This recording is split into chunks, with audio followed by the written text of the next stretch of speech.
Graphic audio. A movie in your mind.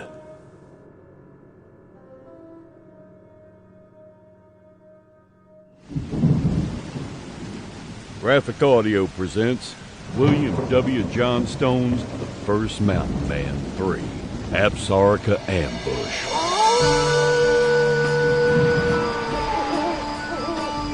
Narrated by Mort Sheldon, with performances by Richard Rowan, Terrence Aselford, Lynette Savard, Ken Jackson, David Coyne, Colleen Delaney, Christopher Graybill, Johann Detweiler, Dan Smith, Kate Torrey, James Konachek, Thomas Penny, M.B. Van Dorn, Michael Glenn, James Lewis, Karen Carbone, and Michael John Casey.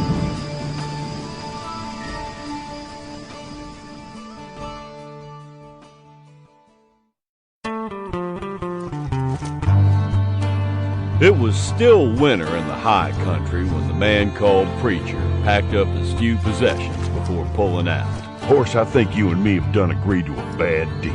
His horse, named Hammer, turned his head and rolled his eyes, as if saying that he didn't have a damn thing to do with any deal Preacher might have made. All right, stop looking at me that way. I'll make a deal with you. You don't give me no trouble on this run, and with the money I was promised, when we get back, I'll put you out to pasture in a pretty little valley, and you can live out the rest of your days with a whole herd of mares. How about that? I'll take that as a yes. Preacher gathered up the lead rope of his pack horse and swung into the saddle. He pointed Hammer's nose east. Preacher topped a rise and stopped for a moment, knowing he was skylining himself, but not terribly worried about it. Hammer was relaxed. Hammer was a better watchdog than any canine that Preacher had ever seen. If there had been any Injuns about, Hammer would have let him know. As far as Preacher could figure, he had near about 750 miles to go to the jump-off place in Missouri. And while the government had agreed to pay him more money than he had seen in his whole life, Preacher damn sure had misgivings about this job. Them out yonder in the Northwest has such a craving for women folk to marry up with. Seems to me like they could do their own fetching, instead of handing the job to the government and handing it to me. Shit, horse, I figure I just might retire after this job is over and done. Providing I get it done, that is. Preacher walked Hammer on down the slope to the valley below. Government man said there'd be between 125 and 150 women ready to move west across the mountains. Jesus God. He'd spent all winter trying to figure out a way to hand the job to someone else, but he hadn't come up with anybody he felt was dumb enough to take it. The government man had also said there'd be 50 wagons. Preacher would make a bet it would be more like 75 or 80 wagons. First thing we gotta do is dress up about half of them women in men's breeches to fool the no-counts and brigands. And before we pull out, we gotta find out how many of them women know how to shoot and how well. Oh, listen to me. Lord God, I can damn sure get myself into some pickles. And this is about the sourest barrel I ever dropped into. As soon as the other mountain men within a 200-mile radius had learned of the agreement Preacher had made with the government, they had immediately left the area, knowing the Preacher would be sure to ask them to help out, and not more than any damn part of it. What they done showed was a whole lot of uncommon good sense. Shitload more than I got. Oh, hell. Come on, Hammer, let's make tracks. A very uneventful week later, Preacher had put the high lonesome of the Rockies behind him when he was on to the Hacks. He had not seen a living human soul, and that suited him just fine. He angled south for a day and then once more cut east towards Missouri. Wonder what year it is. Seems like last year Beartooth said it was 38. So, stands to reason this would be 39. Provided Beartooth knew what the hell he was talking about to begin with. In his mind, Preacher was going over the trail that lay behind him, a trail that some folks had taken to call him the Oregon Trail. But that wasn't official yet. And he was working out in his head the best way to lead these female types with Marion on their mind to the coast. The Injuns were getting some worked up about all the people with the sudden urge to move west, and for sure there was going to be trouble with them. Preacher spotted smoke. He hopped off Hammer, ground reined him, and with hawking rifle in hand, edged up closer for a look-see. Preacher grinned. It was Blackjack Perkins, live and in the flesh. If there was a surlier man anywheres to be found than Blackjack, Preacher didn't know of him. But Blackjack was a man to ride the river with, and if he give his word, it was the same as chiseled in stone. Preacher knew Hammer and the pack horse would stay right where he left them come hell or high winds, so he wasn't worried about them. He began engining up on Blackjack. Blackjack was boiling coffee and frying bacon and stirring up a pot of beans. He had himself a regular feast going. Preacher worked in close, and Blackjack's horses began to get a little skittish. Blackjack cut his eyes toward him, and without giving anything away, the big buckskin-clad bearded mountain man reached for his rifle with one hand, kept on stirring the beans with the other. Preacher grinned and decided the game was up. Blackjack's horses was nearabouts as good at watching as his own. Preacher stayed still on his belly, just in case Blackjack wanted to shoot first and feel sorry about it later. Oh, steady now, Blackjack. It's me, Preacher. Show yourself, you damn reprobate. Damnation, Preacher, I'd recognize you anywhere. You be so ugly you frighten the flight right out of birds. I believe last time I caught a glimpse of you was back in 35 in Horse Creek. If I was you, I wouldn't be talking none about ugly. Have to tie a pork chop around your neck to get a damn dog to play with you. Preacher fetched his horses, then sat down to partake of some grub. You got any salt, Preacher? Mm-hmm. I do for a fact. A run out. Found me a lick a few days ago, but I didn't feel like fighting no puma over it. He'd nailed him a deer, and I never like to disturb no man nor beast whilst they's feasting. Yeah, that's right considerate of you, but I'm fixing to disturb you. You ain't gonna get me to help you lead them petticoats to the coast. You can put that slap out your head bone. Oh, never entered my mind. How'd you hear about that anyways? Everybody from the Missouri to the Pacific knows about that. That's why you ain't seen nobody for the past week. Help yourself to some coffee. Thank you. Yep, for a fact, it's been sort of lonesome. Gonna get worser, too. 150 or so women heading into the big lonesome. I never heard of such a thing in all my born days. Foolish is what it is. Yeah, it's gonna be a real challenge, that's a fact. It's gonna take a real special kind of man to get this done. Most men I know just don't have the sand to do it. What the hell do you mean by that, Preacher? Just what I said, Blackjack. Are you suggesting that I ain't got the wherewithal to see it done? Oh, now, Blackjack, that hurts. Did you hear me say that? You better not say it neither. Eat. Grub's done. While Preacher was filling his plate, Blackjack eyeballed the pistol strapped around Preacher's waist. What in hellfire's them things? I ain't never seen nothing like that in my life. Well, they take some getting used to, but once a body gets the hang of them, they give you 8 times the firepower. And I've been practicing, too. I can shuck these out of leather faster than you can blink. So I heard. You might be on to something with them terrible-looking pistols, Preacher. I heard old Duckworth called you a gunfighter. He was at the fort when you plugged them 3 men last year. Gunfighter. Has a ring to it, don't it? Well, I got to head past the Mississippi to find me some men with some backbone to help me take them women across. Easterners? No damn Easterner could find his butt with both hands and a trained dog. I ain't got no choice in the matter, Blackjack. Appears to me like the men I've been knowing all these years just ain't got the stomach for it. Boy, they all been running and hiding. Do you see me running and hiding? Preacher ducked his head to hide a smile. When he got his face straightened out again, he sat up and gave Blackjack his best sorrowful look. No, but you said you wasn't going to help me. Well, mayhaps I got more important things to do. What? You ain't toting no traps? You don't appear to be hunting gold? Maybe it's true what I heard about you. What? That you was going to take up farming. Farming? Yeah, that's what I heard. Man told me, said, poor old Blackjack done gone and lost his nerve. That's what he said. Blackjack was built like a grizzly bear in buckskins, but he weren't no slowpoke. He jumped to his feet in a flash, with the skin of his face that showed above his thick beard turning a right interesting shade of red. I ain't lost nothing. And by God, you don't have to look no further for a man to help you with them wagons. I'll show you a man who can get them wagons through. Well, Blackjack, that's plumb kindly of you. I knowed all them rumors wasn't true. But Ned now, I reckon what I heard about him was true. Ned Mason? That's him. I ain't heard nothing about him. Hell, his camp ain't 30 miles from here, over on the Badger. Are you telling me that Ned has lost his nerve? Yep, that's what I heard. We can be there this time tomorrow if we leave now. You ready? I will be in 5 goddamn minutes. It didn't take long to find Ned Mason, him being bigger than Blackjack. The man was second cousin to a foothill.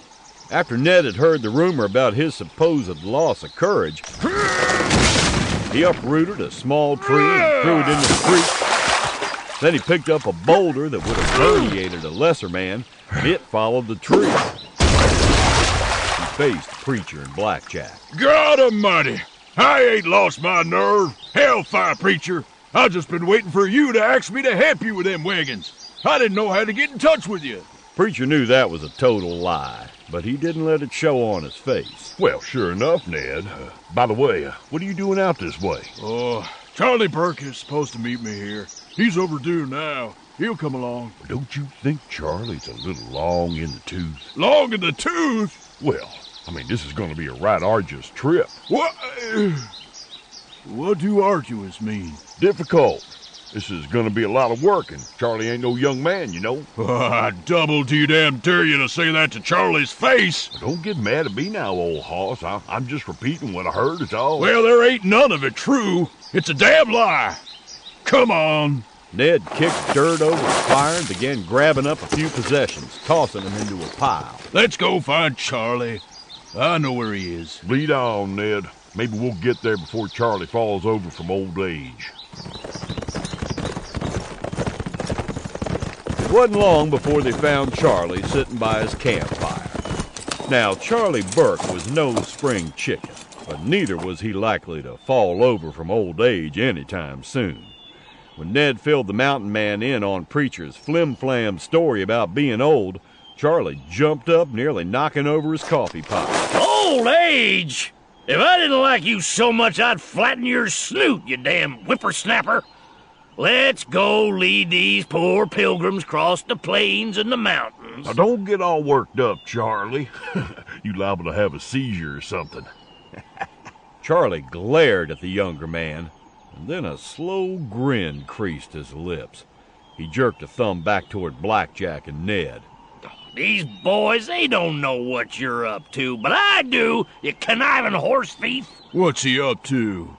What's he talking about, Preacher? I ain't got no idea, Ned. Say, what about old Snake? I thought he was dead. No, he just looks dead. He's about 10 days older than Water. You know where he is? Sure. Got him a cabin about 2 days south of here. What's Preacher up to, Charlie? You boys try to figure it out while we ride. The mountain men rode together to find yet another of their kind. The old mountain man known as Snake, well, he was ancient. He could have been anywhere between 70 and 90. Not even he knew. But what Snake did know was every trail between the Missouri River and the Pacific Ocean. And for his age, he was almighty spry and tough as a boot. He still had enough of his teeth to gnaw with, and was no man to try to push around. Snake would either cut you or shoot you faster than a striking rattler. I ain't never in my life been around 150 females. I ain't right sure I want to be now. But you boys is friends, and a friend is a valuable thing, so count me in. They were gone within the hour, heading east toward what would someday be called Kansas. Days later, they rode into a sea of waving grass and rolling hills and hostile Indians. And the men knew they were very likely to run into any number of tribes: Kiowa, Comanche, Pawnee, Osage, Shawnee, Arapaho, Wichita, and Kansas, none of whom would be terribly thrilled to see 100 wagons come lumbering across their land. The men set up camp carefully, Charlie put coffee to boil over a hat-sized fire. Been years since I've been this far east. 10 years at least. Longer than that for me. I had me a running battle with a war party of young bucks not too far from right where we sittin'. That must have been, 1820 or so. I think there was a raiding party from down south that had just got whooped, and they decided to take it out on me. They fought me pretty good, and I still got a piece of arrowhead in my back from that skirmish. They chased me for miles, but my good horse carried me safe. I finally lost him up past the Little Beaver. What tribe? I never knowed. I gleamed right off that they didn't appear to be in no mood for genteel conversation. As a matter of fact, they was right unfriendly. Blackjack poked the fire with a stick, a thoughtful look on his face. Preacher, there ain't no way the 5 of us is gonna be near enough. Have you give that any thought? Practically every hour on the hour. I'm hoping there'll be some old boys we know around the staging area that'll be willing to throw in with us. And if they ain't? Well, we hire some pilgrims, I reckon. Snake dumped cold water into the coffee pot to settle the grounds and shook his head. We're gonna need at least 12 to 15 more men to see to the needs of all these heifers, and that ain't taking into consideration them that might feel the need for some servicing. That's gonna create problems, preacher. I've been giving that some thought, too. I'm just gonna have to lay the law down to the men and the ladies. I can't keep men and women from doing what comes natural, but I can damn sure warn them that something like that could tear this wagon train apart. Well, we got about 300 miles to go before we have to do much worrying. I think this is the first week in March. We're supposed to be there in 3 weeks, give or take a day or two. I figure a week or 10 days to sort things out and hire men. Then, boys, our trouble really begins. Preacher's eyes narrowed as Hammer's ears pricked up. Look sharp. We got company. The men picked up rifles and took positions. Charlie squinted at the approaching men and stood up. Well, relax. It's Ring and Steele's pony. No one knew if Ring was the man's first or last name, or even if it was the name he was born with. He had hair so blond it bleached out nearly white in the summer, but his skin tanned instead of burning like some of them other white folks. His green eyes stood out like tree frogs on a mud flat. Ring, when barely more than a boy, had come west about the same time as Preacher and had grown into a man full of good humor and with a reckless streak. Steele's pony was a Delaware Injun who had been taken in as a child by a white family and educated in towns until he was about 13. Then he said to hell with it and took off for the far western mountains, rode his hair back out into shining black braids and never looked back. He was the finest horse thief Preacher had ever seen, and he had a wicked sense of humor. Usually, if you found one of the men, the other couldn't be too far off. The 2 men approached camp and dismounted, picking in their horses with the others. What the hell are you 2 doing coming in from the north? Running from the goddamn Pawnee. Yeah, but I think we lost them. What do you mean you think, Ring? The 2 men gratefully sat down by the fire and accepted cups of hot black coffee from Snake. They might show up. I told Ring not to mess around with that girl. She was the chief's favorite daughter. I can't help it if I'm so handsome, women just naturally throw themselves at me. The girl's name was Stands Like Dog. That ought to tell you something about how attractive she was. How many Pawnee we talking? Oh, about 50 or so. 50? How far behind you, and how long have they been chasing you? They've been chasing us for a week, and I think they're about 2 hours behind us. Time to go. Oh, damn, let's get... 10 minutes later, the mountain men were moving east at a gallop. The days passed as the men left the rolling sea of grass, the endlessly blowing wind, and entered the Flint Hills section of what would someday be called Kansas. That gave way to the rolling hills and forested eastern 1/3 of the region. Preacher, it's town we're supposed to meet the wagons at. How big you reckon 'tis? I was told about 500 or so people live there. 500? Oh, why? I sure can't give you no answer to that, Snake. Takes all kinds to make up this old world, I reckon. Fools! I lived like that for years in my youth. All jammed up like pickles in a barrel. No good way to live. No siree. I don't know how you stood it, Pony. The same man who had approached Preacher with the envelope from President Van Buren last fall was waiting for him on the trail, accompanied by a half-dozen other men, who, while dressed in civilian clothing, all bore the stamp of cavalrymen. Those men stared open-mouthed at the 7 mountain men. Even though they had bathed and either shaved clean or trimmed their beards and mustaches, they were still a wild-looking bunch.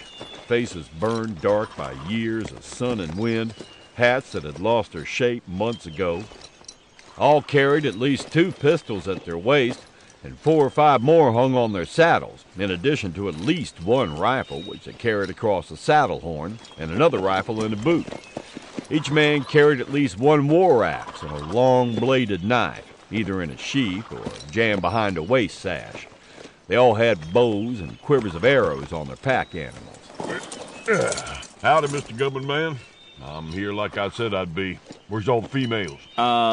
In Missouri, just a few miles away. I take it these are to be your assistants? Hell no, they ain't my assistants. I brung them along because they's first-class fighting men, hunters, scouts, trailblazers, liars, drunkards, and card cheats. I also trust them with my life, and a man can't say that about very many other folks.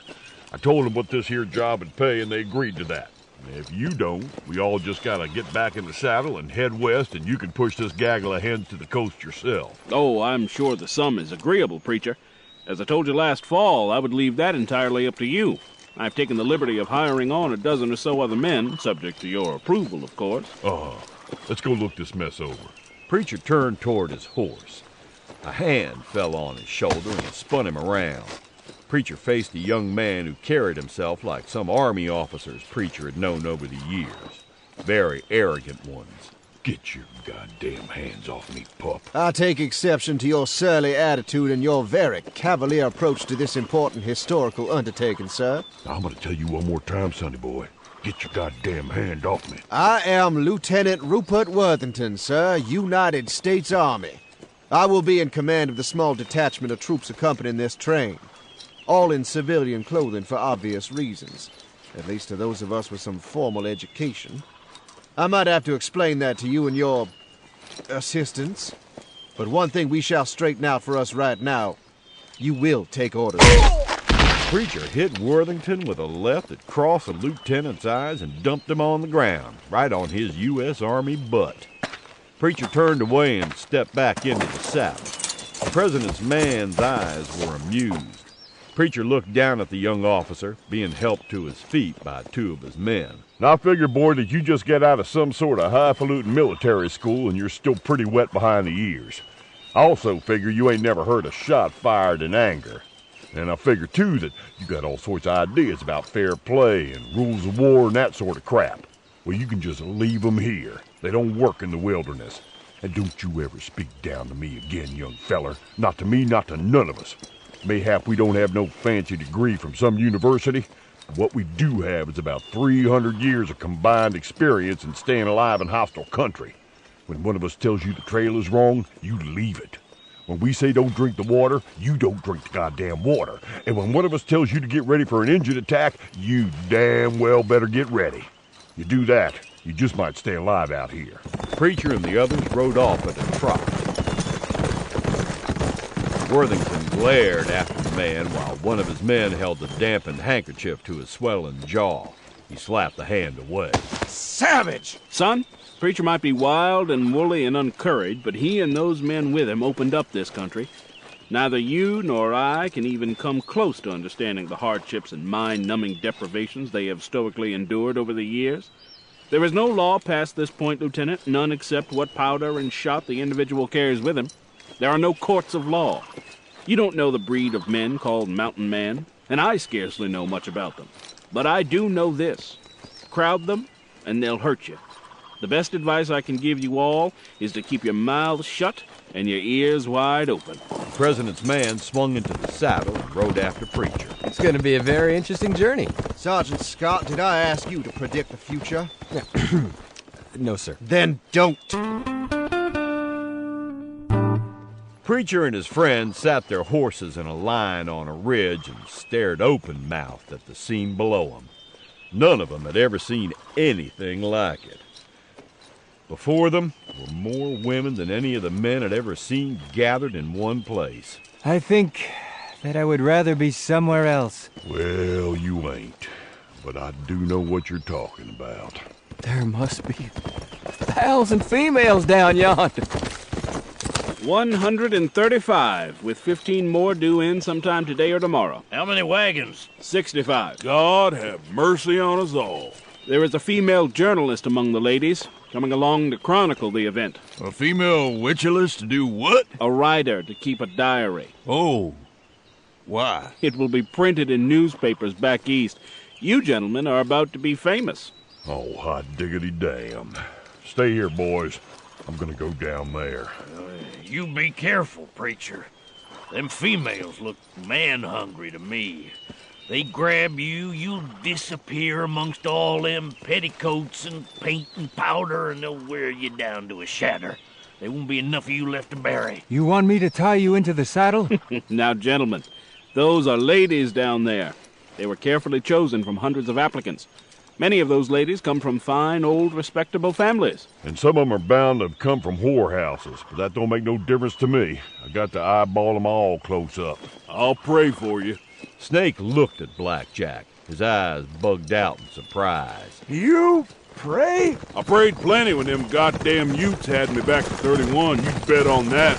Lieutenant Worthington and his detachment rode up. Huh. You probably antagonize them, sir. I was taught that the Utes were very friendly towards a white man. You sure got a lot to learn, sonny boy. Utes is like any other Injun tribe. They're all notional. Some good, some bad. But an Injun don't think like so-called civilized white folks do. You been around many Injuns, sonny? I have studied them extensively. Ooh-wee, I feel safer already. Get up, horse. Preacher left the men and rode down the ridge, walking Hammer up to a group of women. The women stared at him, none of them ever having seen anything quite like Preacher before. They stared at each other with mutual amazement, and it attracted attention. Soon there were women of all descriptions, sizes, and shapes surrounding Preacher. Even Hammer got a little nervous. Some of the ladies were beautiful. Others were so ugly they could stop a rampaging herd of buffalo with one look. There were ladies who were slim and trim, and others of more than considerable heft. But Preacher was looking for the boss lady. He knew there had to be one, or two. You there! Up there on that wild-eyed looking horse!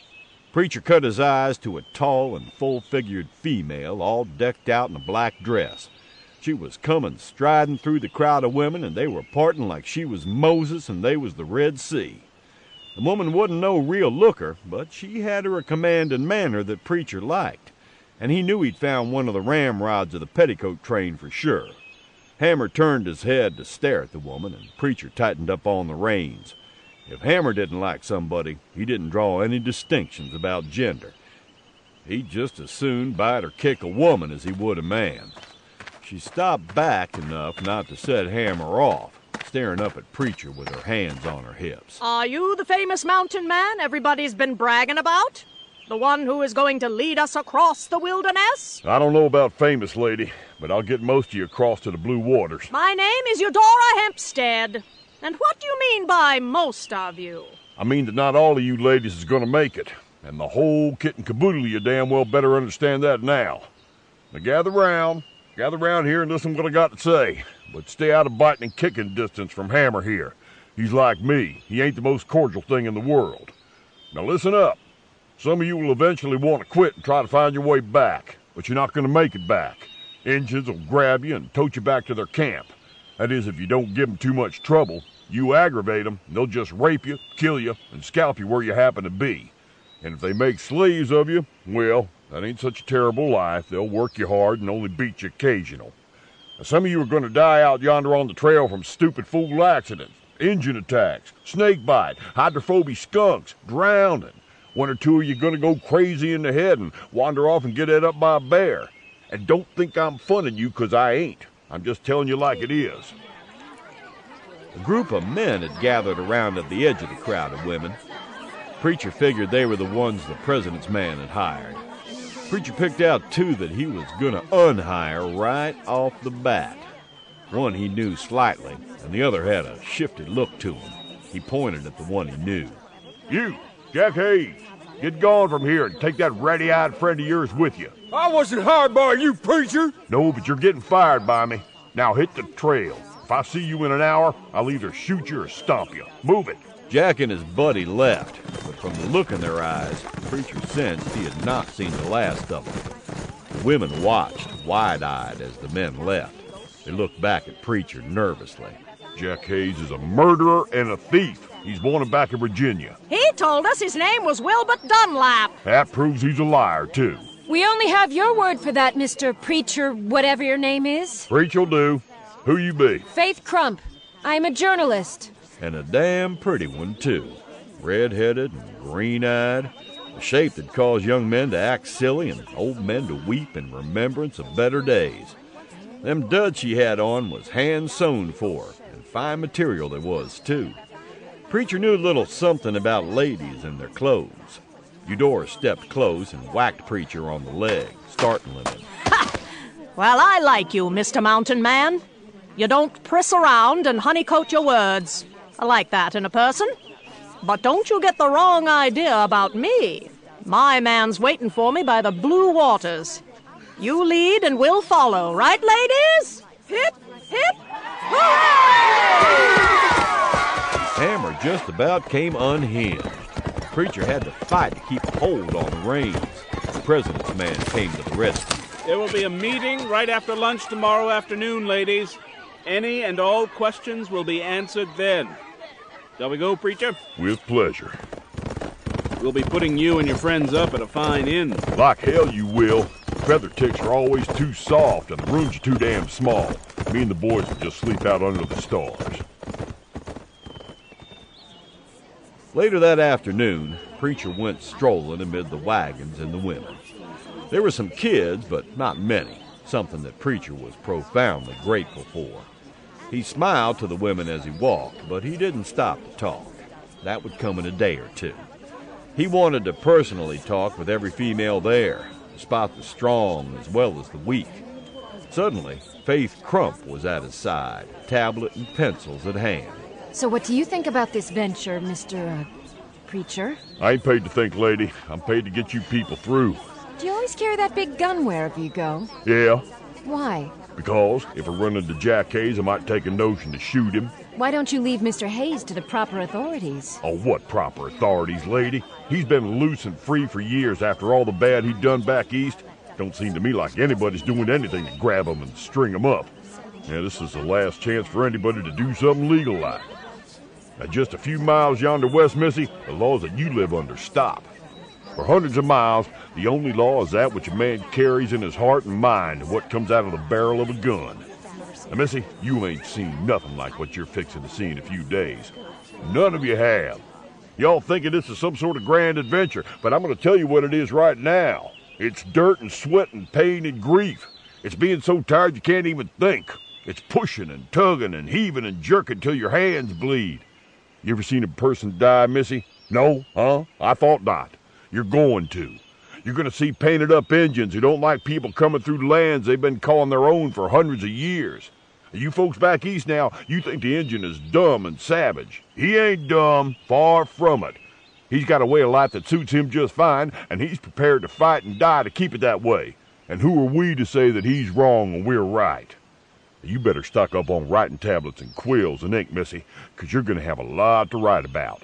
And you all had better reach deep down inside of you and find all the strength you can muster up, because you're damn sure going to need it. Preacher shook his head at all the wide-eyed stares. He turned and walked away from the group. He's just trying to scare us off this journey. No, he isn't. I think we've finally found a person who is telling it straight. And I think we all had better remember every word. Nonsense! The man is no more than an uneducated lout and a bully. Eudora looked at the fast-fading back of Preacher striding through the camp. She was thoughtful for a moment. She came from a long line of seafaring stock and was quite familiar with that type of man. She knew that while they were among the best at spinning tall tales and great yarns, when they became serious, it behooved a body to listen and pay some close attention. Gales are going to blow, and the seas will be running high before we finally make port. Beg pardon? Nothing, Faith. Nothing at all. On the morning of the second day, Preacher and the other mountain men eyeballed the 10 men who'd volunteered to accompany the wagon train to the coast. There had been 14 originally. Preacher had now kicked out Jack Hayes and 3 others. There'd be 8 soldier boys, including Sergeant Scott and Lieutenant Worthington. Bad thing about it was that none of the men had ever been more than a few miles past the Missouri line, and there weren't an Injun fighter in the lot. Blackjack, get him outfitted. Plenty of powder and shot and spare molds. I done looked over the spare mounts, they'll do. You boys take a look at them too, see what you think. I gotta go see, what the hell is that damn feller's name from Washington? He never said. Yeah, he's smart. This thing goes bad, nobody can blame him. All right, I'll see you boys this afternoon at the meeting. Preacher went into town in search of the mysterious man from Washington and found him at a pub having a drink of whiskey. He was sitting alone at a corner table, just him and a jug. Preacher fetched a cup from the bar and joined him. Without even being asked, the man reached over and poured some whiskey into Preacher's cup. You lay in the britches in church like I told you? That I did, and I approve of your plan, but whether the ladies will remains to be seen. I ain't gonna have nothing to say about it. Now, after we pull out, am I gonna see you again? Doubtful. Your money will be waiting on the coast. This venture is backed by the government of the United States, and there are payment-on-demand vouchers in there. Open it and look for yourself if you doubt my word. I don't have to do that, because if I get out there and find out that you cheated me, I'm gonna track you through the gates of hell and kill you personal. I'm fully aware of that, Arthur. Arthur, huh? You done some checking up on me, did you? As much as we could. We had to be sure you were the right man for this assignment. You are. Your parents are alive and very well and living comfortably in retirement. They have moved up into southern Ohio, near your mother's relatives. You have several brothers and sisters still living. They didn't seem to be particularly interested in your whereabouts or well-being. I left home when I was about the size of a tadpole, mister. I wouldn't know none of them if they was to walk through the door right now. They went their ways, I went mine. You haven't communicated with them at all over the long years? Nope. Well, that ain't rightly true. I posted a letter to my mom and pa some years back. I never knowed if it got through to them. Then I heard they'd died.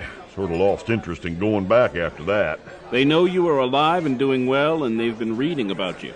They are both very proud of you. Well, maybe I'll go back east after this is over and visit with them some. Might be the last chance I'll ever get.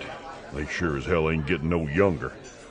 You gonna be here when we pull out? Oh, yes. I shall leave for the east as soon as I see you off. Well, shall we drink to the success of this journey? Why not? You gonna be at the meeting this afternoon? Oh, yes, I'll be there. You might get some questions thrown at you that you can't answer. That'll be my job. Snake stuck his head inside the tavern. There's some yahoo in town looking for you, preacher. Says you killed a friend of his last year, and he's gonna pin your ears back. You got a name? Didn't say, but he's sure enough biggin'. Okay. You want to come along, mystery man? The man from Washington smiled. His face as open and as untroubled as the sweet summer sky. I hate violence. Somehow I doubt that, friend. I surely do. As Preacher stepped out of the tavern, he almost knocked Faith Crump off the step. He grabbed her just in time, or she would have landed on her bustle in the muddy street. Please release me, sir. Missy, what in the hell are you doing hanging around a place like this? I wanted a sip of whiskey.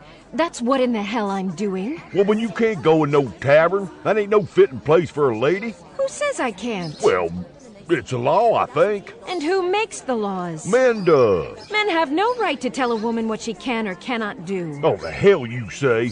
And a woman ain't supposed to partake a strong drink, neither. Who says so? I don't know who says so. It just ain't right. Well, I think it would be perfectly all right if I want to do it. Good Lord, lady. I ain't got the time to stand here and argue this dumbass stuff with you. I gotta go hunt up a man and whoop up on his head some. What? You there, preacher! A man stood across the muddy and rutted street. Preacher turned and faced him across the expanse.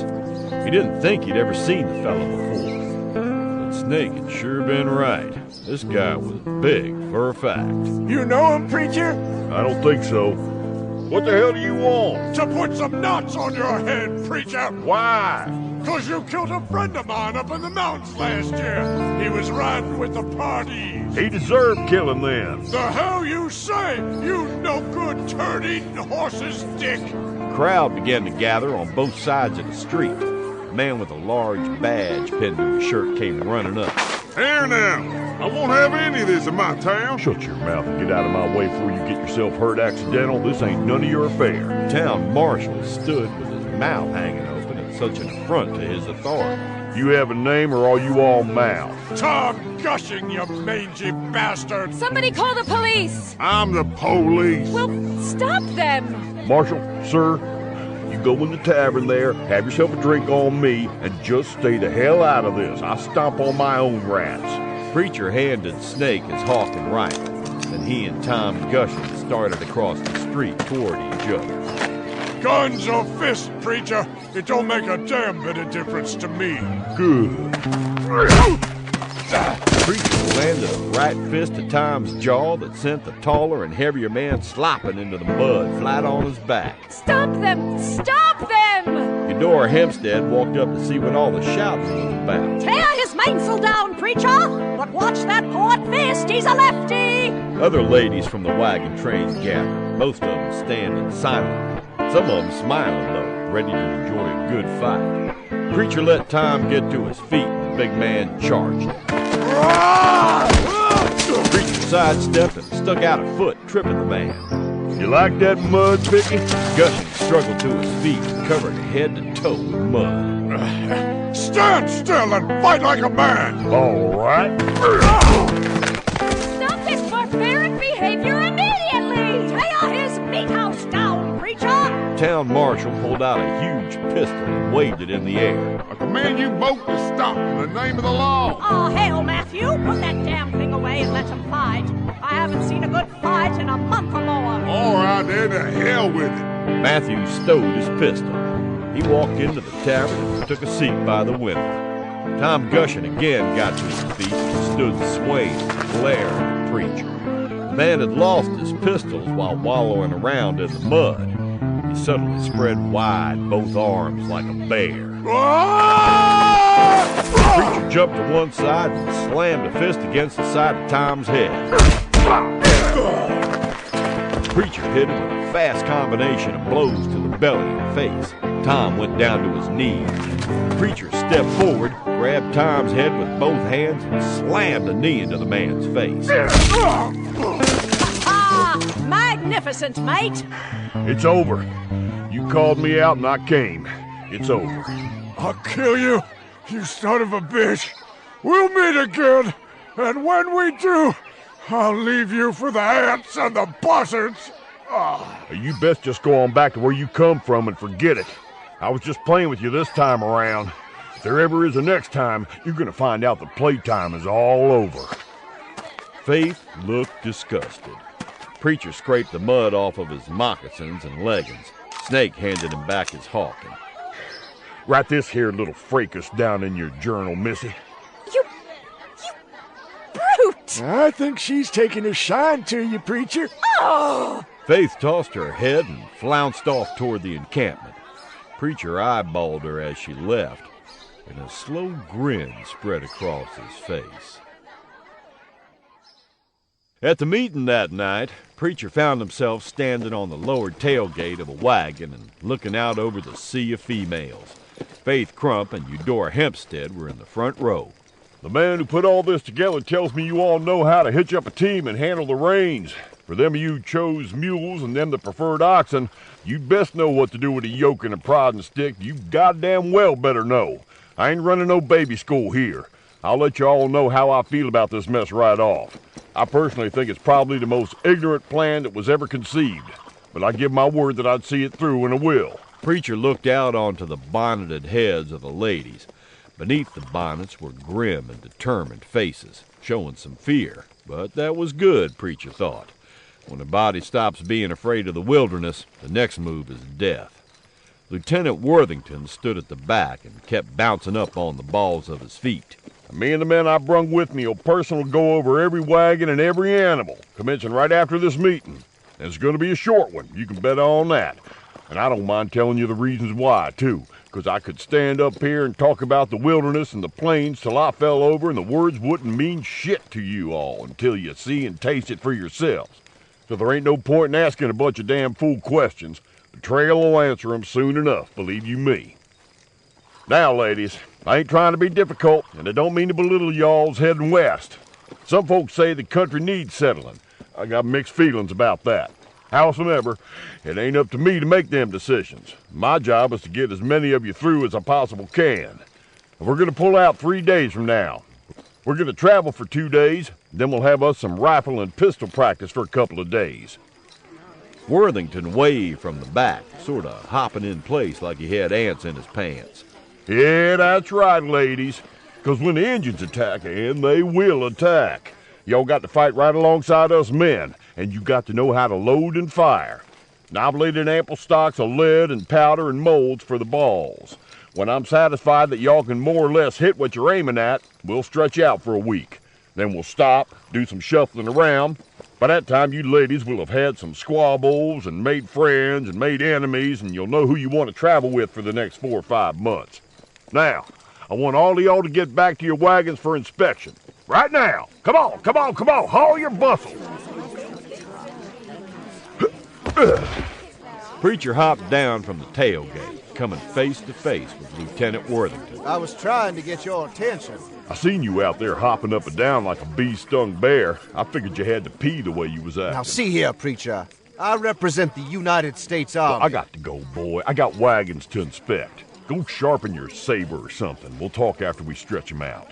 I can't figure no way I can avoid this. Preacher left Worthington standing with his mouth wide open.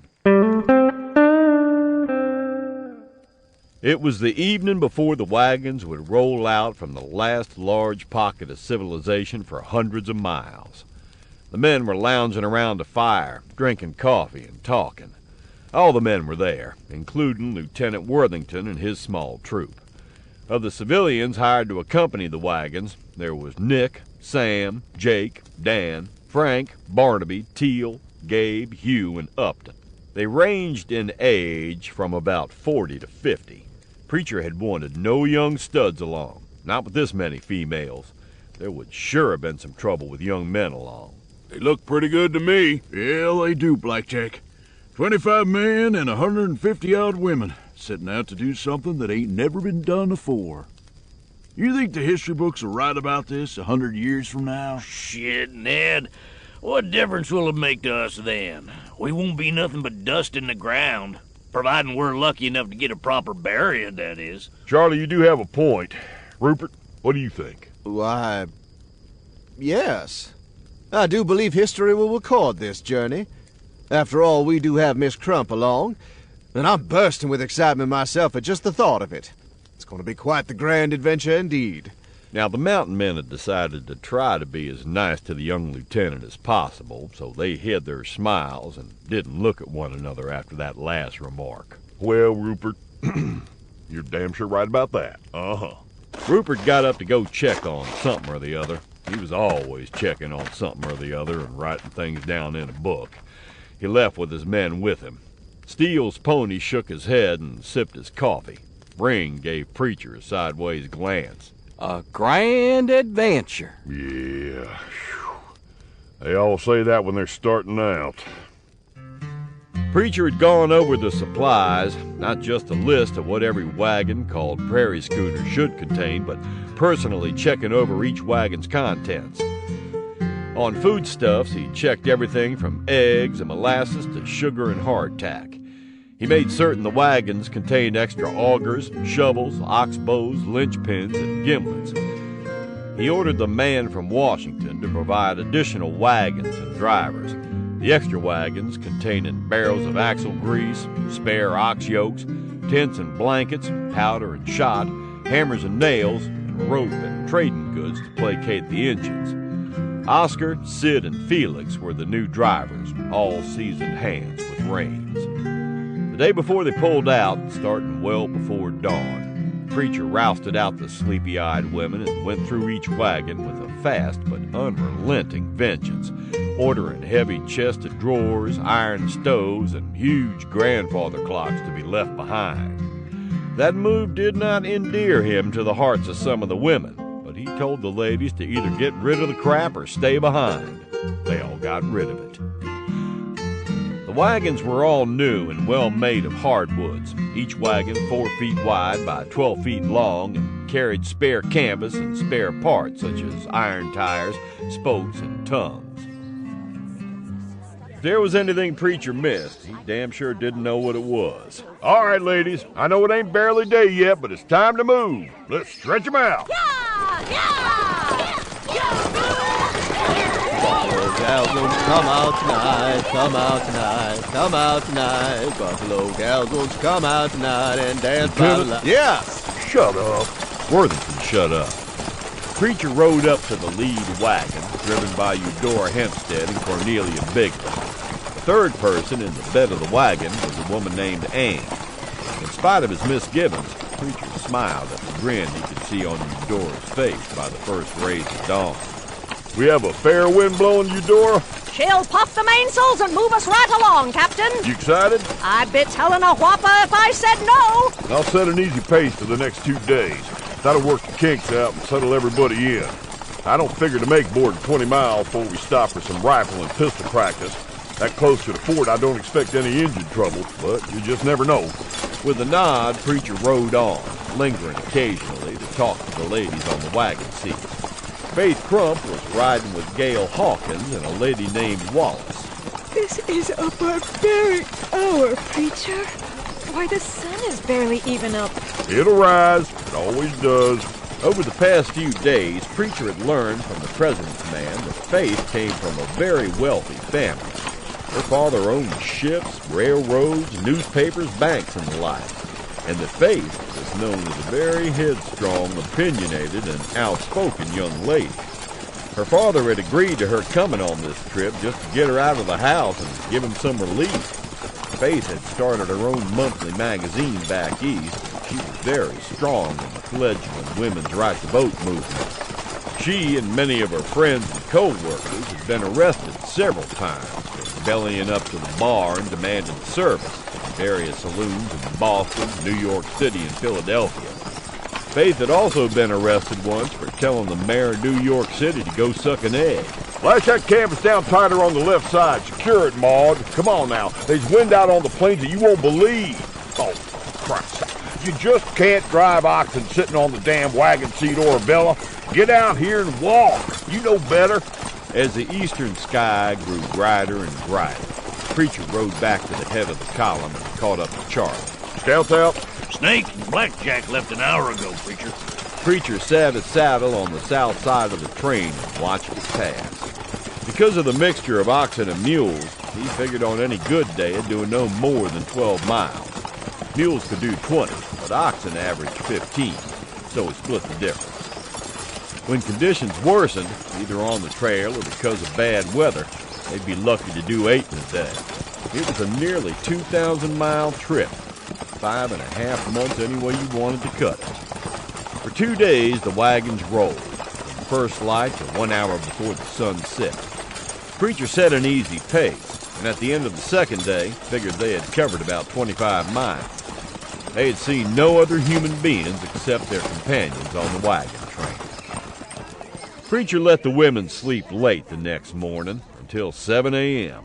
After breakfast, he pointed to a wagon he'd pulled in close. Men's breeches, men's shirts, and men's hats. From this point on, half of you are going to be dressed like men. Hot damn! We're throwing convention to the wind, and to hell with what other people think.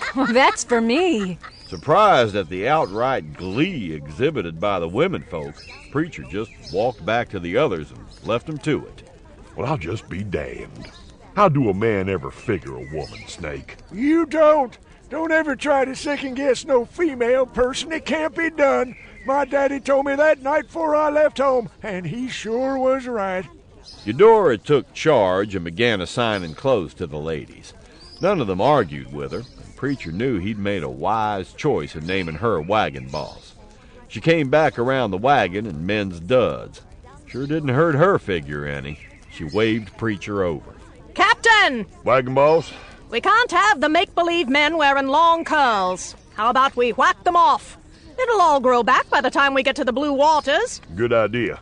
But save the curls and tie 'em in the barrels of your rifle so the Injuns will think it's scalps. I do like the way you think, Captain.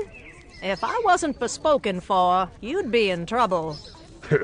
You right sure that feller waiting for you is man enough to handle you? If he isn't, you better keep a sharp eye out on the seas behind you, Captain. Carry on, wagon boss. Carry on. Got deadly serious in a few hours, and the preacher lined them all up for weapons practice. It turned out that about half the women had come from towns and cities and had no idea how to handle any type of weapon. Holy shit. I think we're gonna be here longer than we thought. Some of them gals don't even know which end the ball comes out of. Well, we brung more than ample shot and powder. Let's get to it. For God's sake, let's don't have no one blowing somebody else's head off accidentally. The wagon train stayed where it was for 3 days. Some of the ladies took to the guns like they was born to it. Others, even after 3 days of practice, couldn't hit a barn if they was standing inside. Preacher and the other men decided that just about a third of the women would handle the gun. The rest would reload and stand by to put out fires caused by fire arrows, tend to the kids, livestock, and in case of Injun attack, the wounded, which the mountain men knew was going to happen somewhere up the line. The door, to no one's surprise, turned out to be a crack shot. Faith couldn't hit a bull in the ass with a baseball. All right, hold up. Ain't no point in wasting no more shot and powder. We pull out in the morning. A dozen or so women had gathered around him. The preacher squatted down and brushed a grassless area clean with his hand. With the stick, he started a rough map. All right, looky here, ladies. Couple more days on the trail, we head northwest. We'll cross the Kansas, keep heading north by northwest until we reach the Platte. And we'll follow that on the south side of it till we reach the South Platte. We're going to cross that and follow the North Platte till we reach this trading post here. That some's calling to taking Fort Laramie.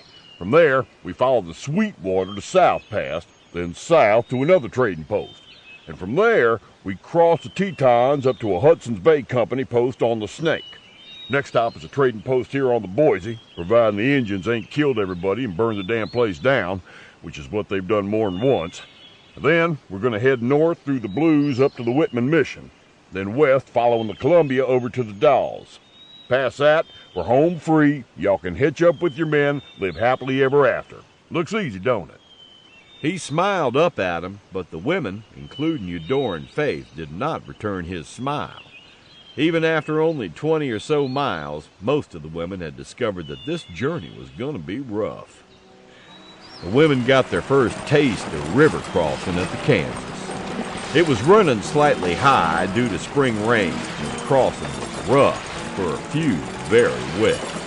Some of the women fell off the wagons and right into the drain.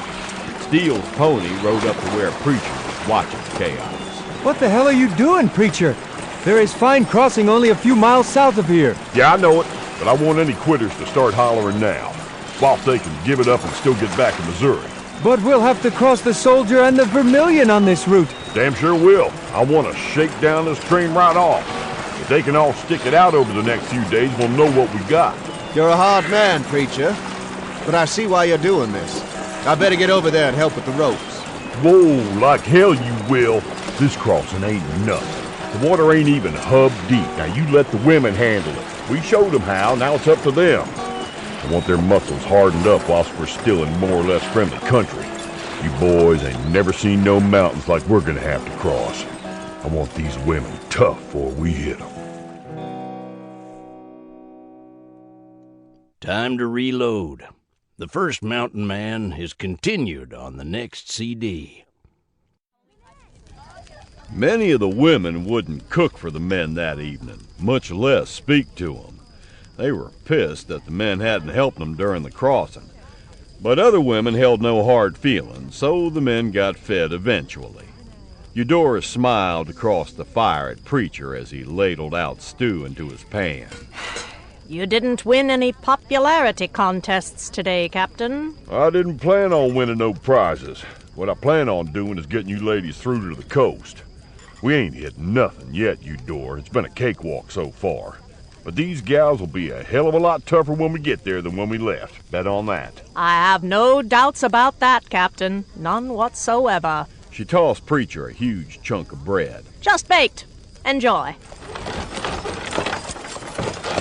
The following days passed uneventfully. By the time the women had crossed the Soldier and then the Vermilion, they knew how to cross rivers, at least small ones, and asked no help from the men. It became a matter of pride to the ladies, and that was what Preacher had been hoping they'd develop. And despite himself, he began to feel proud of these women, too. They wasn't no shrinking violets. They were women wanting a new start in a new land. They were willing to work for it. They were about 3 days south of the Little Blue when the steel pony came galloping back to the train of the Preacher. Indians! Sauk, Fox, and some Winnebagos, Preacher. They've come down from the north for their annual spring hunt on the plains. Are they friendly? Well, they were not unfriendly. But we have to remember that this is their great religious time, too. Yeah, Manitou. Manitou can make them unpredictable as a tornado. What is Manitou? For many people of the tribes, Manitou is the sum of the forces that are present in all things. Men, rocks, trees, the wind, everything. Manitou is the controlling hand in their destinies. If some feel the power of Manitou within them, well, they may attack. Pass the word, Steele's pony. Tell the gals to haul out them rifles and shotguns. Make sure that hair is dangling. We're gonna circle for the afternoon and put on a show of force for them. Preacher rode up to the lead wagon. Indians, Captain? Yep, and a bunch of them, too. Begin the circle, Eudora. Aye, aye, Captain.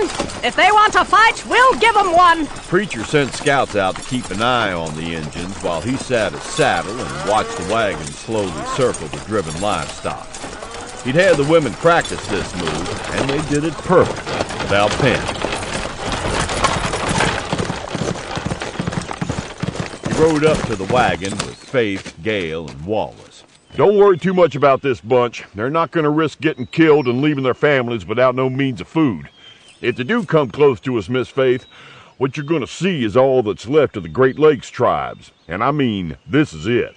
They really ain't been a force to reckon with since Black Hawk and his Sauks and Foxes was cut down back in '32 as they tried to swim the Mississippi. Then why are we doing this? 'Cause you don't never know about an Injun.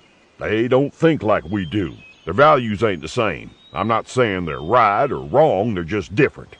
I expect once they see how big a force we are, they'll ride on, but they might come back tonight and try to steal horses or oxen or maybe take a scalp or two. You just never really know. Faith looked at Preacher thoughtfully for a second, like she really hadn't seen him before. Then she ducked her head and began scribbling down words furiously on her tablet. Y'all fetch your weapons and get behind cover. I'm going out to confer with them. Preacher rode back over to where Ring and Steele's pony were keeping an eye on the situation. Pretty sorry-looking bunch, Preacher. Preacher looked at the gathering of Injuns about a quarter of a mile away. As he watched them, he knew this bunch wouldn't give him any trouble. Even at this distance, he could tell that many of the men were old by the way they sat their ponies. Get all the men here, Ring. Rifles in hand, line them up along this ridge. I think that'll be all we'll have to do. Oh, and put that damn Rupert Worthington right here next to me. I don't want him starting nothing. The 25 men, all carrying rifles, lined up in a single line on the ridge, each man about 5 feet from the next. Are they hostile? Will there be a fight? No, boy, they ain't hostile. They're just old and tired and beat down in spirit and wore out, that's all. And I ain't gonna take what pride they have left away from them. You stay here. Steele's pony, Ring, let's ride. The 3 mountain men walked their horses up to the mixed band of Injuns. Preacher lifted one hand, palm out, to a man who wore the headdress of a chief. The chief hesitated, then returned the gesture of friendship, peace, and welcome. I'm called White Wolf, also Preacher. We apologize if we have interrupted your hunt. We're only passing through. We'll be gone in the morning. That is good. Will that be so with all white men? All white men are not the same, like all Injuns are not the same. They are good and bad among us all. You speak the truth. It is good to hear it from the lips of a white man. It is a rare thing. I am Chikuskuk, chief of the Fox. I say that you will not be bothered by us. Come and go in peace.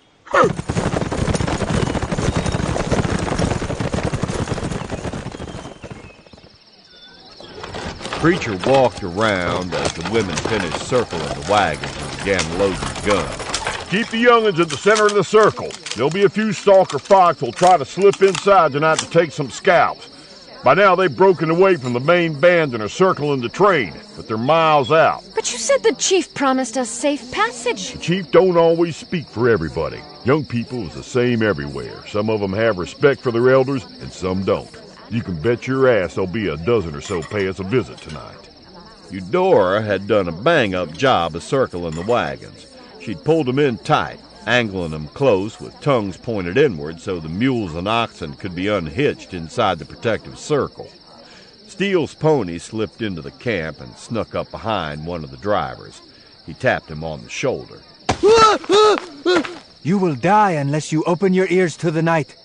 You stand and shuffle around instead of squatting and being silent. Also, you smell bad. Shape up. Steele's pony walked on till he found Preacher standing with Lieutenant Worthington. The soldier's eyes were open so wide he looked like a panicky owl. They come. How many? 10, maybe 12. Well, what do you want me to do, Preacher? Get back to your post and stay there. And don't be firing at shadows. You'll have a whole damn camp shooting at the wind. Later, the first young buck into the camp made the fatal mistake of going after Eudora Hempstead. Get off of me, you goddamn savage! Eudora flipped the engine off her back and smashed the butt of her rifle into his face. Then she ruined his throat with another savage buck smash.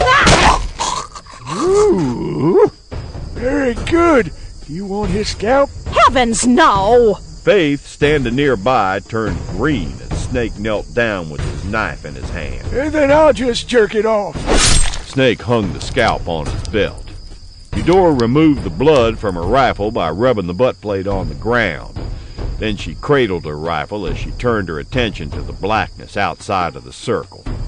Preacher's eyes picked up a flitting shadow and he cocked his hawking. There was no moon. The skies were overcast and the air was heavy with moisture. They'd have rain in a few hours. The shadow flitted again, and Preacher lifted his rifle. If the engine held to his course, he was heading for a tangle of old brush about 50 yards from the train. Good shooting, Captain! Eudora lifted her rifle and blasted the knife. Where the hell did you shoot that buck, Eudora? In the stern, dead center! He'll not be sitting on no horse for some time to come. She's firing a Whitney Military 69 rifle, their new model. Oh, it's a dandy, too. That buck probably ain't got but one back cheek left. Oh, if you ladies will pardon my unseemly talk. There was no doubt in Preacher's mind that Eudora's shot was deliberately placed.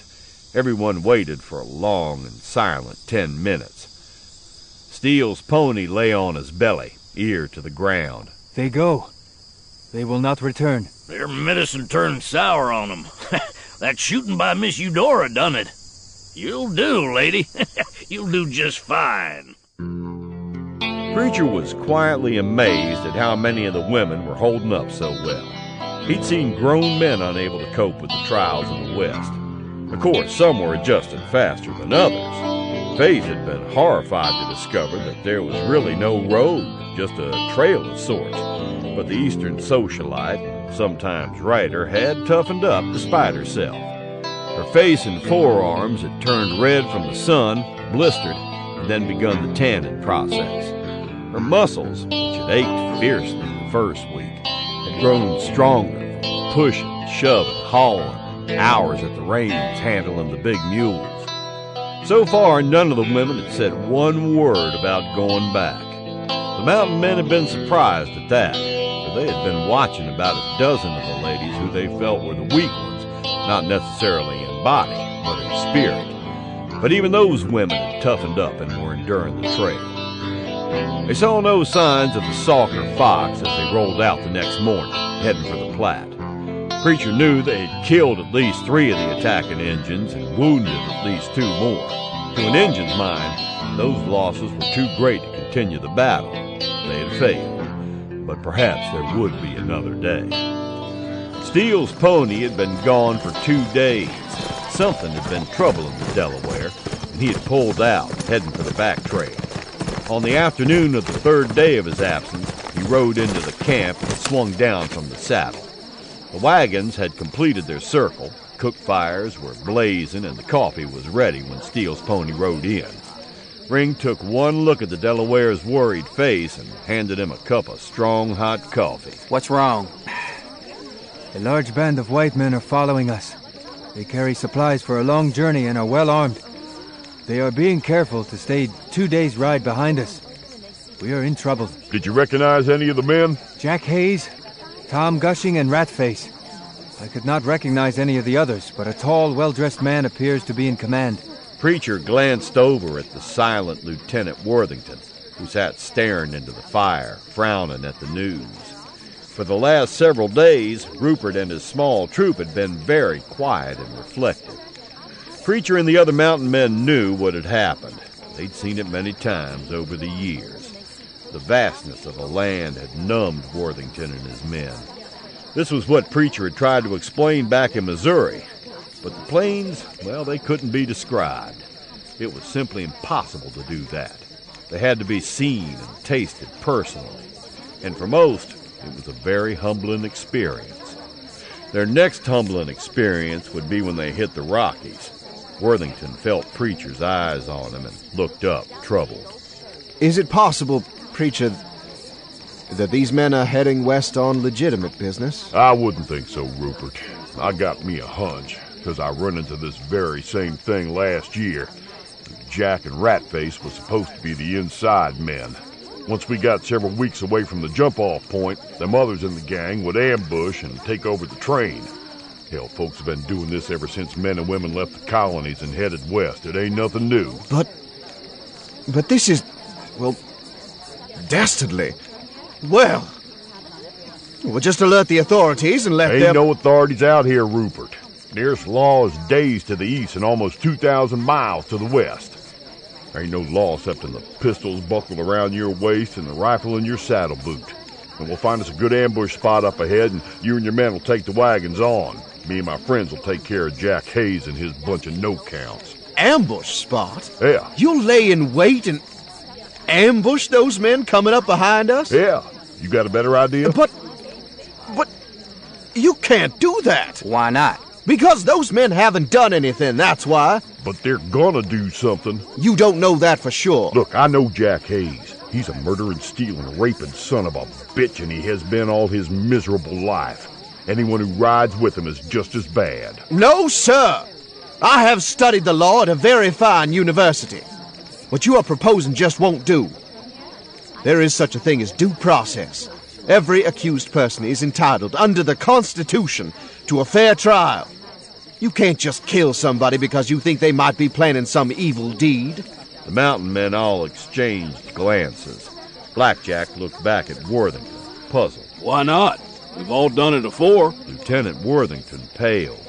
Quietly, he stood and walked into the darkness between the cook fires. Blackjack started to stand to fetch him back, but Preacher shook his head and the mountain man sat back down. He'll be all right. He's heading towards Eudora's fire. That night, Rupert Worthington had supper with Eudora Hempstead, Cornelia, and Anne. He confessed to them his worry about Preacher and what he might do. I can't leave the train. None of my men can. We are under strict orders to stay with the train at all costs, even if it means my lives and the lives of my men. Otherwise, I'd send a runner back to alert the army at Fort Leavenworth. I am certainly impaled upon the horns of a dilemma. I agree with Preacher. Ambush the murdering scum. Miss Hempstead!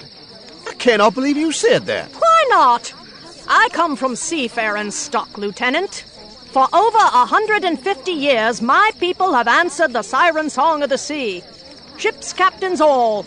And they worked their way before the mast, from cabin boy to master. Do you know much about the sea, Lieutenant? No. Ships signal with flags. They talk with flags. They have flags for every conceivable occasion and threat. Ships that sail under no flag do so at considerable risk to themselves. Many a ship has been blown out of the water for refusing to show their colors, or to strike them. This is not the sea, Miss Hempstead. Same as. It's a vast, ever-changing, constantly windswept, landlocked sea. Those men behind us are deliberately staying behind us, out of sight, like pirates, until they make their move to shoot and board. We can't let them get ahead of us, Rupert. Preacher can't take that chance. They'll ambush us at their leisure. What Preacher is suggesting is murder, Miss Hempstead. Is it now? If you know a man has a knife and has a history of slitting throats, and he's walking up behind you in the dark, are you going to wait till the blade's in your gizzard before you defend yourself? Then it's just as Preacher said. There is no law out here. Except for survival. It comes down to whose life is more important. Theirs or ours. I suppose it does. You should have studied for the law, Miss Hempstead. It might have altered your views. Women aren't allowed to do that, Lieutenant. Yet. Across the wide inner circle formed by the wagons, the mountain men sat, drinking coffee. I'd forgot how strange the laws is back in the States. Plumb goofy, I say. I sure hope that way of thinking never gets past Missouri. Snake stretched out on his blankets with his hands behind his head. We've been out here too long, boys. We should have gone back from time to time to polish our manners, I reckon. Most of our kind did, you know. Yeah, most of our kind will be gone in a few more years. Quite a few has done hung up their buckskins and donned fancy pants and is making their way pretty good in California, rubbing elbows with the genteel and living in houses and working in stores and the like. No, thank you. What are we going to do about all that trash that's following us, Preacher? I don't know. The way Rupert reacted to my suggestion, I reckon we're just going to have to let him attack us before we do anything. That's foolish. Yeah, so is hauling 150 women across the damn wilderness. I reckon we all done won the grand prize for foolishness already. So I'm going to apologize now for getting you boys in this mess. We came along because we wanted to, Preacher. Besides, what else did any of us have planned? Yeah, I knowed what you was doing back yonder in my camp. I just played along with you. I think we all done earned the right to act foolish if we want to. I personally think we're doing the right thing. Hell, I helped open up this country. It'll be fun to see it all again. 'Cause I ain't never going to get another chance. All this talk ain't giving us no answers about what to do with them following us. But I sure don't like the idea of waiting for them to attack us. That purely cuts against the grain as far as I'm concerned. Well, boys, I think I'm in sort of a jam. In one way, I'm in charge of this fool's parade, but on the other hand, the Army's in charge. Now we are in trouble. How old was you when you first come out to the wilderness, Blackjack? Oh, hell, you do have a point. Lot younger than Rupert, that's for sure. Surely he ain't as dumb as he sounds. You know, it sure seemed back then like we knew a lot more about living than he appears to. We did. These young folks nowadays, I don't know about them. Seems like they ain't got no respect for their elders. You can't tell them a damn thing. They know it all. Country's going to hell in a handbasket. You mighty right about that. I come out just before you did, Preacher. Wasn't it grand? Oh, it was for a fact. Well, that got the men spinning tall tales far into the night. Hell, it was at least 8 p.m. before they wound down and hit the blankets. Preacher heard the first drops of rain begin falling about midnight, and he pulled his robe over him more snugly. The last thing Preacher needed the next morning was Faith Crump standing there in the downpour, her hands on her shapely hips, staring him down. What do you mean, walk? Have you taken leave of your senses? Probably. I'm here, ain't I? But you're still gonna walk. Why? Because I ain't gonna put no more strain on them mules and oxen than needs to be, that's why. Look at them ruts yonder, Missy. They're deep, and they're gonna be a lot deeper before the day's done. Ground's already soaked. Look at them clouds behind us. This is one of them storms that's coming out of the east, and they're always bad. We're gonna have rain for about 3 days. Who says so? Steele's pony, that's who. That's ridiculous. Nobody can predict the weather with any degree of accuracy. Delaware can. Poppycock and balderdash! Faith stamped her little booted foot and it sank about ankle deep. It's raining, ain't it? You can't deny that, just like he said it would. We will all catch pneumonia and perish out here. Oh, it's unnatural warm for this time of year. You'll just get wet is all. You'll dry out. Get a bar of soap and take a bath. I'll hold the candle so nobody can see you. Oh, you Faith flounced off the best she could with her boots sinking ankle deep in mud. Ooh, she sure is cute and she's all flustered up. Pass the word, Faith. Everybody who's driving oxen will walk, and only the driver will stay on the box behind the mule. The rest of you, walk! In a downpour that reduced visibility to only a few hundred feet, the wagons rolled out, with the women slogging along beside. Long before the nooning period, most of the women had removed their slickers and tossed them into the wagons. It was just too hot. The preacher, as did the other mountain men, had him a hunch this unnaturally warm weather was only a fluke. It was not yet mid-April, and the weather could and probably would abruptly shift and turn very cold. Here on the plains, this warm rain could just as easily have been sleet slashing down. About an hour before the noon, the preacher made up his mind. Yeah! He and Hammer fought to get close enough to Steele's pony so the preacher could lean over and yell over the wind and rain into the Delaware's ear. Find us a place to hole up. There ain't no point in going through all this crap. There'll be a bad accident if we keep on like this. I've already found one, preacher. Just up ahead, maybe a half an hour. No more than that. Lead us to it. The place Steele's pony found was a thin stand of trees. The women circled the wagons and climbed under the canvas to change into dry clothing. The preacher rode around the wagons several times, seemingly oblivious to the raging elements. Something was wrong, but he couldn't put a finger on it. On his third pass, Eudora flagged him down. What's wrong, Captain? I don't know. Something is. Get a head count, Eudora. I got a bad feeling. Soon, Eudora returned to where the men had strung up a sheet of canvas and were crouched under it. One wagon's missing. Nora Sims, Betty Rutherford, and Phyllis Reed. But they were in the center of the column. How could they just disappear? Easy in this weather. I'll wager it was doing that real bad spell and couldn't none of us see nothing. Eudora? Eudora and the men all turned to face April Johnstone, a slim and attractive young woman from Georgia. I overheard Nora and her group talking the other night. I thought they were only funning. They were talking about turning back. Then they saw me and all of them laughed. I should have reported it. I'm sorry. It isn't your fault. Putting an arm around the younger woman's shoulders, Eudora looked at the preacher and jerked his head toward the wagon. She led the young woman away. We wasn't a mile out when this bad storm hit. I figured we come 5 miles. So if they kept on and didn't stop, they're a good 8 or 10 miles back now.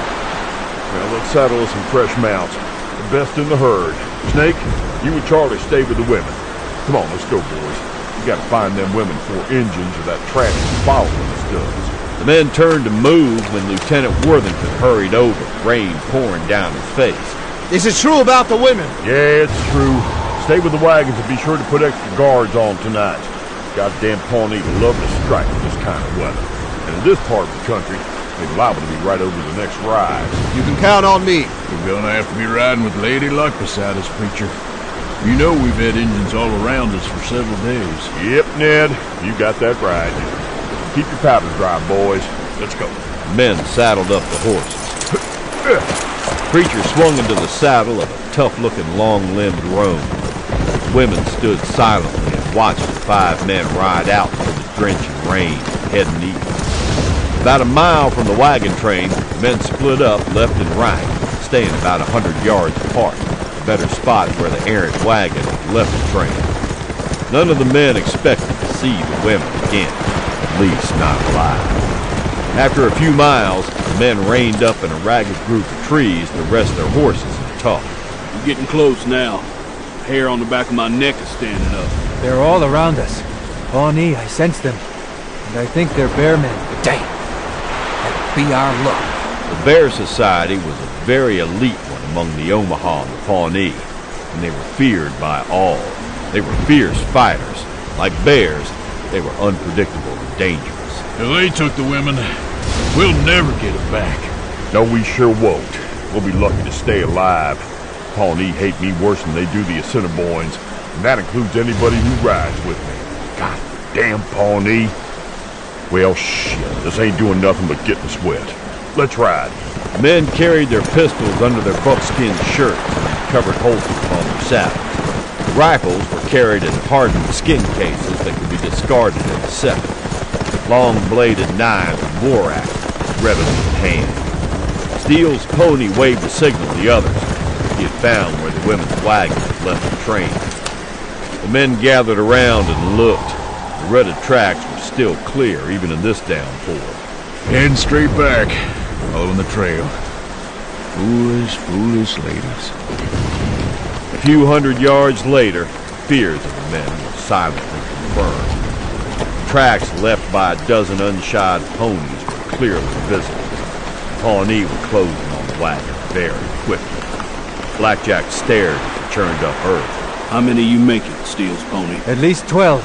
Maybe as many as 15. The mountain men rode for another hour, following the wagon tracks. The rain began to abate, finally dwindled down to no more than a drizzle. The preacher stood up in his stirrups and pointed. There it is. Ned took a spyglass from his saddlebags and opened it full.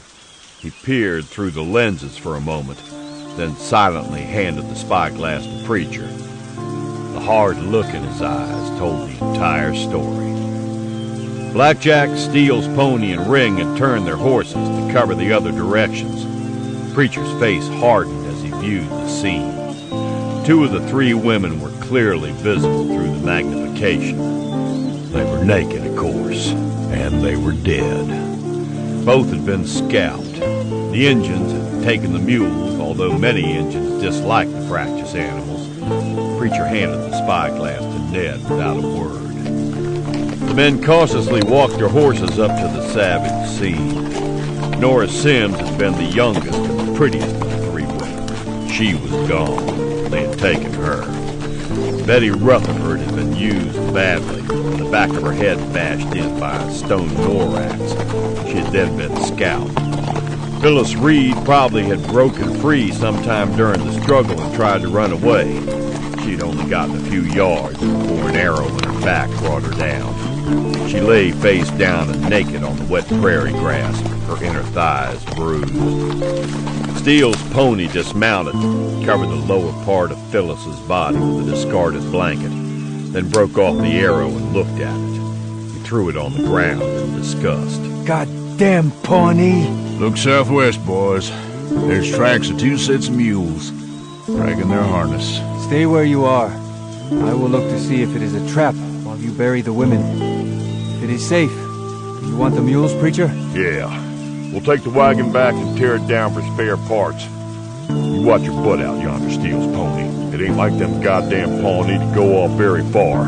They know somebody will come looking. The preacher rummaged around in the clothing-strewn bed and found a couple of shovels. It was easy digging in the soaked earth. The men worked swiftly, digging down as far as they dared, constantly looking over their shoulders. The women were wrapped in blankets and buried.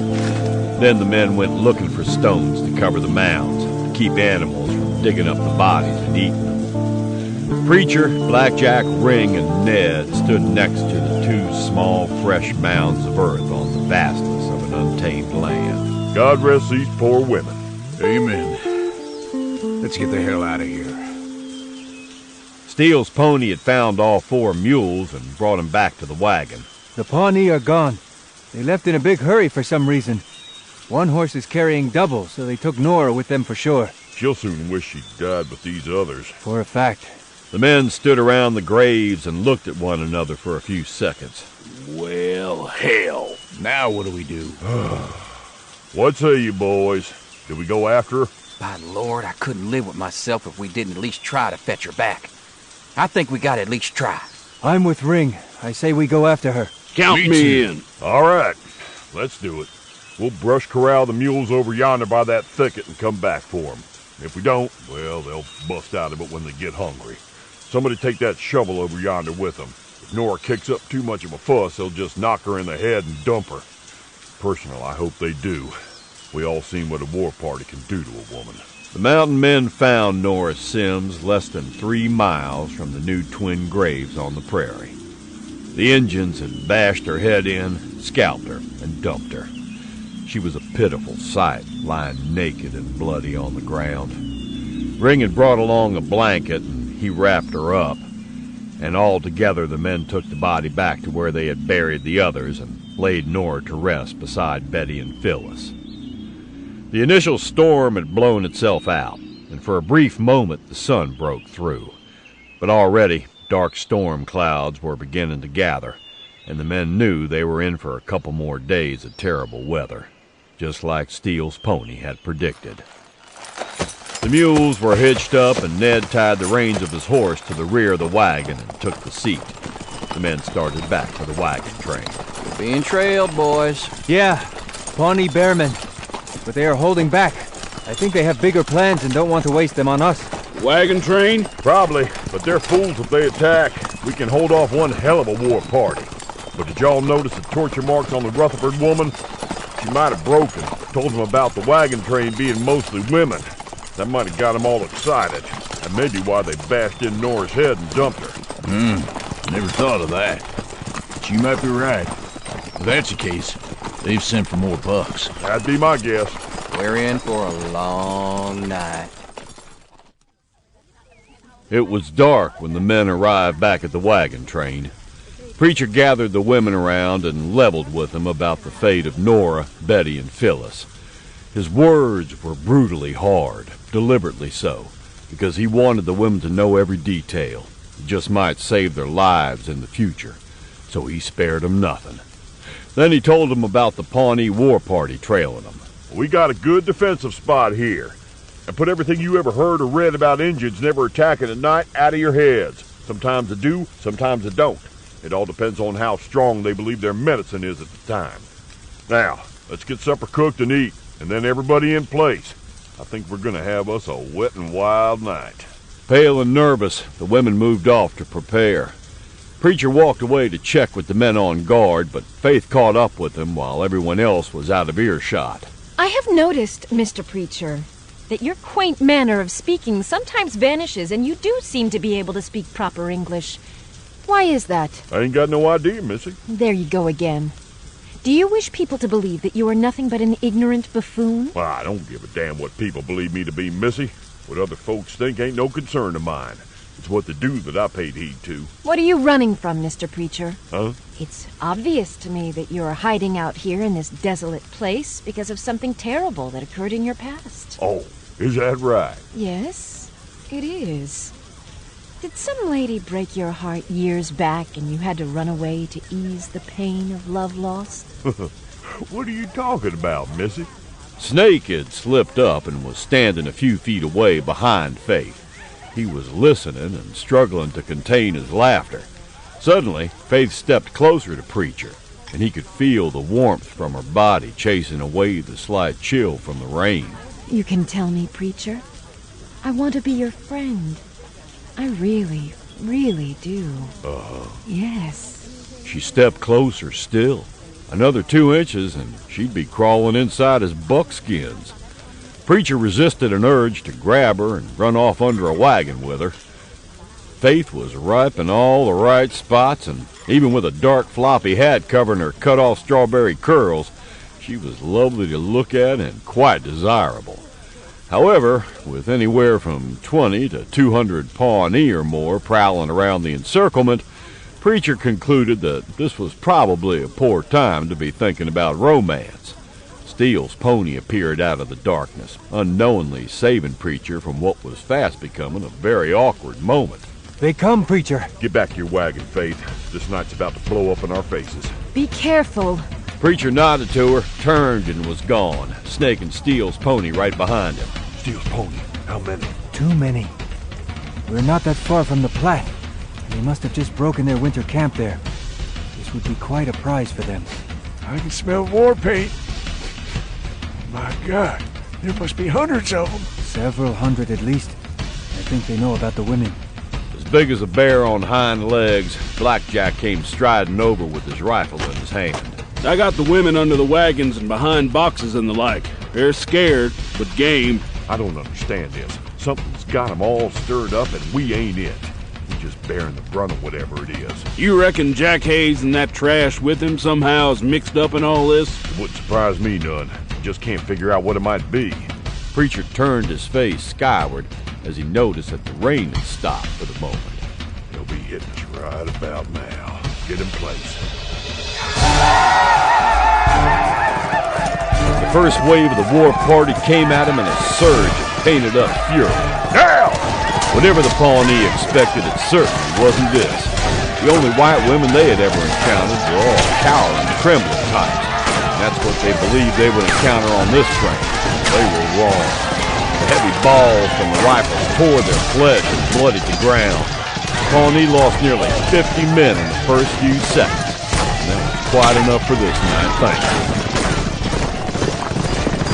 Those women whose jobs it was to reload the rifles and pistols worked fast, and within seconds, the women behind the rifles were ready for another charge. But it didn't materialize. The night grew steadily quieter as the Pawnee pulled back, well out of range. Some of their dead were too close to the wagons for them to recover. The mountain men were quick to take advantage of that. Most of the women and many of the Missouri men looked on horrified as Preacher and his friends pulled out knives and began mutilating the bodies. Faith, shocked, struggled to find her voice. Stop that! Oh, shut up. We ain't liking this no more than you all, but it's gotta be done. Why, for God's sake? Cut the eyes out so they can't see their way to the great beyond. You cut their hands off so they can't fight any enemies they might come upon. Now they'll be lost forever in the darkness, to wander forever. That's the most unchristian thing I have ever witnessed. Ring frowned over his shoulder at Faith, his long-bladed knife flashing bloodily in the light from the campfires. Well, you should have seen Nora Sims, Betty Rutherford, and Phyllis Reed. Then mayhaps you wouldn't be so aghast at this. Next to Ring, Steele's pony held up two severed hands and threw back his head, face to the cloud-shrouded sky. Attack us again, Pony! This will be your fate, to forever wander the outer darkness and never find your way! Every other person get some rest for a few hours, then take your partner's place. Come on, work it out, ladies. It's gonna be a long night. I thought you said they wouldn't return. I said they probably wouldn't be back. Are you going to leave those disgusting bodies right there? No, Missy, we're gonna pick them up and tote the goddamn things over to where the Pawnee have made camp, and we're gonna place them there for them real nice-like. Well, you don't have to be sarcastic about it. Miss Crump, shut the hell up. Preacher walked off. I will not shut up. Just because you've got a bit of gristle dangling between your legs doesn't make you God. Cut up bodies all night if you want to. I'm going to get through this journey, and no one, least of all you, is going to keep me from speaking my mind about it. Good night, damn you! Faith stalked off toward her wagon while Blackjack looked after her in awe. That woman sure can string words together, can't you, Ring? If Preacher don't give her what she's craving pretty soon, we're in for a long trip. Poured from the skies the next day, and Preacher told the ladies to rest. And it gave them a chance to shake out their blankets for the umpteenth time after one gal found a rattlesnake in there, scaring the other women half to death with her screams. Steele's pony, go kill a rattler and bring it back here. That's the only damn thing that's gonna calm these women down. Damn a bunch of city women anyways. Hey, I have a better suggestion. Oh? Yeah, you go kill a rattlesnake and bring it back here. And good luck finding one in this rain. And watch out for them Pawnee. The way I see it, most of them hightailed back to camp. But I figure there may be 50 or so who stayed behind with revenge on their minds. And they'd just love to find you riding out there alone.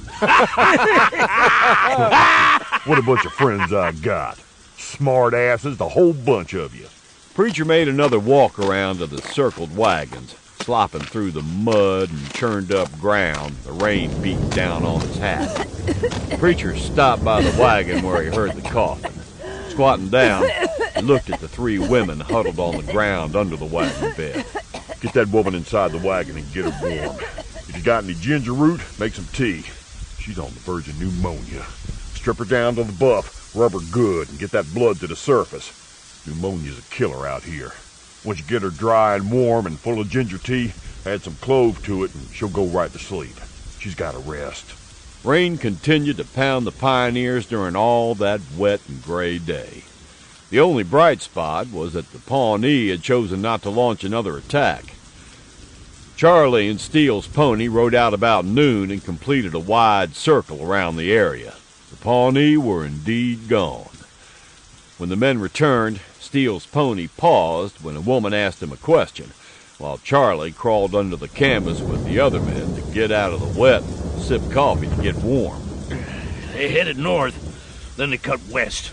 I reckon they figured the rain would cover their tracks, and it would have in another hour or so. That bunch of revenge seekers will be hitting us somewheres along the Platte. I most certainly will not do that. Suit yourself, lady. Steele's pony came walking over to the small group of men, shaking his head. Preacher poured the Delaware a cup of hot coffee. What was that all about? The woman said her child had gotten into poison ivy and asked me what to do about it. I told her to strip the child and dunk her into a mud puddle. That would help relieve the irritation. She refused. It works. Of course it does. But I will find some golden seal when the rain ends, and that works better. Even though I was raised by whites back east, I have always felt that whites are sadly lacking in basic knowledge. It's amazing to me that the white people have progressed as far as they have. Present company not included, of course. Folks got things too easy back east. I was told about something called a train. Runs on steel tracks. Carries people at fantastic speeds. Ain't no horse in the world can keep up with it. Makes my mind boggle to think about going that fast. What's the point in it? If it goes that fast, how do they stop the damn thing? I ain't got no idea. Drag something behind it, I reckon. I don't even know how they make it go. No way. I hope I don't never see one of them things. I might decide to shoot it, if I could figure out where its vital organs is. Eudora smiled as she and Faith, each holding a side of the canvas over their heads, paused on their walk past. It runs on steam. Burning wood heats the water, and the water produces steam, which turns the wheels. It's quite the common thing. Someday the trains will be out here, too. You actually ride on one? Oh, yes. It's quite an exhilarating experience. Faster than a horse? Oh, my, yes. 10 times faster. 10 times? Why, they'd suck the breath right out of you. It is a thrilling ride. Eudora smiled once more, and she and Faith continued on their way. Preacher, do you believe all that? Yeah, Charlie, I do. Woman told me about it a couple years ago. Preacher didn't bring up the story about a man over in France who flew through the air hanging in a basket under a balloon. That would have been just a bit too much for anybody to believe. Preacher wasn't even sure he believed that one. Preacher awakened long before the others and looked up into a brilliant star-filled sky, now free of storm clouds. He lay in his blankets and smiled as he watched the first fingers of dawn slowly extinguish the glitter. The storms were past, and they could move on. Under the hot sun, the plains would dry faster than a man unfamiliar with it would believe. In 2 days, they'd be choking with dust and bitching about the heat. At breakfast, Steele's pony leaned over close to Preacher, but with his eyes on the ladies over by Eudora's fire. The women are up to something. What? Don't know, but I think it has something to do with the dead women. Charlie Burke and Snake came up, both carrying plates piled high with food. Ring, Blackjack, and Ned strolled up too, their plates filling to overflowing. One thing could be said with absolute certainty about the mountain men. They could all eat enough for 2 or 3 men. The women is putting together a choir. Choir? What the hell for? The women is gonna have a tribute to them 3 dead ladies, singing and reading from the Bible. Preacher chewed on a hunk of bread, ignoring the smile on the big mountain man's face. Oh, hell. I ain't gonna interfere with no Bible thumping and praising the Lord in song. I ain't no heathen. But while that's going on, I'll saddle up and scout ahead for a few miles. You want to come along, Steele's pony? Actually, I find the sound of feminine voices blending together in song quite moving. I shall stay and perhaps join in song with them. Steele's pony, I know you got you a hellacious good education. 7th grade, I think I heard. But I wish just once you'd talk like a damn dumb Injun. Grub heap good. Are you satisfied now, Snake? Oh, smart alecky Injuns. I'll go with you, preacher, before them females start singing and preaching and get all emotional and start blubbering all over the place. Well, I don't think I could stand that.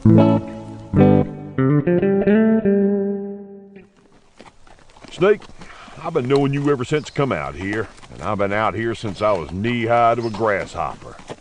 You ain't changed none. How the hell old are you anyway? I don't rightly know, preacher. I think I'm somewhere between 70 and 80. I know I was years out here before Lewis and Clark come a-traipsing through. You see, I killed me 2 men in Vermont back in 85. 1785? That's about 17 or 18 years before I was even born.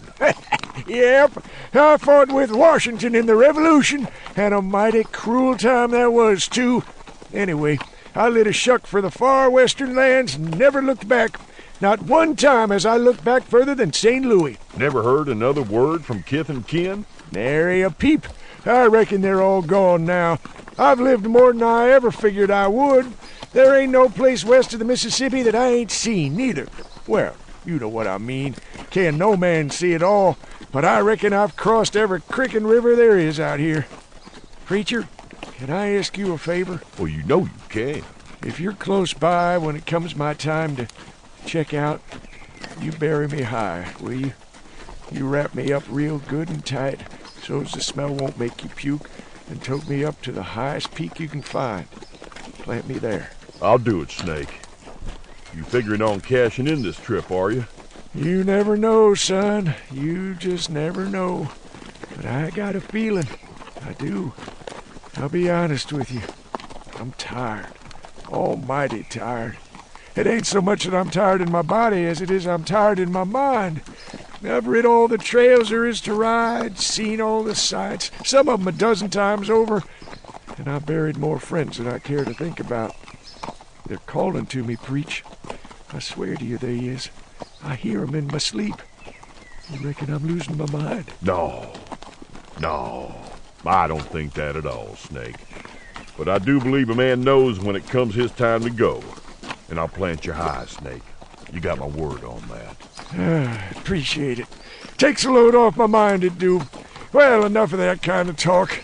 I think we've been riding for about 2 miles or so now. You want to stop? Hell no. I want to put some distance between us and them females. Blackjack knows the way. I want to see what the Platte looks like. It's wet. Oh, thank you very much. I remember that much about it. Yeah, we gotta cross it just north of here. I ain't made up my mind yet. What worries me is why Washington wanted us to leave Missouri so soon. Ain't no way they could have predicted this early spring with plenty of graze. That's why them extra wagons of feed was put on, Preacher, at the last minute. But why? So we stand a better chance of covering 2,000 miles before the snows fall, I reckon. Yeah, maybe. Maybe. Oh, Jesus. You got something stuck in your craw? Yeah, I got plenty stuck in my craw, and all of it worrisome. We got alkali water and engines to worry about. We're gonna lose livestock and lives crossing rivers and run off by engines. And these women are gonna have to boil water before they drink it to keep from getting sick. We was lucky back yonder that no lightning was with that storm, but we'll face it in the months ahead. We're gonna be humping it to keep this train in fresh meat. We're gonna have to windlash these wagons down the grades up ahead, and I mean we. Them ladies won't be able to do it alone. And did you notice that these big bastard wagons don't have no brakes? Yeah, well, that's why I raised so much hell back yonder about additional heavy rope. You're just a barrel of laughs today, ain't you, Preacher? Oh, shit, Snake, I ain't even got going good yet. I was afraid of that. We're gonna face dust storms, wind storms, busted wagon wheels, and lonelies. We can deal with all them things except in the last. Over the last 50-odd years, I've seen big, strong men fall under the vastness of it all. I mean, go stark raving mad. You've seen it, too. And let's don't forget them men on our back trail. They sure ain't up to no good. Again, Preacher nodded. The past night, alone under one of the supply wagons, Preacher had carefully gone over the documents given him by the government man back in Missouri. Preacher was convinced the papers were genuine and that the man from Washington was up to no skullduggery. He didn't believe the government man was in any way mixed up with that band of scallywags who were following him. So what were they up to? He didn't know. Who was that tall, well-dressed man who appeared to be leading the group? He didn't know that either. But Preacher had him a hunch he'd know the answers to his questions pretty damn quick. The going was slow that first day after the torrential rains, and the train made only a few miles. But under the blistering sun, the land dried out quickly, and on the second day after the passage of the storm, the wagons made a good 15 miles. The westward women had said and sung their goodbyes to the 3 ladies who had become discouraged, and no more was said about them, at least not the preacher. The preacher told Blackjack and the other mountain men to take over for a few days. He was going to lag behind and get him an eyeball full of the men following him. He had him a place all picked out, and he had his good spyglass. Then Preacher decided he'd best tell Lieutenant Worthington of his plan, too. You're not gonna ambush them, are you? Me? Against 40 or 50 armed men? Hell no. I had to ask, Preacher. Your exploits of dare and do are well known. In case you're not back when we reach the Platte, do we cross it when we come to it? No, stay on the south side of it, but you won't reach it before I return. I'll be back before you know it. You will be careful. Careful? Out here, son, the body best be careful 25 hours a day. Preacher left within the hour. He headed for a series of bluffs he'd checked out a few days past, an upthrusting of rocky-faced cliffs that had torn out of the earth hundreds of thousands of years back. Sandstone. They had a good stand of timber on top, which would offer plenty of cover. From up top he could see for miles, and there were plenty of spots where water gathered and held. Preacher reached the bluffs about an hour before dark and quickly found the trail up to the top. Preacher wiped the tracks clean and scattered handfuls of dirt over his work. It wouldn't fool anyone who knew tracking and was carefully looking, but it would be dark soon, and Preacher would go back over his work come the morning. He picketed Hammer and then spent a full 20 minutes on the bluffs with his spyglass, carefully scanning in all directions. He couldn't see any smoke, no movement other than animals, and he couldn't detect no danger within miles of his location. Now that didn't, of course, mean that there were not Injuns about, just the Preacher couldn't see them. When you couldn't see an Injun, that's when you'd best start worrying and see to your powder and shot. There was no way Preacher was going to risk a fire that night, so he ate a cold supper of bread and meat he'd taken from the wagon train, took him a long drink of cold water that had gathered in the rocks, then rolled up in his blankets and went to sleep. At first light, Preacher was again on the bluffs, carefully hidden in brush, with his spyglass. He used the glass north, south, and west, but not east, to keep the rays of the sun from reflecting off the lens. He saw no signs of Injuns, nor the large party of heavily armed white men he was expecting. When the sun was overhead, he began using the glass toward the east. After an hour had passed, he caught the first sight of the men. When they drew nearer, he began his count, and when he had finished, he was really worried. He counted 50 men, all heavily armed, with plenty of pack horses and provisions. The Preacher knew that man out there in front of the loose column, personally. Victor Bedell. Victor Bedell had been a very successful merchant and lawyer in St. Louis up until a few years back. He had dealt in furs and in gold and precious gems. He'd owned saloons and sporting houses and other businesses. And he had also loaned money and grub-stake trappers. Gold and precious gems had all been stolen in far-off places. Vic cheated the trappers out of everything they brought back. When they complained, he showed the authorities the papers the always uneducated trappers had signed. It was all legal. The last time Preacher had traveled to St. Louis, Bedell had mistaken him for being unable to read or write and tried to get him to sign with his fur company. Preacher carefully read the wordy document, then wadded it up and tossed it aside, and told Bedell to go, commit an impossible act upon his very own person. Bedell got hostile. Preacher whipped him up one side of a street and down the other side, thoroughly humiliating the fancy pants liar, cheat, whoremaster, and all-around scoundrel. Bedell swore he'd someday kill Preacher. Preacher laughed at him and headed back west. The very next year, so Preacher had heard, the law caught up with Bedell and he barely escaped the hangman's noose, fleeing St. Louis with his gang. He'd shown up in New Orleans. Preacher had thought he was still down there with his whores and dirty deals. But now here he was, big and bold as brass. Preacher watched the gang of cutthroats ride on until they were out of sight. Well now, that wagon train is surely in trouble. That's got to be the reason for Bedell following and laying back. Now, what do I do about it? He decided that until Bedell and his men got long out of sight, the best thing he could do was just take a nap. So he did. Preacher napped for about 30 minutes, then broke camp and saddled up. He was uncertain as what he should do. Steele's pony had only said that it was a large band of men, but 50? Why did Bedell want the wagon train? There had to be more to this than met the eye, but what? What other reason would bring Bedell all the way from New Orleans clear up to the wilderness? Well, for a fact, the wagons were all new, and the man from Washington had said they were special made just for the trip. But Preacher, a suspicious man by nature, had gone over the wagons personally, looking for secret hiding places where gold might have been hidden. There were no special built hiding places. They were good, strong, sturdy wagons, and that's all they were. The army had scouted out some of the wilderness and reported back that there was no gold to be found west of the Mississippi. Now, Preacher knew that was a crock of crap. Not being a money-hungry man, Preacher had no special interest in the precious yellow metal. But Victor Bedell, now he was a money-hungry man. Preacher plunked down on the ground to think a spell. Maybe Bedell wasn't after the wagons, but had some information about gold and was going after it. The mules, oxen, and the wagons filled with supplies would just be the cherry on top of the cake, not to mention the women.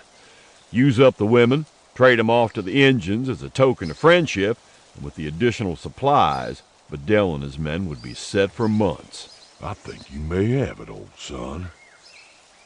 After nightfall, Preacher engined the remaining 2 miles to Bedell's camp.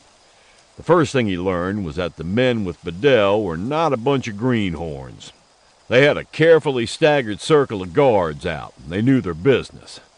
They were good, all right, but Preacher figured that he was some better. He managed to steal one of their horses and lead him into a shallow ravine and picket him quiet. Shortly after that, he returned to the camp. The second shift took over, and Preacher picked out his man. The man moved around too much, and he had a bad habit of turning his back to the darkness outside the circle. Hey, buddy. Huh? Preacher smacked the flat side of his war axe against the man's noggin and dragged him off to the ravine. He tied the unconscious man belly down across the bare back of the stolen horse and got the hell going from there. He was betting Bedell and his men would think Injuns grabbed the fella and wouldn't follow in the darkness. Preacher rode for over an hour, choosing his route carefully. He followed creeks, staying in the water much of the time to throw off and slow down any of Bedell's men who might follow him, but he didn't think any would. Finally, Preacher swung down and let the prisoner fall to the ground. The man had been awake for quite some time, but he'd had the good sense to keep his mouth shut. His belly-down position on the bare back of the horse prevented him from seeing just who had grabbed him. Relief showed on his face when he realized a white man had taken him. But that relief was short-lived when Preacher pulled out his bone-handled, long-bladed bowie knife and touched the point of the blade to the man's cheek. You ever see a man skinned alive? No, sir. You want to witness it firsthand? Hell no. You got a name? Wolford Lewis. You ever heard of a mountain man called Preacher? Yes, sir. What have you heard about him? He's mean, vicious, and a killer. That he's lived with savages for so long he's become one. There was a newspaper story on him back home. It said that Preacher has gone and killed more than 1,000 men, red savages and white men. Then he fought grizzly bears and won. That he lives in a cave with a mountain lion. You know Preacher? I'm Preacher. Oh. Wolford fainted.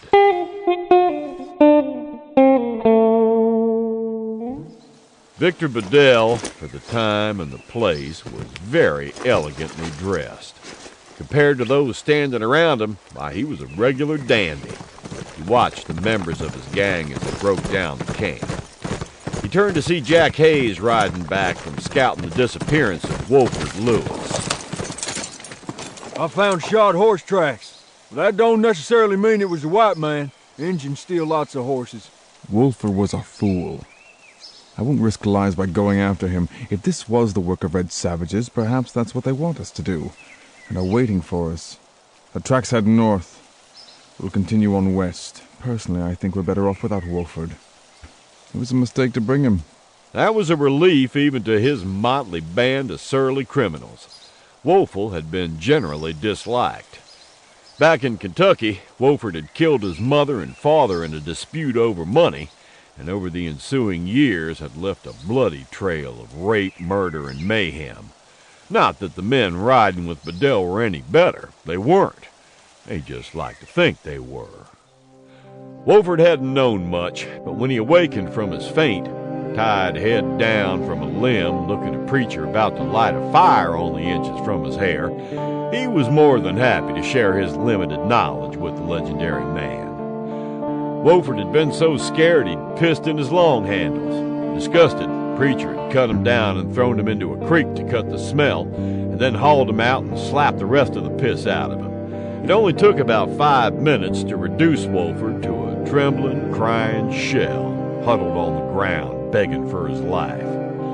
Bedell had him a map, supposedly showing where a large deposit of gold was, and he and his gang were heading there. Once they had the gold, they were going to stake out, claim, and then rule a large portion of the Northwest. A king and his soldiers was the way Wolford put it. And Preacher had guessed right about the wagon train. When Bedell had learned about it, they had hastened their departure in order to fall in behind the train.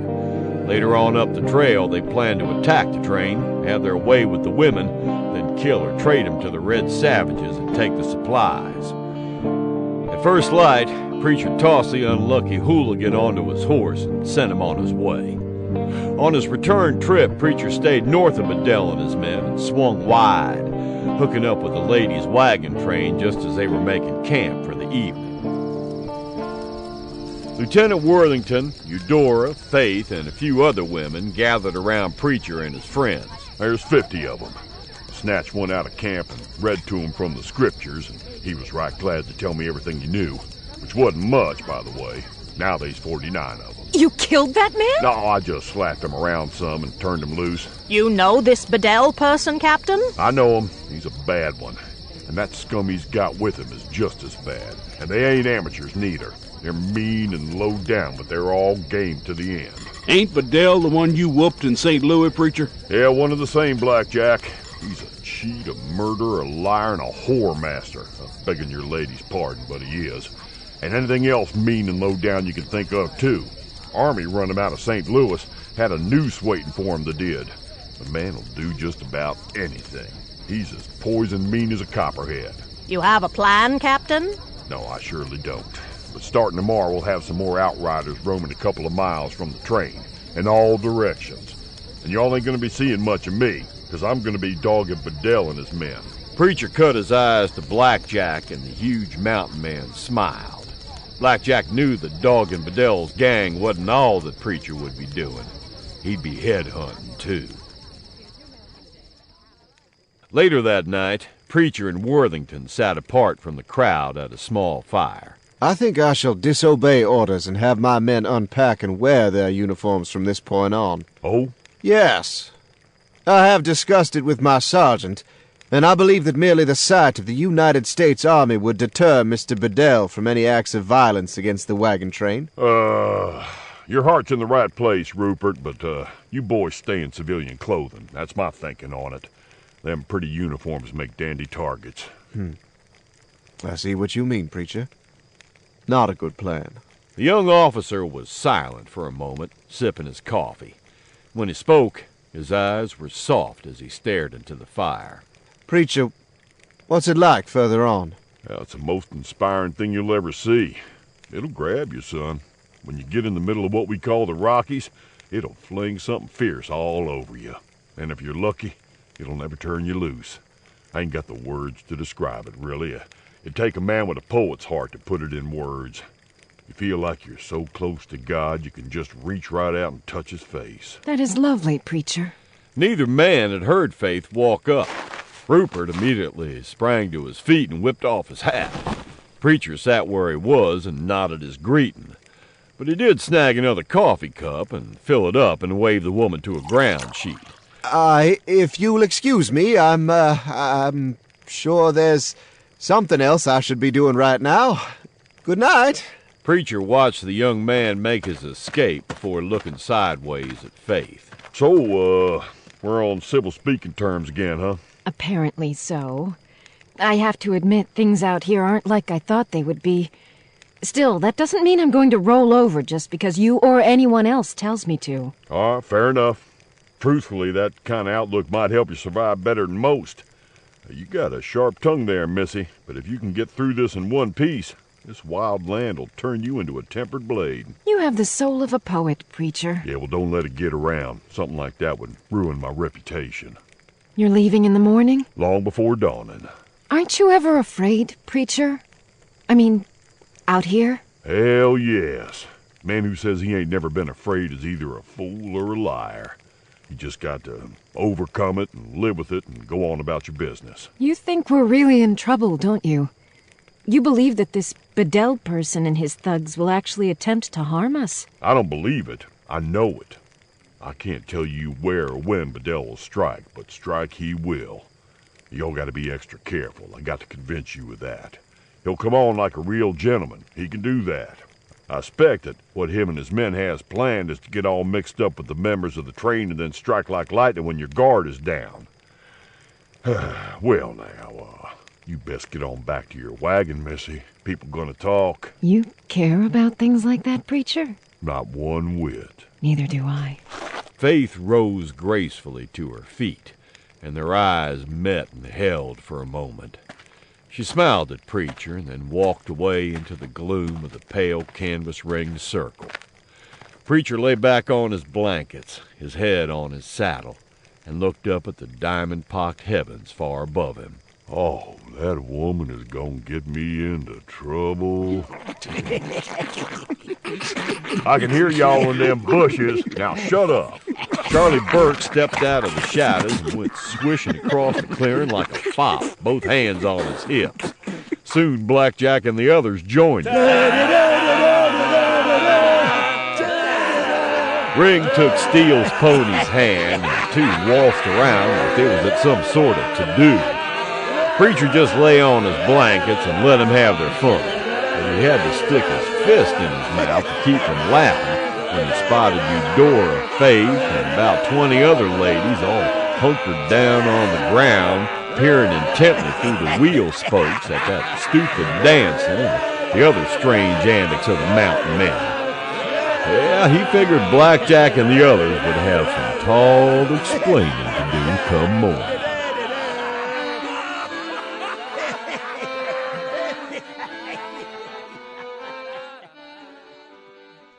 Time to reload. The First Mountain Man is continued on the next CD. Preacher was a good 5 miles from the wagon train when the eastern sky began splitting into color.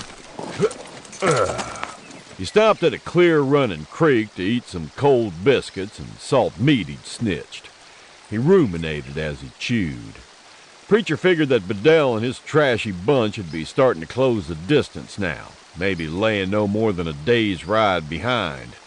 In 2 or 3 days, the wagons would have reached the Platte and be heading west along its southern banks. Yeah, that's where they'll hit 'em. He finished off his breakfast and took a long drink of water from the creek. Then he went to tighten up the cinch. Hammer pulled his usual stunt and puffed up. The Preacher didn't catch it when he tried to step into the saddle. Hammer would exhale, loosening the cinch strap, and Preacher would hit the ground. Hammer would then roll his eyes and show his big teeth. Preacher always swore that damn horse was laughing at him. Caught you that time, didn't I? The big horse tried to step on Preacher's foot, but the mountain man was too quick for him. God damn you, horse. Preacher rode another 6 or 7 miles, then reined up before he topped a fairly high ridge. He picketed Hammer and, taking his spyglass, bellied up to the top of the ridge and began scanning. It didn't take him long to spot the riders. They were riding at a distance-consuming pace, but not a punishing one for their horses. And their horses, Preacher had noticed the other night, were all top-quality mounts. Preacher had never seen so many fine horses in one bunch. Definitely closing the gap.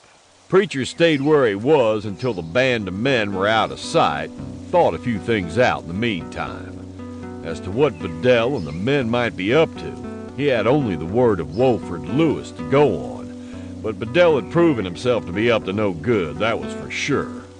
Preacher was at a loss as to just what he should do to cut the odds down some. Preacher didn't think one man tackling 49 would be real smart, frankly.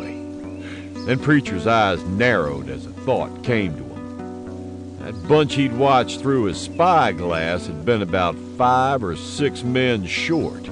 He was sure of it. What had happened? Had the men quit Bedell and turned back? Well, Preacher didn't believe that, not for a second.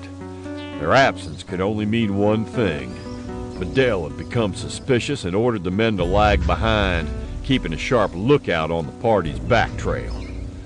Preacher took a slow, careful eyeballing of his surroundings. The land looked peaceful, empty, but this part of the country was very deceptive.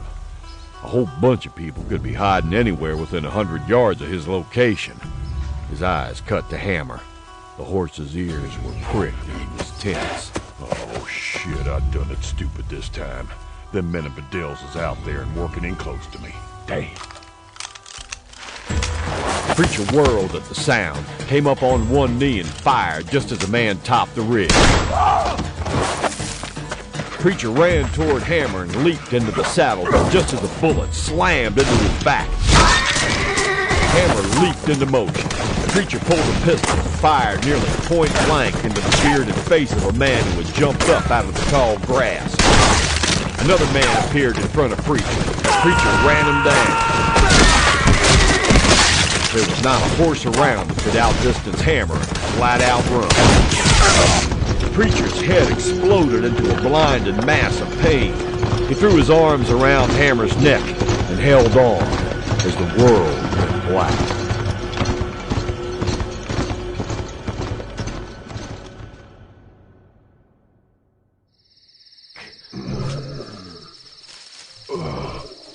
It was nearly dark when Preacher forced his eyes to open.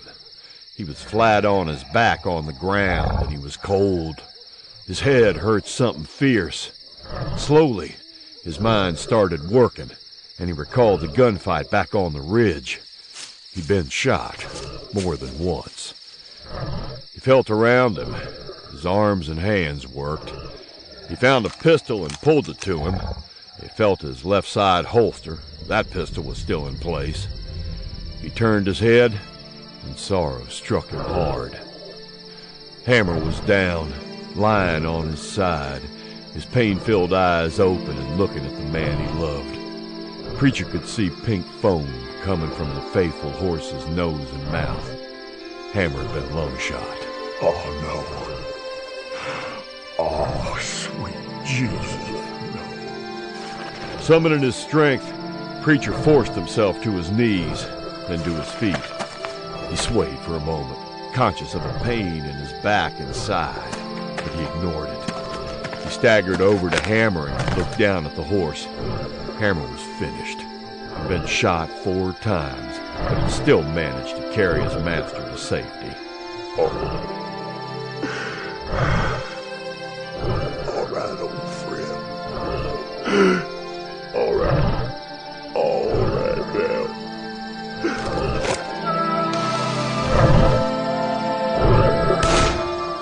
Preacher fell to his knees beside the big faithful horse.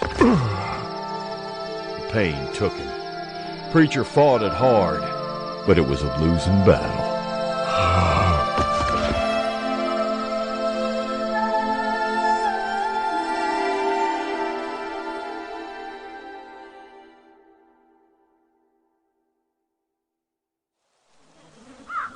It was full light when Preacher awakened again.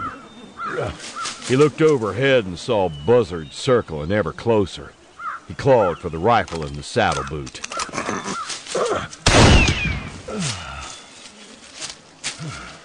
Preacher fought the swimming pain in his head and rose to his feet.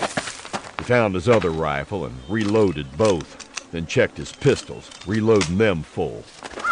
One buzzard landed and stared with his evil eyes at Preacher. He stripped saddle and saddlebags from Hammer's stiffening carcass, having to dig under the horse with his big knife to finally get the saddle free. Exhausted, Preacher rested for a time, fighting pain and nausea. He dampened a handkerchief and held it against his aching head, near the back where he figured the ball had clipped him. It seemed to help. He pulled up his buckskin shirt and looked at the hole in his side, close to the outside. He felt around to his back. The ball had entered in his back and exited out the front. Preacher figured if the ball had hit anything vital, he'd have been dead by now. He cleaned the wounds as best he could, and then found some moss and placed it over the holes, tying them in place with pieces of cloth he tore from his only spare shirt. He built a small fire and boiled coffee. Then, ignoring his pain, he worked for hours covering Hammer with rocks. Animals might get his faithful companion in many years, but if they did, they were going to have to work like hell to do it. Hammer, I'm sorry. I truly am. You rest easy now, old friend. You carried me many a mile. We rode some trails, we did, and you earned your rest. You ride the skies now, all right? And I promise you I'll avenge you. I swear to God I'll do that. Preacher turned his face toward the west. Bedell, you sorry piece of shit. You better catch you a whaler ship to China, 'cause I'm coming after you, you son of a bitch. And I'll find you. I don't care how long it takes me or how many miles I gotta travel. You are dead, Bedell, and anyone who rides with you is dead.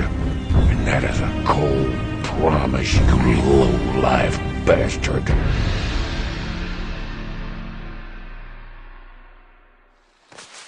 Dragging his saddle, Preacher made it to a creek and rested in the cool shade. For several days he drank often and ate up his meager supplies, managing to catch some fish to supplement his diet. He dug up tubers and ate them, and tended to his wounds by making poultices. When he started walking west, he knew he wasn't 100%, but he was strong enough to get going. On the second day after leaving the creek, he found himself looking at 3 Kansas braves sitting on their horses and staring at him. I'm White Wolf, also called Preacher. We know of you. That's a fine-looking spare horse you got, and I want to trade you for it. Perhaps we do not wish to trade. Well, I think you changed your mind. How's the horse called? We just caught him. He has no name. The horse was shod, and Preacher figured it had belonged to one of Bedell's group who had ambushed him. Preacher pulled his spare hawking from the boot and tossed it to the Kansas holding the reins of the horse. As soon as he caught up with Bedell's group, he'd have him another rifle quick like anyway. He tossed a bag of shot and a powder horn to the Injun, too. Fair trade? Fair. The Kansas nodded once and dropped the reins. The Injuns rode away without a backward glance. Preacher petted the big brown. He had him gentled down and taken grass from his hand in a matter of minutes. He was in the saddle and riding west within the hour.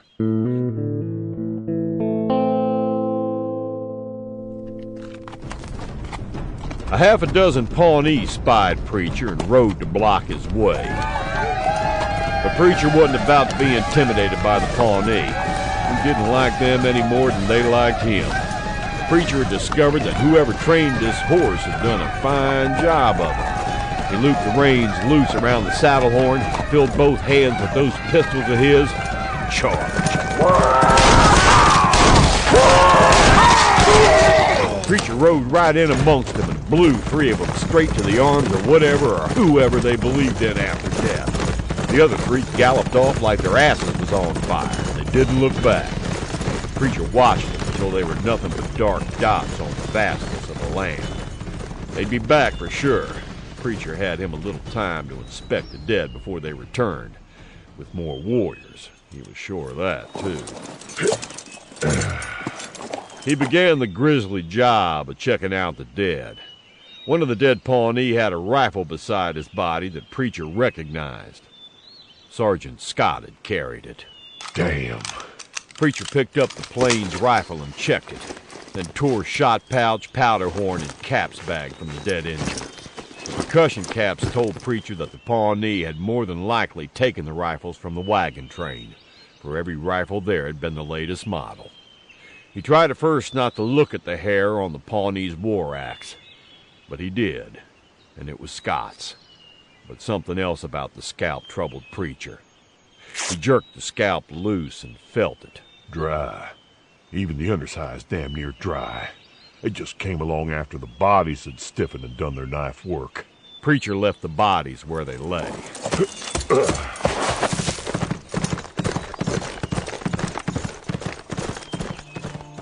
The next day, Preacher found the spot where the battle had taken place. Bedell had split his people. One group had swung wide and gotten in front of the wagons, and another had hit him from the rear while the wagons were strung out and on the move. It had been one hell of a running battle, and the last wagon had been halted some 5 miles from the ambush site. Preacher found lots of signs of dried blood, but he could not find one body. And where the hell did the Pawnee come up on Scott? He'd probably never know. Some animals could have dragged off the body or bodies by now. Preacher backtracked. There was no point in getting into a hurry now. The deed was done, and he couldn't undo it. Every few hundred yards, he'd stop and sniff the air. Preacher knew Bedell and his thugs wouldn't have taken the bodies far. They had to be buried somewhere close by. Finally, he smelled it, the unmistakable odor of death. 4 of the drivers hired back in Missouri were buried in a shallow grave. Animals had uncovered them and had eaten on the bodies. Preacher covered them again, piling rocks over the dirt. Then he went looking for more bodies. He found the body of a woman he'd known only as Ross, buried in a hastily dug grave with a woman he'd heard called Mary Lou. Their heads had been bashed in. Preacher found the other drivers. They'd been shot, and part of a dried creek bank caved in on them. One hand, curled into a fist, was protruding from the earth. Preacher left them in peace where they lay. He walked a short distance and found 2 of Lieutenant Worthington's soldiers next. Sergeant Scott was lying dead with them. All had been scalped. Casting about, Preacher could see plain the wagon ruts. It looked like Bedell and his men were going to follow the ill-defined trail all the way. Black-hearted heathens. Filth and trash. Preacher found Charlie Burke dead and uncovered in the brush. Old Charlie must have put up one hell of a fight, for he'd been shot half a dozen times and had still managed to get away to die alone. Preacher found a shovel and he buried his friend, his weapons with him. 15 minutes later, he found Ned. The mountain man had been shot about as many times as Charlie, but had still gotten away from the terrible fight. He had propped himself up against a tree and was smoking his pipe for the last time when he died. His pipe was still in his cold hand. Preacher buried him. God damn them. Preacher next found the bodies of the young children. He carefully buried them, boys with boys and girls with girls. He couldn't find enough of their clothing to cover them proper, and that seemed like the worst sin to Preacher. Then he found the rest of Rupert's soldiers. They had sought cover in a short ravine and had died like soldiers, fighting to the last man. Then Bedell's men had gone through their pockets, removing all papers and money. Preacher laid him out in the shallow ravine and caved earth and rocks over him. When he could find no more bodies, Preacher began casting about for blood stains that might have been left by any wounded. He found plenty of it. It looked like Steele's pony, Ring, Snake, and Blackjack had taken lead but had managed to get away. It was getting too dark to track, so Preacher made camp. His thoughts were as dark as the night as he rolled up into his blankets. Old Satan himself would have tiptoed light around what Preacher was thinking. At first light, Preacher tracked the wounded with the tenacity of a bloodhound. He soon found what he'd hoped to find. A small group of women had gotten away, and they had done so on horseback. Eudora had her a foot size that was equal to her height, and she had led the group of females out and away from the attack. Maybe Bedell and his men had decided not to pursue the women, thinking they'd probably die out there anyway. It took Preacher most of the day to find them. He spotted them through his spyglass, and he noted with satisfaction that they had picked good cover in which to light and rest. He didn't want to spook them, and as jumpy as he knowed they was, he might get shot right off the mark if he showed himself plain. Ladies, it's me, Preacher. Don't shoot me, gals. My stars and garters, Captain, come on in. Preacher rode into their tiny camp and slid from the saddle. There were 7 women: Eudora, Faith, Cornelia, April, Lizette, Madeline, and Claire. They all hugged him. Then Preacher took the cup of coffee Eudora handed him and sat down to hear their story.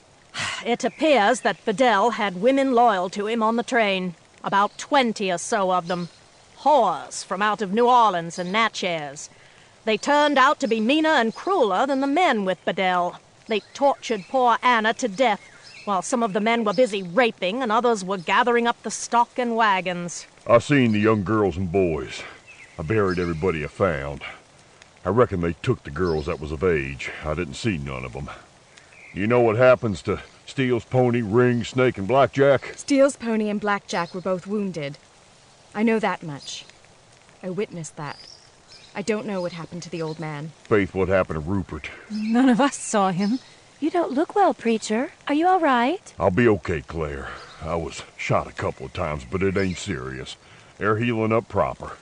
I just ain't got my strength back yet. It'll come soon. That's a terrible gash on your head, but it seems to be healing. I've been treated with poultices. Same with the bullet hole in my side and back. It's still some sore, but the bleeding's long stopped and it's closing up. I just need 2 or 3 days to take it easy. We can take the time. But the ladies... What's happened to them has happened, Madeline. They are not going to die from being raped. I'd rather die. Then you're a damn fool. I don't want to hear any more such talk. What are we going to do, Captain? We're gonna attack.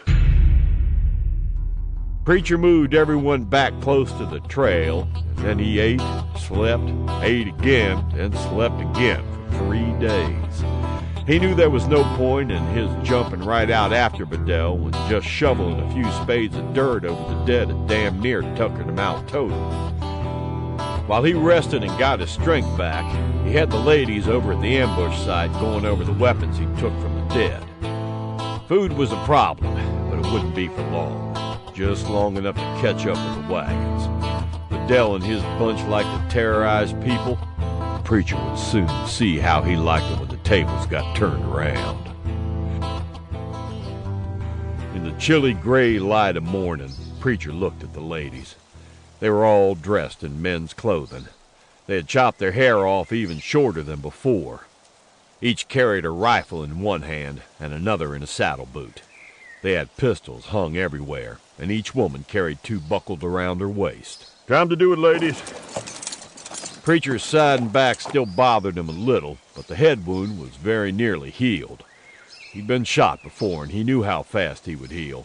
By the time they caught up with the wagons, he'd be 100%. Let's ride. About 6 or 7 miles from the ambush site, Preacher called a rest period along a little creek shaded by cottonwoods. He'd seen something glittering brightly, and he wanted to check it out. While the ladies rested, he found the source of the twinkling. Rupert Worthington's cavalry saber had his name engraved right on the blade. He showed it to the women. I've seen some tracks leading toward that ridge yonder. I'm going on foot. Y'all stay here.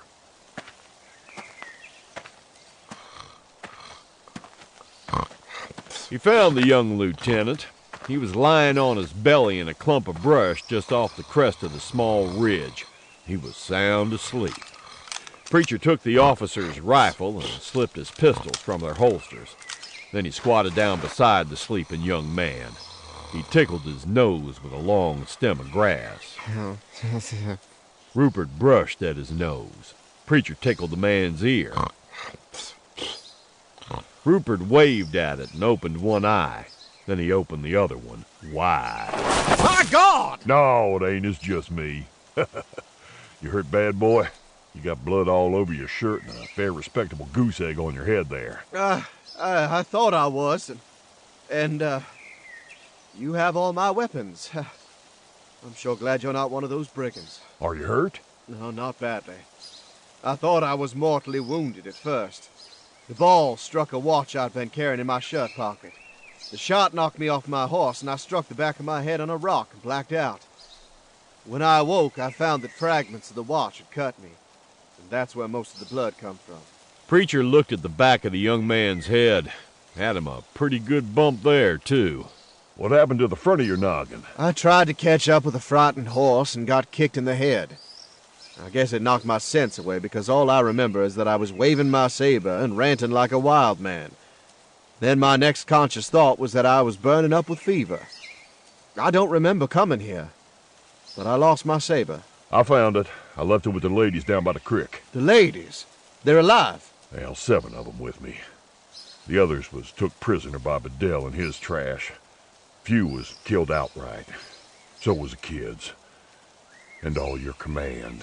Oh, God. Rupert put his face in his hands. Whilst the lieutenant was clearing his emotions, Preacher looked out over the land. No smoke, no sign of Injuns, not that that meant a whole hell of a lot. He stepped to the crest and called down to the ladies. Y'all build a fire and boil some water and save some to clean up Rupert's wounds. He ain't hurt terrible bad. We'll be down directly. Preacher returned and knelt down beside the young army man. It's all right to cry, Rupert. Damn people who say a man ain't supposed to weep. Them rotten sons of bitches killed my good horse Hammer, and I squalled something fierce it did. So you just go right on and get it clear out your system. And when you feel up to it, we'll head on down to the creek and get you tended to. While Preacher waited with the lieutenant, he decided to leave the still ill-defined wagon trail and stay to the south of the stolen wagons and kidnapped ladies, who would be following close to the Platte. Preacher had a plan, sorta, but it was a chancy one. He had his bow and quiver of arrows, and he planned on doing some silent killing. He planned to retake the wagons, one at a time.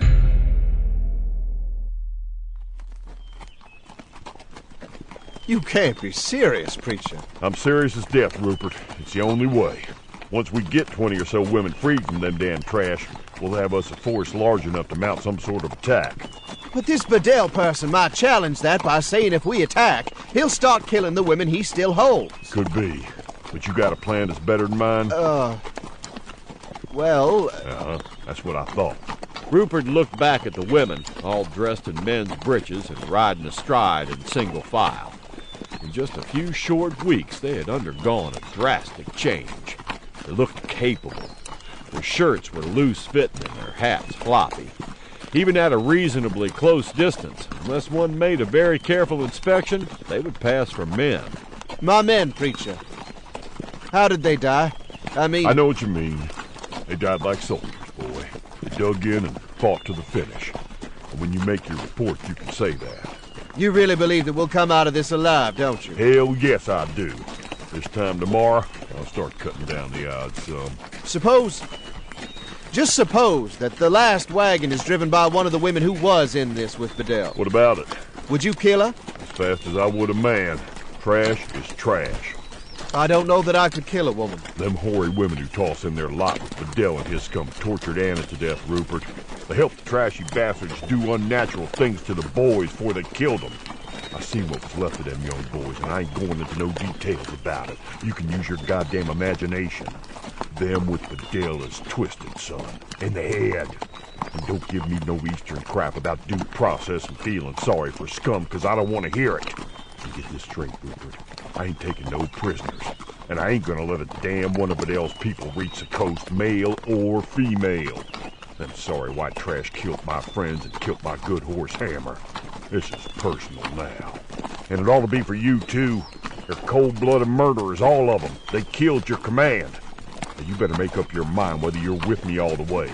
Because in this situation, halfway ain't gonna do it. Amen to that. You'll just let me get that damn ruby in my gun sights. I'll gut shoot her so fast it'll billow your mainsail. My word. I want that damn Cindy Lou. I never did trust her. I got my mind set on Aileen. I saw what she did. I see it every night in my dreams. And I'll not rest easy until she's rotting in the grave. Not that she even deserves a grave. Hate is not a good thing. Vengeance is mine, saith the Lord. Stick your platitudes up your bottom. There is no need to be coarse, Miss Faith. So how do you think you'd like it if one of Bedell's men bent you over a wagon tongue and sailed up your stern? Ah, heavens! Oh, Rupert, shut up. And get your mind set for killing. You gotta be just as cold-blooded and hard as them we fight. If we're not, then we're gonna lose. And that's all there is to it, boy. That's a sum total. I'll do my best.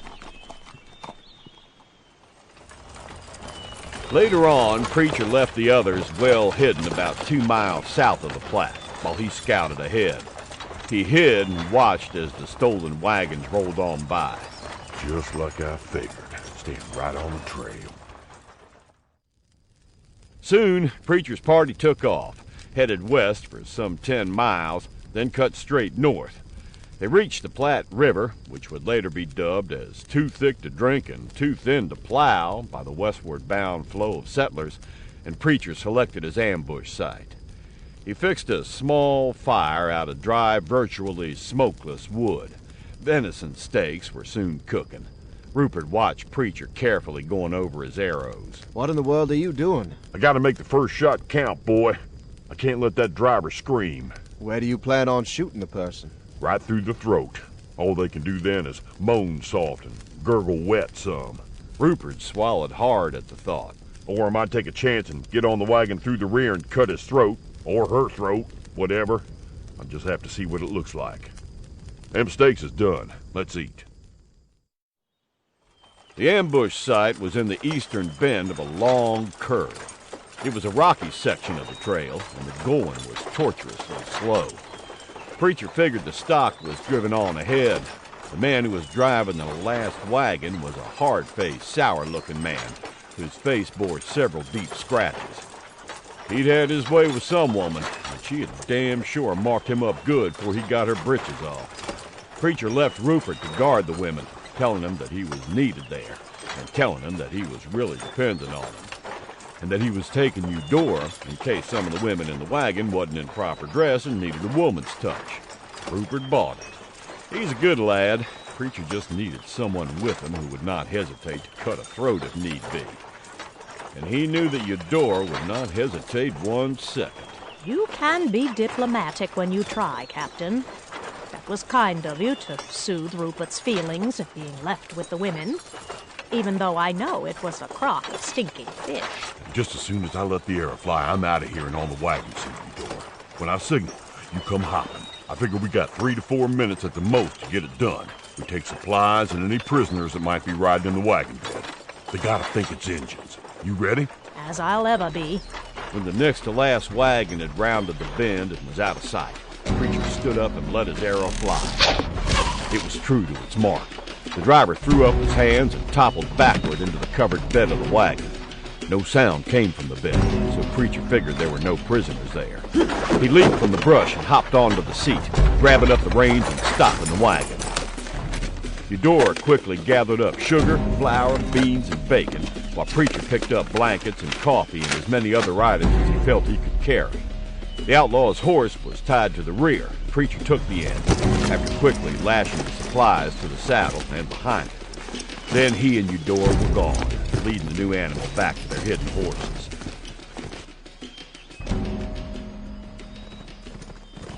Long after the wagons were gone, Preacher and Rupert rode back to the ambush site.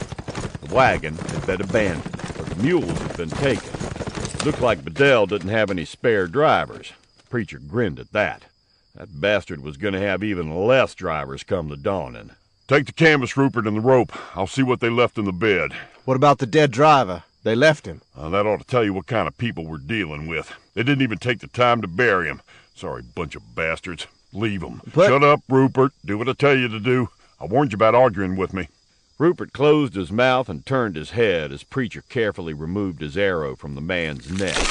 Bedell's people had not even bothered to inspect what contents remained in the bed of the wagon. Much of it was useful to Preacher and his small group.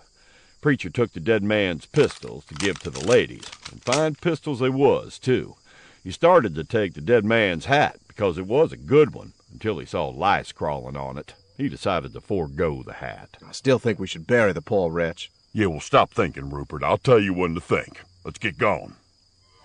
Bedell didn't believe for 1 second that Injuns had been responsible for the ambush of the wagon. The handsome, well-dressed man sat drinking coffee and staring morosely into the flames of the fire. The man who ambushed the wagon, and it was one goddamn man, was Preacher. The men said they'd seen Preacher take at least 2 balls, one of them to the head. Well, the wounds must have been pretty damn slight. I've got more men waiting to join up with the group when the wagon's cut north a few days from now. They'll more than make up for the men Preacher's killed. But damn the luck. Faith Crump got away, and she was our trump card. Old man Crump would have paid a fortune to get his daughter back. With that money, plus the money the gold brings, and the gold is here, all right. I know that. I can live like a king for the rest of my life. Goddamn Preacher to hell. When the wagons link up with the men from California, I'll assign all the new men to kill Preacher and grab Faith Crump. It's the only way.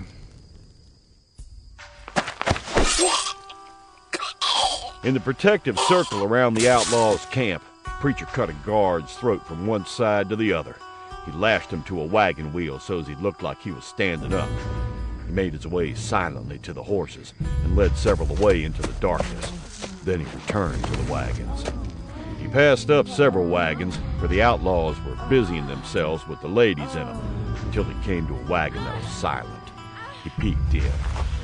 Gail Hawkins, Brigitte Wilson, and Bertha Macklin were all trussed up like hogs, with gags in their mouths. Preacher slipped into the darkened wagon. Shh, don't make a sound, ladies. Not one sound or we're all dead. The women, wide-eyed in shock, surprise, and relief, nodded their heads in understanding. Even in the darkened bed of the wagon, Preacher could see that the women had been savagely beaten, but at least they'd been allowed to pull their breeches, shirts, and boots back on. He slashed the ropes quickly. One at a time, gals. It gets real chancy from here on in. You follow me and don't trip on nothing. They almost made it without incident. They had just reached the horses when a guard found the dead man. Holy shit! Leroy's dead! Look sharp! We got company! Ride, ladies! Ride like the devil and his demons is after you! Preacher and the women vanished into the dark, with Dell and his men staying put at their camp. Preacher led him back to the waiting ladies and Rupert, but through part of the river and over some rocky terrain to be sure they wouldn't be tracked. Preacher! Eudora, you whoa, did it! Whoa! Celebrate later, goddammit! Right now, we gotta pack up and get going. Bedell will have men out come the morning looking for us. We'll swing wide around the wagons and follow the river for a time. For how long a time? Till I say we stop. Now move it! They moved it. The preacher pushed the tired group hard for several hours. Then he let them sleep for a few hours and rolled them out and pushed them hard for several more hours. Just at dawn, finally allowed them to stop and make camp. All right, ladies. Fix something to eat and get some rest. I'll stand first watch and then wake you up, Rupert. It's not only Bedell and his people we gotta look out for, it's the Injuns as well. We've been real lucky so far, but the further west we travel, the more likely that is to change at any moment. Preacher took the first watch. He was tired himself, and he nearly jumped out of his skin when Eudora rested her hand on his shoulder later. Whoa! Don't shoot. It's just me. Get some rest, Captain. I'll stand the next watch. Preacher smiled at her and nodded. So complete was his trust in the New Englander that he went right off to sleep. Preacher opened his eyes, and without moving, looked around as much as he could while lying on his side. He could tell by the position of the sun that it was the middle of the afternoon. Rupert was on guard and keeping a low profile of it. Madeline was cooking. A small fire had been built under branches to break up the smoke. They had used wood that was nearly smokeless. It hadn't taken these women long to learn. Eudora was sitting with her back to a large rock, a rifle across her knees. Preacher had thought that Eudora would be one hell of a fine wife, as long as her man stayed true to her. but God help him if he ever strayed. Eudora cut her eyes to Preacher. All quiet as far as we can see, Captain. Preacher nodded and accepted a cup of coffee from Madeline. The women he'd taken from the train the night before had washed up and changed into cleaner breeches and shirts. Preacher ate some bacon and beans that was flavored with molasses and some pan bread. The hot food hit the spot. He polished off his meal with another cup of coffee. Everybody up? All except Bertha, Gail, and Brigitte. I wanted them to rest as long as possible. They had a bad time of it, Captain. After they wake up and eat, I've got a mind to move us. There's a better place I recall about 5 miles further on. Ain't a bad ride neither, and it's a hell of an ambush spot. Soon Bertha and the others awakened. They stretched the kinks out and got coffee and food. Y'all eat, then we'll move to a better spot. But, attacking the last wagon is out for the time being. They'll be wise to that trick and cautious. So what will you do? Or rather, what will we do? We kill some outlaws. Good. Brigitte pulled a hunting knife out of a sheath and went to work sharpening it on a rock. Preacher had him a thought about what she had in mind, and it made him shudder.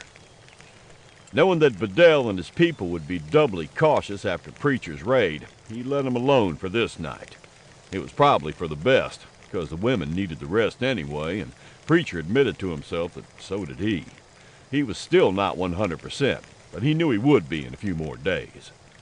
Just before the fire was doused for the night, Preacher ruminated a while and then stared hard at Faith, a thoughtful expression on his face. Faith? Yes? Your pa is worth considerable, ain't he? Oh, yes, he's quite wealthy. Like in thousands of dollars? Like in hundreds of thousands of dollars, Preacher. How about your ma? She came into quite a vulgar sum of money when her parents died a few years ago. Yeah, I see. Now, part of it's coming together now. Eudora, I heard some of the other women talking about you back on the trail. Now, I figure Hempstead ain't your real name, but it'll do as far as I'm concerned. You got in a mite of trouble back east, and your daddy bailed you out in the nick of time and sent you west. You reckon there's any way that Bedell might know who you really are? If he reads the newspapers, yes. And I see what you're driving at. I think you're right. My father is a prosperous man, but not wealthy like Faith's parents.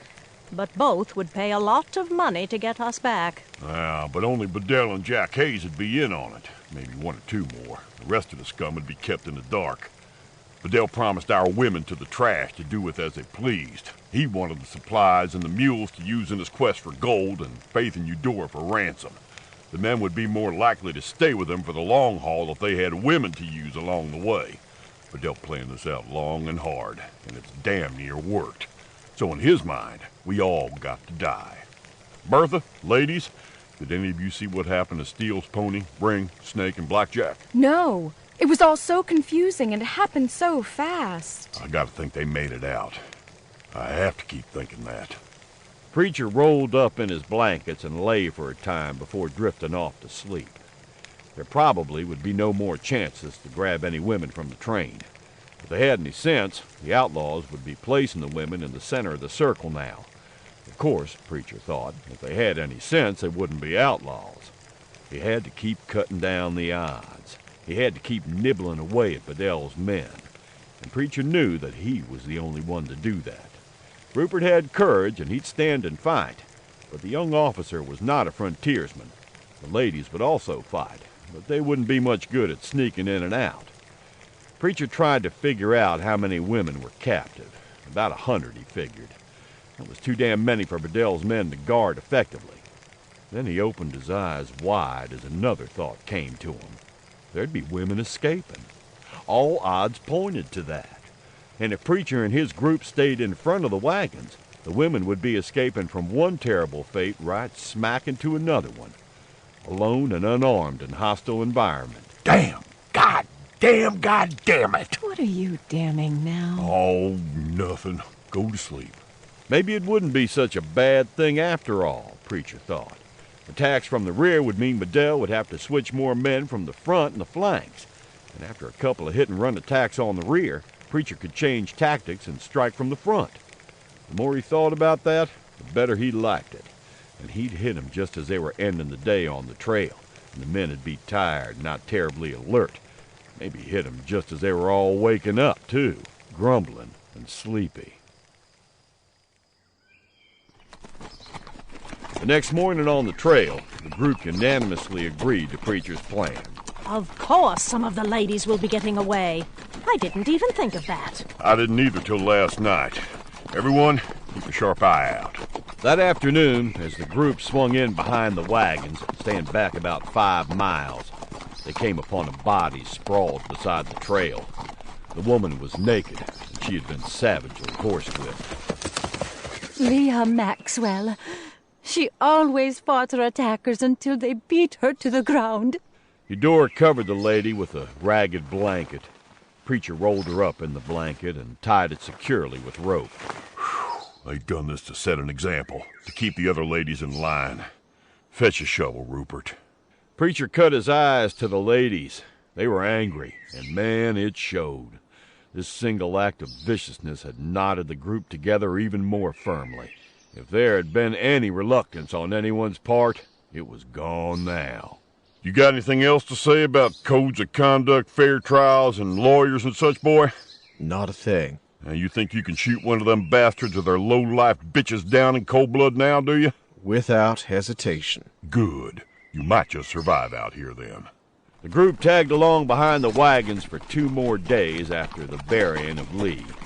Preacher made no moves against the outlaws, waiting for them to get careless. He'd already spotted the 2 figures stumbling along far in the distance, and he knew he'd been right in his decision to swing in behind the wagons. 2 women had managed to escape their cruel captors. If this kept up, Preacher would have to steal some more horses. You see him, Preacher? I've been seeing him, Rupert, but you're getting better at taking in what's around you. You see the ladies, Eudora? Now I do. They were Maud and Agnes, British sisters from out of Baltimore City, and they was wore to a frazzle. The ladies pulled out some jerky and did their best to get some food and water into the poor sisters. They'll come after us. They told us all the other evening that if anyone escaped, they'd track us down and kill us. Slowly. They can't be more than an hour or so behind. Good. We'll not only cut the odds down some, but we'll have us some spare mounts, too. Up there's the perfect spot. Let's get into position. Preacher positioned the ladies and warned them not to move anything except their eyes. Agnes and Maud were left to rest, for the 2 women were running on only a slim reserve of strength. Preacher found the highest spot around and started scanning the terrain. The outlaws showed up quicker than he'd anticipated. 6 of them, riding those fine mounts and keeping their eyes on the trail left by the escaping women. Preacher worked his way back to the group and smiled. They're riding right into it. Let them get in close enough to see their eyes. Fire on my command. Get set.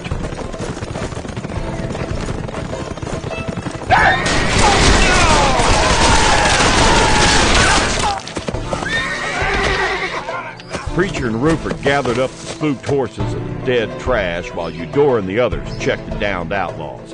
One wasn't quite dead. Brigitte cut his throat. The ambush netted the group 6 fine horses, more supplies, blankets, and ground sheets. They had powder, shot, lead, and molds. They also now had more damn weapons than they could possibly even use.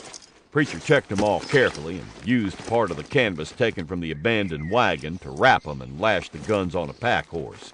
When we finally make our stand, we'll load them all up and have more firepower than Bedell, I hope. But I can't help but believe he's got more men waiting up ahead somewheres. He does. I overheard men talking about that more than once, but the second group is days ahead of the wagon. Where, Maud? I don't know the precise spot, just that they would be waiting at the spot where the wagons cut north. That's a long way from here. I know exactly where it is. We got time to cut the odds plenty more before then. I can hardly wait. Brigitte wiped her knife clean on her breeches.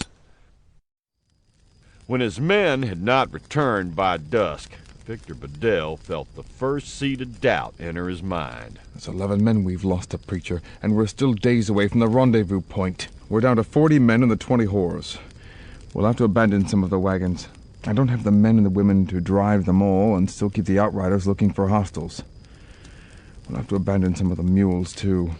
And if we do that, we'll have to abandon some of the supplies. We can't afford to overload the wagons. This trail turns harder later on. Preacher sat his saddle and stared at the dozen wagons sitting motionless on the trail. The mules were still hitched up to him, and that pissed Preacher off something fierce. If Bedell had abandoned the wagons, and it sure looked like that's what he'd done, the least a sorry bastard could have done was unhitch the poor critters and let them fend off the land. It was late in the afternoon and it turned hot. The wind was kicking up a lot of dust. Stay put until I scout this out. Them damn wagons might be filled with riflemen. But the way them mules are fidgeting and suffering down there, I doubt it. They smell that river ahead. They want to drink bad. Preacher rode over, slipped down to the unexposed side of his horse, and circled the wagons a couple of times, studying the strange scene by looking under his horse's neck. The mules sure appeared glad to see another living creature, even if it was nothing more than a damn horse. Preacher slid off his horse and rolled under the rear wagon, his pistols at the ready. But he sensed quickly that the wagons were void of human life. He quickly inspected them all. It's safe. Come on in. He was unhooking the mules when they rode up. Take these poor critters to water. Haul back on them now. They're right thirsty. Preacher Eudora and Faith inspected the wagons and found fodder for the mules and plenty of food and spare clothing for them all. I don't understand this. We cut them down so thin, Bedell doesn't have the men to drive the wagons. Right, Captain? Yeah, that's it. But he must be more of a black-hearted son than I thought to leave those poor mules to suffer in harness. I drove mules as a boy. I can fix these harnesses to increase the team size. We can hook the tongues of the spare wagons to the underpinnings of the front wagon, and only have to use 6 drivers instead of 12. That way we'll still have ample guards out. But first I gotta determine which mules are the leaders. Well, you just go right ahead there, Rupert. You get them rigged up and we'll be back in business, by God.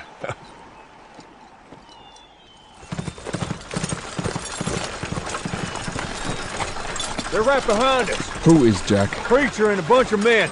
I've seen them with my own eyes. They've hitched up the wagons we left behind and are coming on. The wagons are double-teamed. You saw Preacher, probably, but the others are women dressed as men. Preacher double-teamed those goddamn mules because he didn't have enough people to drive single wagons, just like us. We'll not ambush Preacher again. I say we attack. Yeah, just ride right over him. We can do it. Bedell looked at Taylor. The man was not known for his intelligence. For that matter, neither was Jack Hayes. No. Our losses would be too great. Even if we managed to succeed, our numbers would be cut in half. And then where would we be, huh? I'll tell you where we'd be. In the middle of hostile country with not enough men to fight off an Indian attack. No, we'll hold until the rendezvous point, then deal with Preacher. Supper was over and the fire put out before darkness fell. This close to Bedell, there would be no more night fires. Why don't they attack? I would. I think, Miss Faith, that Bedell has calculated the odds of conducting a successful attack and found them not to his liking. Well, I'll be goddamn, you're learning, Rupert. I took a chance by pulling us this close to that trash, but it looks like it worked. Bedell's worried, and I intend to keep him that way for a few days. What do we do now? Best thing we can, Miss Brigitte.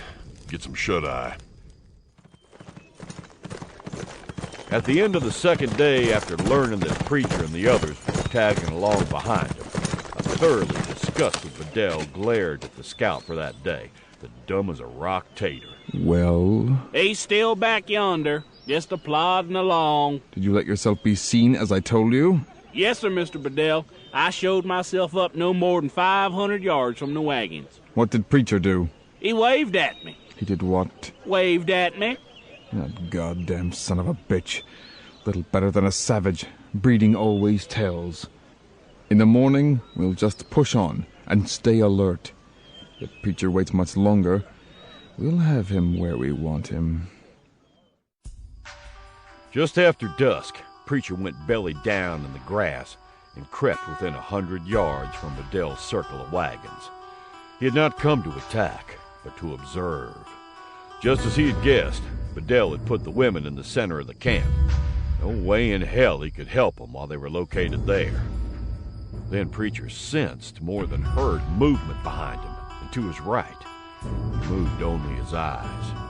Injuns Kiowa or Cheyenne, probably, and they were moving in closer. He couldn't believe how bad his medicine was this trip. Preacher waited motionless. The night had turned cloudy, the stars and moon not visible, and it smelled like rain. Oh, shit, they're on my left, too. I hope to hell they ain't coming up behind me. If one of them crawls on top of me, it's gonna be one hell of a surprise for both of us. Preacher had left his horse about a mile back in a deep ravine. He remembered a slight depression behind him, about 50 yards back. Might as well be 50 damn miles with scalp hunting bucks all around me. Preacher couldn't stay where he was, so he started slowly backing up. God, if you out there listening, I sure could use some rain right about now. Suddenly, the clouds shifted and the faint moonlight began to illuminate the area. All right then, Lord, forget I mentioned it. Preacher kept backing up, and much to his surprise, he reached the protected depression in the earth. Slid down, landed right on top of the biggest and meanest looking Kiowa brave he had ever seen. They both jumped back, and for about 2 seconds, Preacher and the brave just looked at each other in shock and surprise. Nothing personal, friend.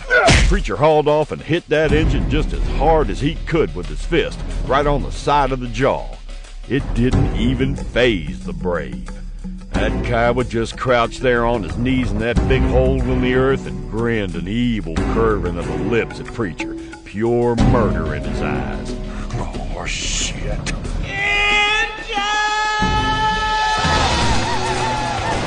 Preacher reached for his knife just as the Kiowa went for his war axe. Preacher cut him wide open from one side of his belly to the other. Then he came around again and damn near took the brave's head off. Preacher was out of that hole in the ground and moving like he had bees in his roar. While behind him, Bedell's men were filling the air with lead balls as fast as they could, probably not hitting a damn thing. Kiowa being what they are. Preacher delayed the morning pullout until he had made a wide circle of about 2 miles all around his camp. There was no smoke from the west, so he reckoned the Kiowa attack had failed. He led the wagons on, making good time, but being very cautious. The Kiowa had taken their dead with them, of course, but Bedell hadn't even bothered to take the time to bury his dead men. His dead men not being really accurate. The only dead were 4 women from the original group. They halted the wagons and got down to investigate. That woman with the arrow in her chest, that's Judy Barnes. I never did learn the names of those 2, but that's Rosanna there. I don't know her last name, sorry. Fetch some shovels. This group sure is getting thinner and thinner.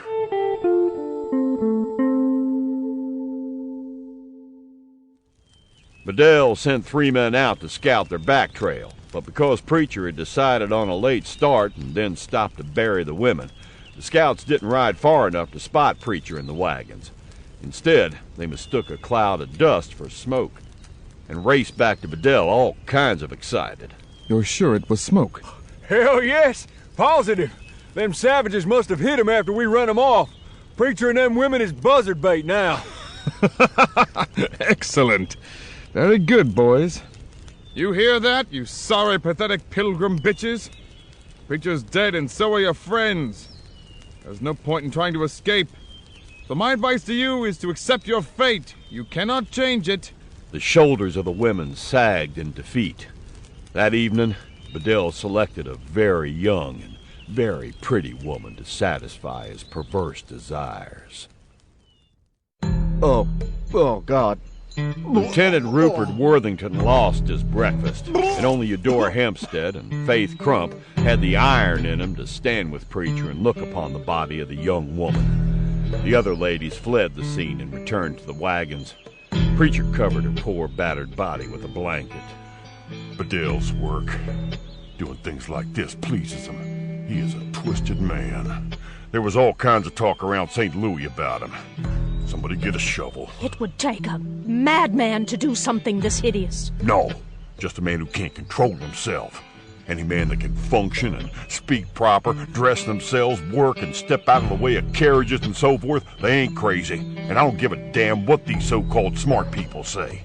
Men like Bedell and anyone who rides with him and stands by him watches while something like this, what was done to this poor child, and don't do nothing about it, well, they deserve a bullet or a rope. They sure as hell don't deserve no sympathy. This journey has changed me considerably. I used to deplore the conditions of prisons and jails and the treatment of criminals. I will never again editorialize on that subject. Well, then you'd be wrong, Faith. There's innocent people in prison. Maybe they's behind bars because they couldn't pay their debts for one good reason or another. And look, just because a man falls on hard times don't mean that he should be locked up like a murderer or a horse thief or the like. There's men in prison for defending hearth and home, and that's wrong. Man has a right to protect kith and kin. I'll go to my grave believing that. I certainly agree with you, preacher. I wouldn't have a few weeks ago, but I damn sure do now. Like Miss Crump, this journey has changed me immeasurably. I will never be the same. None of us will.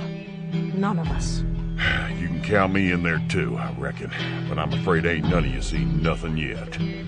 Let's get this poor child buried. Meanwhile, Bedell was using every moment of daylight to push on westward.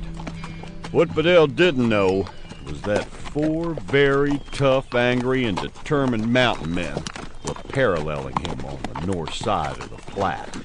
Snake, Ring, Steele's pony, and Blackjack. The 4 had not been back to the site of the attack, and they'd all presumed Preacher had been killed along with Charlie and Ned, for they had all seen the others take a lot of lead. The mountain men would have their revenge against Bedell and all those with him, but they would wait until the wagons hit the mountains. All 4 men had been wounded, but none seriously. By the time they had found each other, the fight was over, and there was nothing they could do except save themselves and see to their wounds. I'm gonna miss Preacher and Charlie and Ned. Me too, Blackjack. He's good friends for certain. Bedell needs to pay for this. He will. We'll make sure of that. I'm glad we're going back to the high country. I got me a feeling it's gonna be my last ride. Steele's pony glanced at Snake. He didn't make light of such predictions. He had seen too many of his own kind predict nearly to the minute when they were going to leave this world to walk over to the other side. Blackjack said nothing about it either. The mountain man had lived with Injuns and knew when it was a man's time to go. A lot of men could predict it or will it to happen. We got company. Ponca tribe. They're not looking for trouble. Got their families and belongings with them. The men rode over to the small band of migrating Injuns and greeted them as friends. An old man peered closely at Snake. I know you. You shared my teepee many, many winters ago. My wife and family were sick, and you hunted meat for us. I have never forgotten you. I have news that might interest you. My old friend Preacher has taken up the blood hunt for those who attacked him. I do not know what happened, but it must have been terrible for Preacher to swear such vengeance. He's alive? When did you hear this? 2 days ago. Preacher is leading a small band of women through to the Shining Waters across the mountains. I always wanted to see the Shining Waters. Did you learn where Preacher is? South of the river, on the trail, east of a huge line of wagons that are driven by very unfriendly men. Stay away from them. We need to continue our journey now. Peace to you. Well, what's your lard butt? You waiting for an invitation? Steele's pony turned his horse south and raced off with Ring right behind him. Blackjack and Snake galloped after, wide grins on their faces. Riders coming. 4 men coming from the north. You're getting good, boy. You seen him before I did. Preacher squinted his eyes and immediately grinned. That grizzly bear on horseback couldn't be nobody except Blackjack. Hello, Preacher! We done sang death songs for you, flung praises to the Lord about you, and made up highlacious lies to tell about you. Now here you show up alive. Ain't you got no consideration for your friends at all? Well, now, I purely am sorry you found me alive, Blackjack. I do apologize for not dying. But on the other hand, I already done buried you 4 in my mind. Now I got to adjust myself to look upon your ugly faces again. At least you and Ring and Steele's pony, that is. I mean, Snake's looked dead for years. Gonna be kinda hard to tell when he do pass. If and I don't move nor eat for several hours, you come over and take a long sniff. If and I'm ripe, then you can plant me, you heathen. Yeah, if that's the case, we should have buried you years ago. Eventually, the mountain men ended up around the fire, each with a plate of food, as Preacher told his friends what had transpired. That's about it, I reckon. On top of all that murdering and raping, that no-count trash killed Hammer. And I aim to avenge my good horse. They got to be killed then. It offends me to have to breathe the same air as men who done things like that. So they're linking up with another party of outlaws up the trail, eh, Preacher? Yep. How many? Don't know. 25 or so, I'd guess. And I don't know whether Bedell's heading for California or the Northwest. Mayhap he had plans to split up. But now, well, I'd take a guess that he's going to stay together and head for the gold he claims he found. Then we got to hit him before he links up with the others. We let him get too strong and we ain't going to be able to do nothing. Yeah, that's right. But I don't see no way of getting ahead of Bedell. We can't leave the wagons.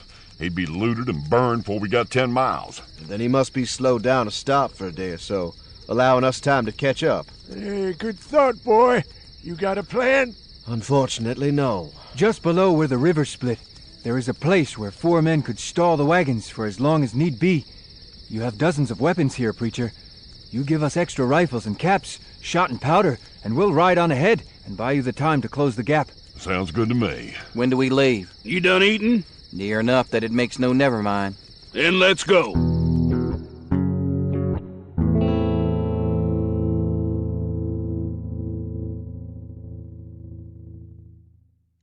Time to reload. The first mountain man is continued on the next CD.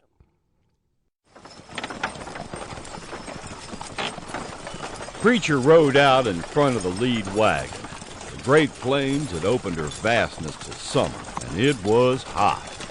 The wagons were making good time, better time than Preacher had expected, but they were still many days away from the agreed-upon ambush point. Well, days if the weather stayed good, a few weeks if it turned sour.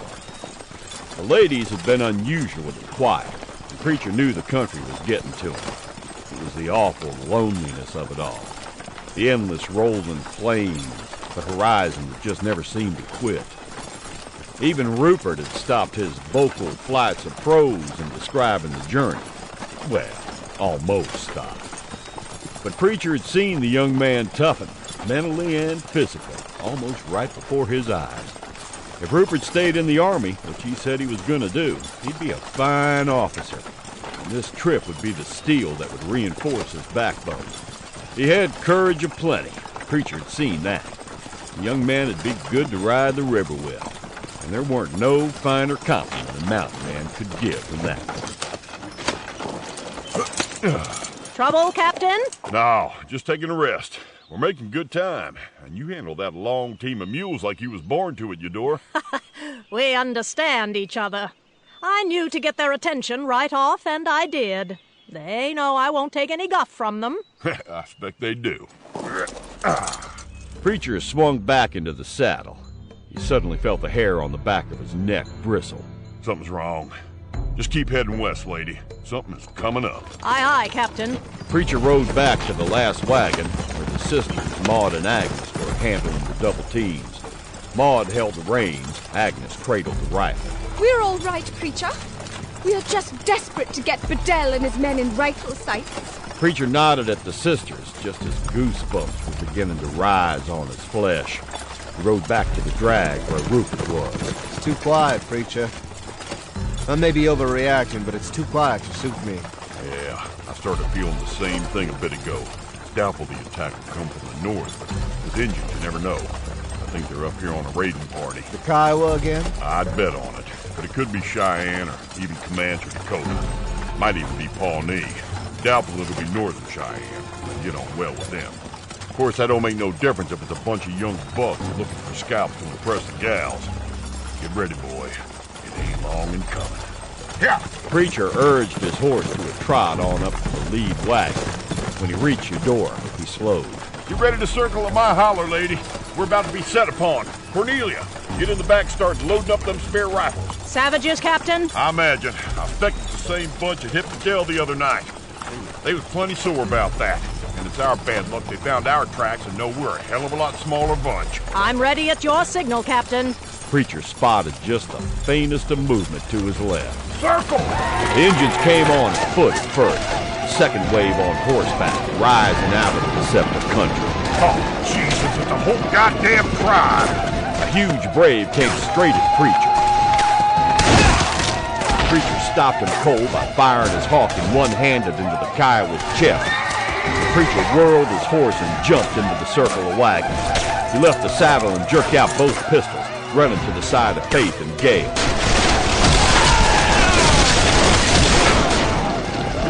The Indians broke and ran for cover. Preacher, his pistols empty, grabbed up a rifle and very nearly shot the head off of a brave just as he was heading for cover. A good 200 yards away. Good shooting, sir! Yeah, not really. I was aiming for the middle of his back, not his head. What tribe, Preacher? Faith looked at the dead Injuns through cool eyes. She had toughened just like the rest of the ladies. Kiowa, and they're just a tad off where they usually hunt and fight. Something's got them stirred up. You see that dead brave there? That long, thin mustache?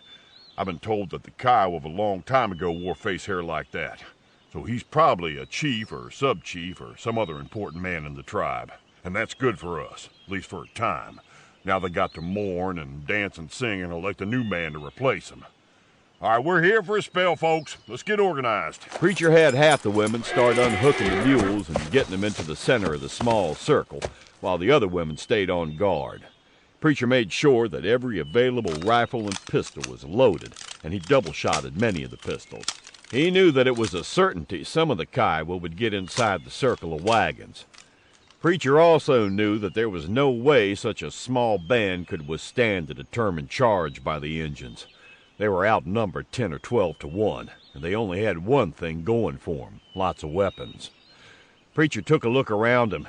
The circle of wagons was so small in areas, the backs of the people were only a few yards from pushing up against the butts of the mules. It's bad, isn't it, Captain? Yeah, I won't kid you, lady. It's real bad.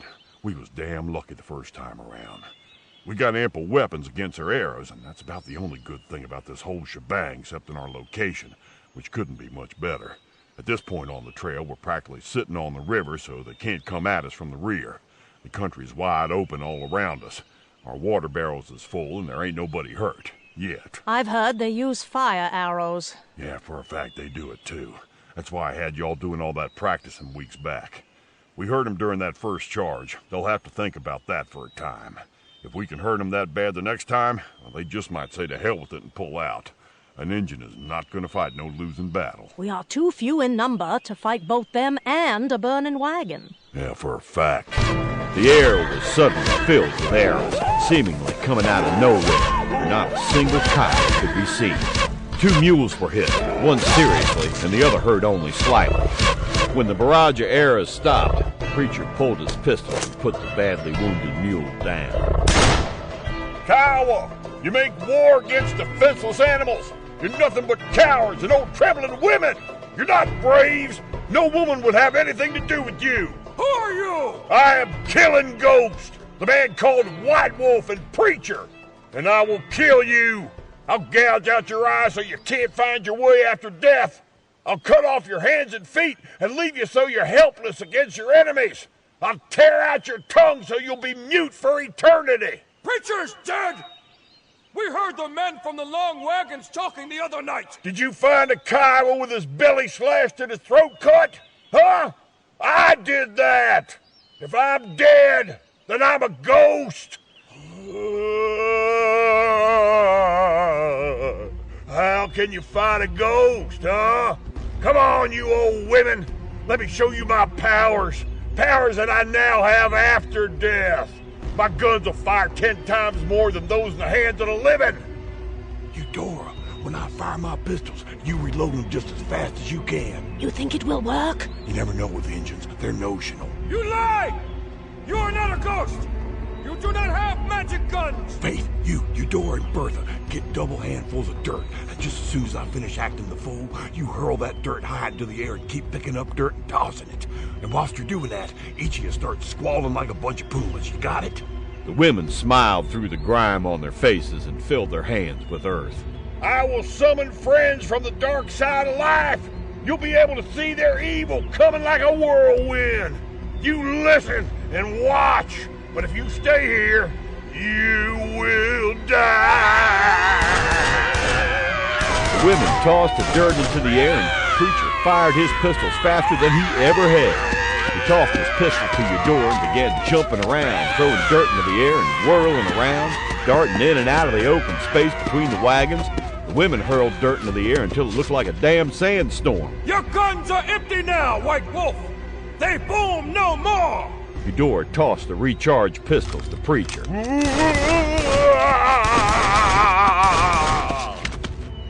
Come on, fall for it, goddammit, fall for it. They fell for it. Preacher looked over at the ladies. All of them were covered with dirt.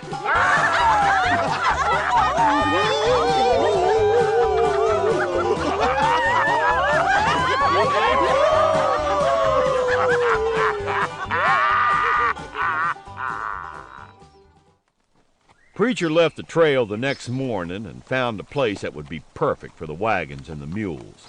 It had plenty of concealment and good water and graze. He then left the wagons to go on ahead and meet up where Ring, Steele's pony, Blackjack, and Snake were hopefully in place for ambushing Bedell and his men. Preacher rode until just before dark and made a cold camp that night. He rolled out of his blankets before dawn and was on the trail again before the first rays of sun reached the plains.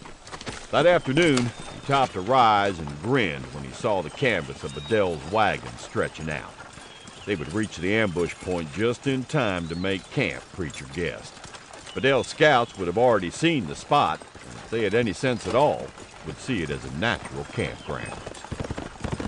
Preacher stayed well back and was both amazed and amused that Bedell did not have men trailing the wagons. It just showed how arrogant the man was. There was no way Preacher could be sure that his four were in place in the rocks. He wouldn't know that until they opened fire. When Bedell halted the wagons, Preacher quickly stripped saddle and bridle from his horse before picketing him on good grass. He took both rifles and began working his way toward the camp. The rifle fire came from the rocks just west and slightly above the almost circled wagons. 4 men on horseback tumbled to the ground. Preacher lined up an outlaw. Preacher snatched up his other rifle. He watched as a man with a rifle knelt by the rear of a wagon and took a look all around him, trying to spot the ambush. A woman leaned out of the wagon with a heavy skillet. She bashed the top of the man's head flat as a pancake. Then she hopped out and grabbed up the man's rifle and pistols and jumped back into the wagon. Blood was streaming from the top of the outlaw's mushed-in head, so if anyone did notice him, they'd think that he'd been shot. Chaos reigned among the outlaws. Dust swirled everywhere, adding to the confusion. Bedell's men were shooting wildly, not knowing really where the enemy was or who it might be. Preacher made up his mind and left his cover and went running to the scattered wagons. He hopped into the back of the wagon, and the 3 women there stared in shock when they saw who it was. Preacher yanked out his big knife and slashed through their bonds. Pull it together, ladies. We're in a hot place. The wide-eyed, frightened man jumped onto the wagon seat and just had the time to stare at Preacher for a heartbeat. The blade sliced through the man's skull, instantly killing him. Every man from south! Ride! Ride! You know where the rendezvous point is! Sign in the wagons and ride for your lives! Preacher jumped out of the wagon and jerked out his pistol. He leveled him at a knot of horsemen.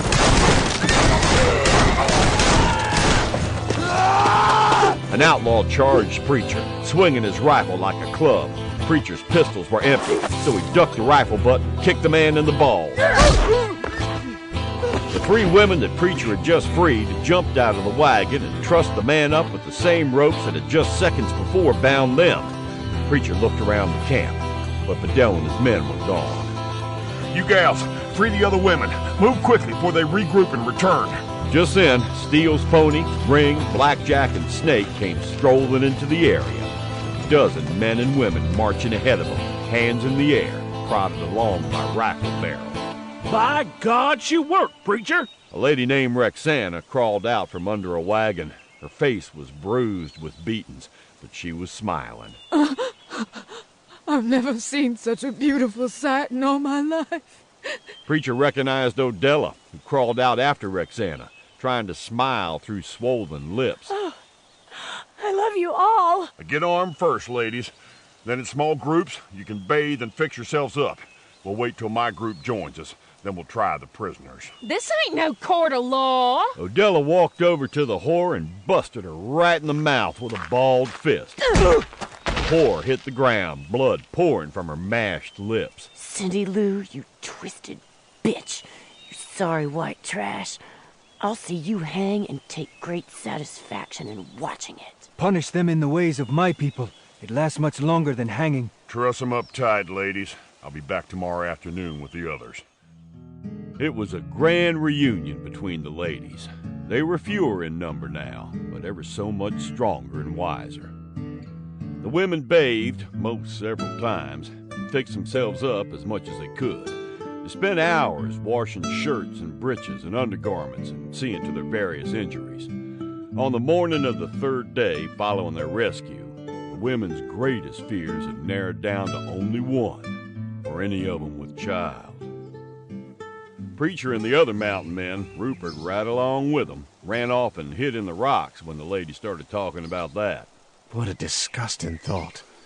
To be with a child fathered by one of those swine. What do you reckon they'll do if they is with child? Women are much smarter than men in such matters. They know what to do. I think we shall see a lot of walking and running and other vigorous forms of behavior among the ladies. But that can't be. They must rest and... Oh... How stupid of me. Yeah, well, I gotta talk to them men about something. I'll be back. Preacher walked over to the trussed-up prisoners and leveled them with a cold, no-nonsense gaze. Any boys diseased? And you all know what kind of diseases I'm talking about. Go to hell. If you think I won't kill you, you think again. Now answer my question. Go fuck yourself. There was not much left of the upper part of the outlaw's head. The whores all started struggling, and several of the men peed their already dirty drawers. Preacher moved to the next man. You get the same question, Frogface. Lord God, Jesus and Mary, I'll answer it. Yeah, then answer it. As far as I know, nobody was having no problems peeing. Is that what you wanted to know? Probably as good as I'm gonna get. What's your name? Lewis? Name them that killed the women. You son of a bitch, you keep your mouth shut up tight. Lewis went so pale, Preacher thought he might faint. The kid couldn't be more than 16 years old, and his face was covered with sweat that dripped off his chin and onto the ground. He was one of them. Handsome Dan over there was another one. Fuck you, Lewis. If I get free of this, I'm gonna hunt your sorry ass down. Blackjack, hang that sorry son of a bitch. Now, see here. Preacher gave Worthington a quick look. It was enough to make him decide to shut his mouth and keep it shut for the duration. Preacher looked up at the sky. The sun was directly overhead. Come on now, let's get this here trial over with. We got more than 1,000 miles to go. This ain't legal, you ugly bastard! She's one of them who helped Bedell torture poor Caroline to death. How do you women find it? Guilty! Any nays? Orabella, Cecilia, Nancy, Odella, and Rexana led the women to the hanging tree, and they did the deed. God damn you all! Jack Hayes' friend, Ratface, fell right down to his knees. Our Father, who art in That heaven, one who was hallowed calling be on thy the Lord name. did unnatural things to the boys. Horrible, filthy things. How do you find it?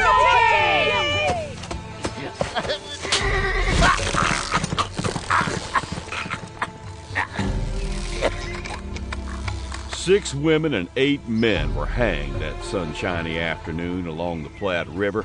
They were buried in a common grave, dug by those few the women decided for one reason or another to let live. The boy Lewis, as it turned out, had not taken part in the raping, and he'd not killed anyone back at the ambush, but he had been belittled by his older brother into coming along with Bedell in the first place. His brother was one of the dead men that was killed during the first volley of shots from the mountain men. You can come with us, Lewis. All you need is some mothering and salvation, and maybe a lanyard laid across your stern every now and then for good measure. Yes, ma'am. Whatever you say. I'm just glad to be shut of Bedell. Preacher turned to the few whom the women had let live. All right now, I'd have hanged you right along with the rest of your friends, but the women ran this trial. Now, I'm going to tell you how the cow ate the cabbage. A full report of everything that happened on the trail is going to be sent to Washington, D.C. when we reach the coast. That's going to take some months, so you all got time to change your names and live quiet-like for the rest of your lives. Because you can bet the government is going to put federal arrest warrants out for all of you. Now, you each got a horse and some food. I put your weapons in the saddle boot and bags. You got shot and powder, lead and molds, and caps enough to get you back to wherever the hell it is you decided to go. And it better be far, far away from here, brother. Don't you ever let me cast my eyes upon you. Ever! If you follow us, or if you try to swing around to join up with Bedell, I'll know it, and I'm gonna kill you personal. I won't say howdy or good evening or top of the goddamn morning to none of you. I'll just ambush you, and then I'll take your hair and leave you for the buzzards, the coyotes, and the wolves. Rupert. Yes, sir. Start counting, loud.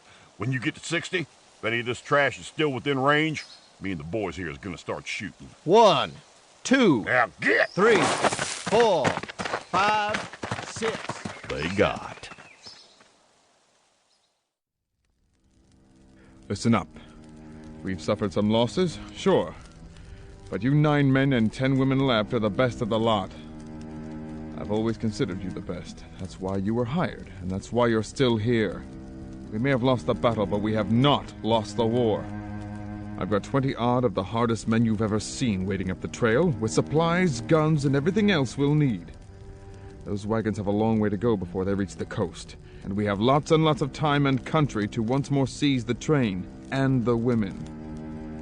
Now everyone get some shut-eye. We need it. Me? While I'm sleeping, I'm going to dream about torturing Preacher to death, slowly.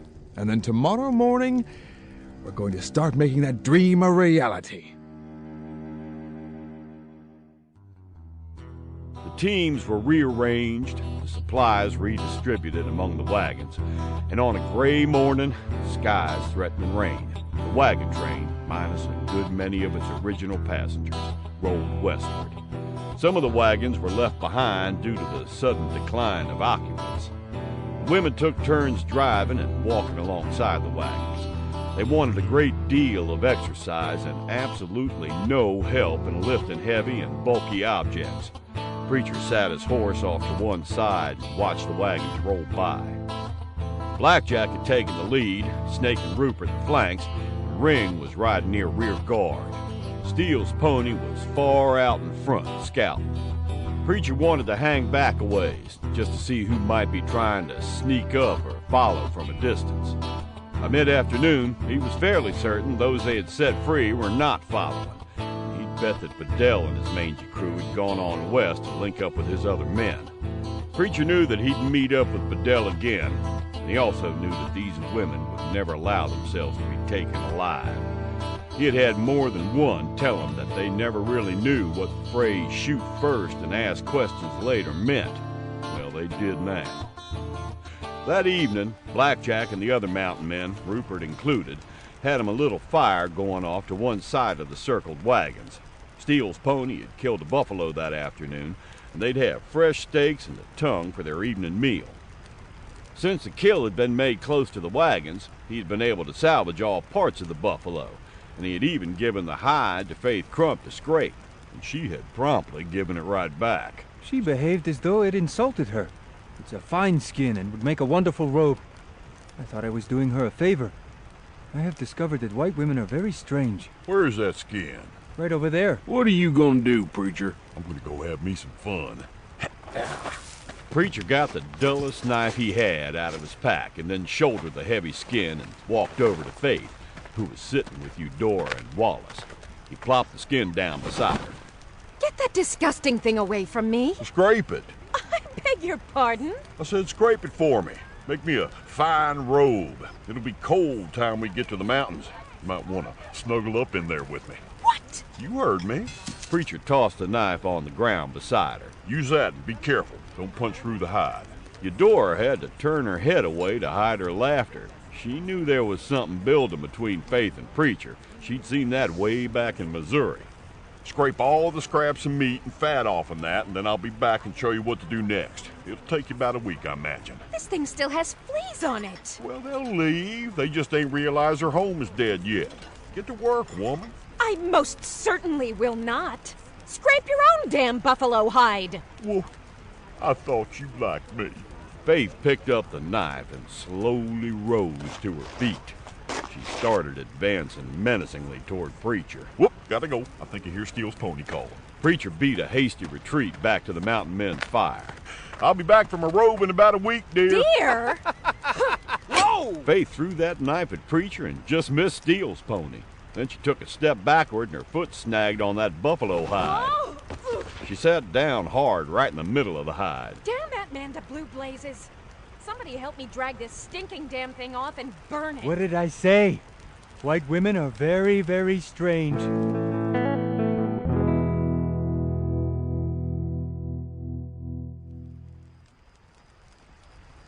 The wagons rolled on, now taking a northwesterly route, following the Platte. The wagons rolled 60 miles over the next 4 days without a single mishap. Indians were spotted several times, but they made no hostile moves, and the westward movers did the same. On the fourth night, Preacher approached the mountain men's fire. Boys, I think we got trouble. A lot of the ladies are complaining of nausea and restlessness and aching in their bones. Do you suppose? No. Some of the women who weren't even touched by the trash are sick, too. I don't know what it is, but I got a bad feeling about this. Steele's pony and Ring walked up, their faces grim. Linda Parsons and Katie what's-her-name are burning up with fever. And both women have spots on their upper body. I don't think it's typhoid. The spots are larger and look different. I don't know what it is. The men looked at one another and then, without a word, quickly stripped down to the waist.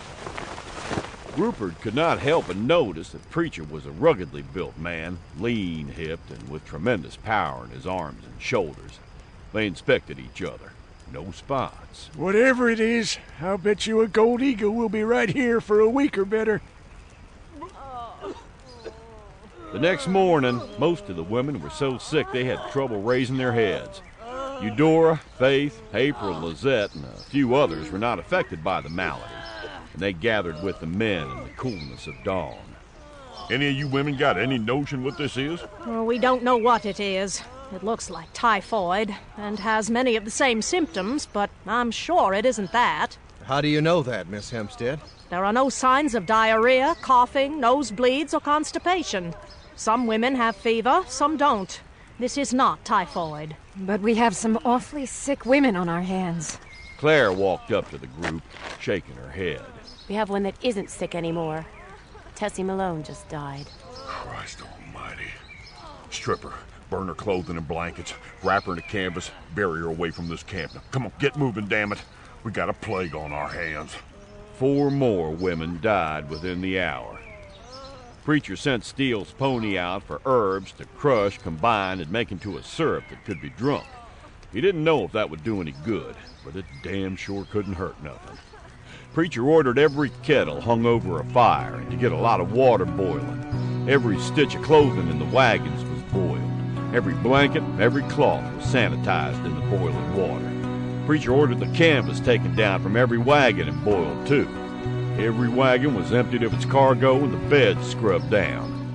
The mules and oxen were bathed with strong soap. They all seemed to enjoy the new attention. All the men were cleaner than they'd been since the trip began. They had scrubbed with strong soap, cut their hair, shaved their beards off, and washed good. And then they'd boiled all their clothing too. They had discarded their buckskins and were now dressed in homespun. Faith came up and joined them, sitting down on the ground beside Preacher. You get anything to eat? I'm too tired. No, you ain't. You got to eat. Go without victuals at a time like this and your body gets weak, and then you'll get sick like them others. Preacher dished up a tin plate of stew, tore off a hunk of frying pan bread, and handed it to Faith. Now eat. Steele's pony made up an Injun pudding that's tasty too, but eat the stew first. Faith took the plate and soon found that, to her surprise, she was famished. She ate a whole nother plate full and a goodly portion of Steele's pony's pudding. This is delicious. What's in it? Don't ask. 12 women died over the next several days. Then those who had made it through the worst began to slowly recover. The preacher rested on his shovel for a moment in the graveyard beside the trail. Be a lot more graves before the West gets settled, Blackjack. Amen, brother. Amen. The preacher and the others could only guess as to why none of the men and some of the women were not at all affected by the strange disease, while others were incapacitated for days and still others succumbed to it. And it was just as baffling as to why, once the malady had run its course, the women were now getting to their feet so quickly. I think the women will be fully recovered and ready to travel in another 2 days. Good. Well, we haven't lost much time. Even when the women was kidnapped, the wagon still kept on west. But we damn well better be over them mountains before the snow flies. Where do we take them across the Platte? I'll give that some thought, Ring. It's been fairly dry this year. River ought to be low enough to make crossing pretty easy. So we'll stay south till we get up to the buttes. Then we gotta cut south and cross the Sweetwater. We'll stay north of the basin and head for the Green. We'll see how the cutoff looks when we get there. I figure 10 days to 2 weeks and we'll hit the Laramies. I just hope nothing else goes wrong.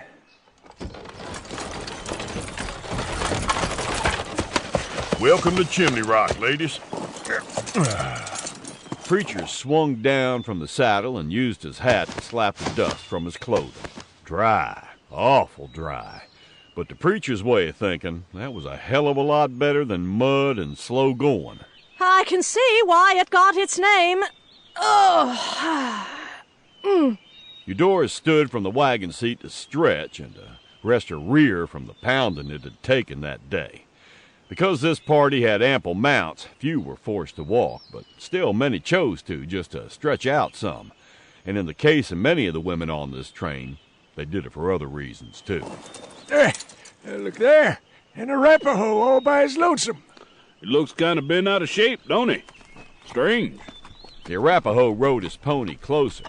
Preacher realized it was Broken Nose, a sub-chief. He couldn't think of anything any of them had done that might piss off the peace-loving Arapaho. You will get off this land. How? You want us to fly like eagles? We'll be gone by tomorrow. We're just passing through. You are not welcome here. None of you whites, or those who betray their people by befriending you. The Arapaho cut his eyes to Steele's pony. He knew the Delaware. He was both afraid of him and jealous of him. Steele's pony moved with ease among the whites, and that infuriated not only Broken Nose, but many other Injuns as well. I will kill you someday, Steele's pony. It's a good day for someone to die, Broken Nose. You want to see which of us it's meant for? The Arapaho glared at the Delaware for a moment. Slowly, reason began to overtake emotion in his mind. His body lost its tenseness. It is not the time, and this is not the place, Steele's pony. But someday... Surely. I know who you are, and what you have done. You will not go much further. You will be a lesson to any who might want to follow you. Is that right? Now, I'd give that some thought if I was you. Why? We know your secret. You shall see us again. Huh! He knows we're women, right, Captain? That he does. Still, that was right strange. Well, anyway, ladies, there's a right nice creek just a few miles up ahead. It's got some graves for the animals. The attack won't come today. Broken Nose has got to get back to the main camp and talk it over.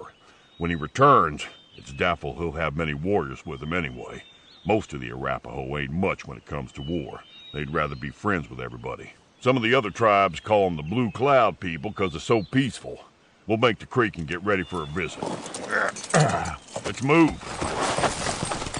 Ring rode up to Preacher. You neglected to tell the ladies that bunch just might have some Kiowa Southern Cheyenne friends that just love to come along on the raid. Yeah, that did slip my mind, Ring. I guess I just forgot about it, I did. You think you just might tell them after we make camp? I probably will, but it's doubtful Southern Cheyenne and Kiowa's this far north. But you never do know, do you? No, Preacher, you never do. After the wagons got settled in the hand-picked spot, Preacher walked a tight half circle. The open end faced the creek, which had high bluffs behind it. The attack had only come from the front and sides, so the stock was safe and had water and some graze. They loaded every gun and kept hatchets close by. When the last bit of sunlight faded from the sky, Preacher sat down to eat, satisfied that no more could be done for now. Steele's pony returned from a prowl outside the circle. The Arapaho are about a half a mile from the wagons, and they are painted for war. I didn't see any Cheyenne or Kiowa. It's mostly young men, led by Broken Nose. How many in this bunch? 40, perhaps. No more than 50. We'll drive them off with the first volley. Don't count on it, son. When the Arapaho decides to fight, he's a fighter. They might spend all night just creeping up on us and be 5 feet away from us come the dawn, and then they'll hit us. Don't never underestimate an Injun. They'll fool you every time. I should take you men back east with me so you could teach classes on frontier fight. They wouldn't believe us, Rupert. You didn't. Why should they? We ain't got no fancy degrees from universities. I was going to say that what we all lack in book knowledge and formal education, we probably more than make up for by possessing a deep well of basic common sense. But then I quite suddenly realized that any man who would voluntarily choose to spend his entire life, more often than not alone, with no one to converse with except his horse, in the deep wilderness and towering snow-capped mountains, with violent, sudden death all around him every day, sleeping on the ground instead of a bed, and wandering as aimlessly as the wind, and as free as an eagle, really might not be as smart as he thinks he is. Oh, ain't that pretty? That damn Delaware is a regular poet, by God. Yeah. Go on, Pony. Say something else. You really want me to, Ring? Go ahead. That was plumb purty. All right. How about this? Here come the Arapaho! Hold your fire until you're sure your targets. They're just feeling us out, looking for weak spots.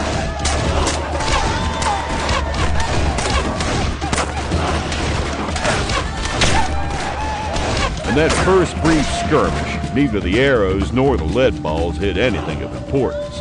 Steele's pony retrieved several of the arrows and carefully inspected them. They appeared to be newly put together and were finely made, the arrowhead made of carefully worked bone. He knew the glue that helped hold the feathers to the shaft was made of a mixture of buffalo hooves and hide, the strings from a bull buffalo sinew. Shit. What's wrong? The arrows are new. All of them? Then we're in worse trouble than we thought. Them arrows more than likely mean they've planned and prepared for this. I got me a hunch Bedell and what's left of his bunch came through here and stirred them up, maybe by ambushing a small band of them. Damn trash. Broken Nose, why are you attacking us? We ain't done you or your people no wrong. Eudora crept closer, rifle in hand. Why won't he reply? Because they're close, and that would give away their positions. Them firing the arrows is back a good ways. We got engines laying out yonder not more than 20 feet from the wagons. They'll lay still as a rock for hours. I don't think they're gonna give up this fight as easy as I first thought. They are mad as hell about something. They're getting ready to charge. That hollering from the bucks on horseback out yonder will cover any slight sound of the attackers sneaking up close will make. Now get ready. The next wave will be fast and close. Expect more than a few to get inside the circle. Hold your fire until you're sure you can put one down. They're counting on you ladies to panic, so let's give them hell, gals. Preacher had his rifles propped up against the wagon wheel, his hands filled with his multi-shot pistols, half of the barrels double shot.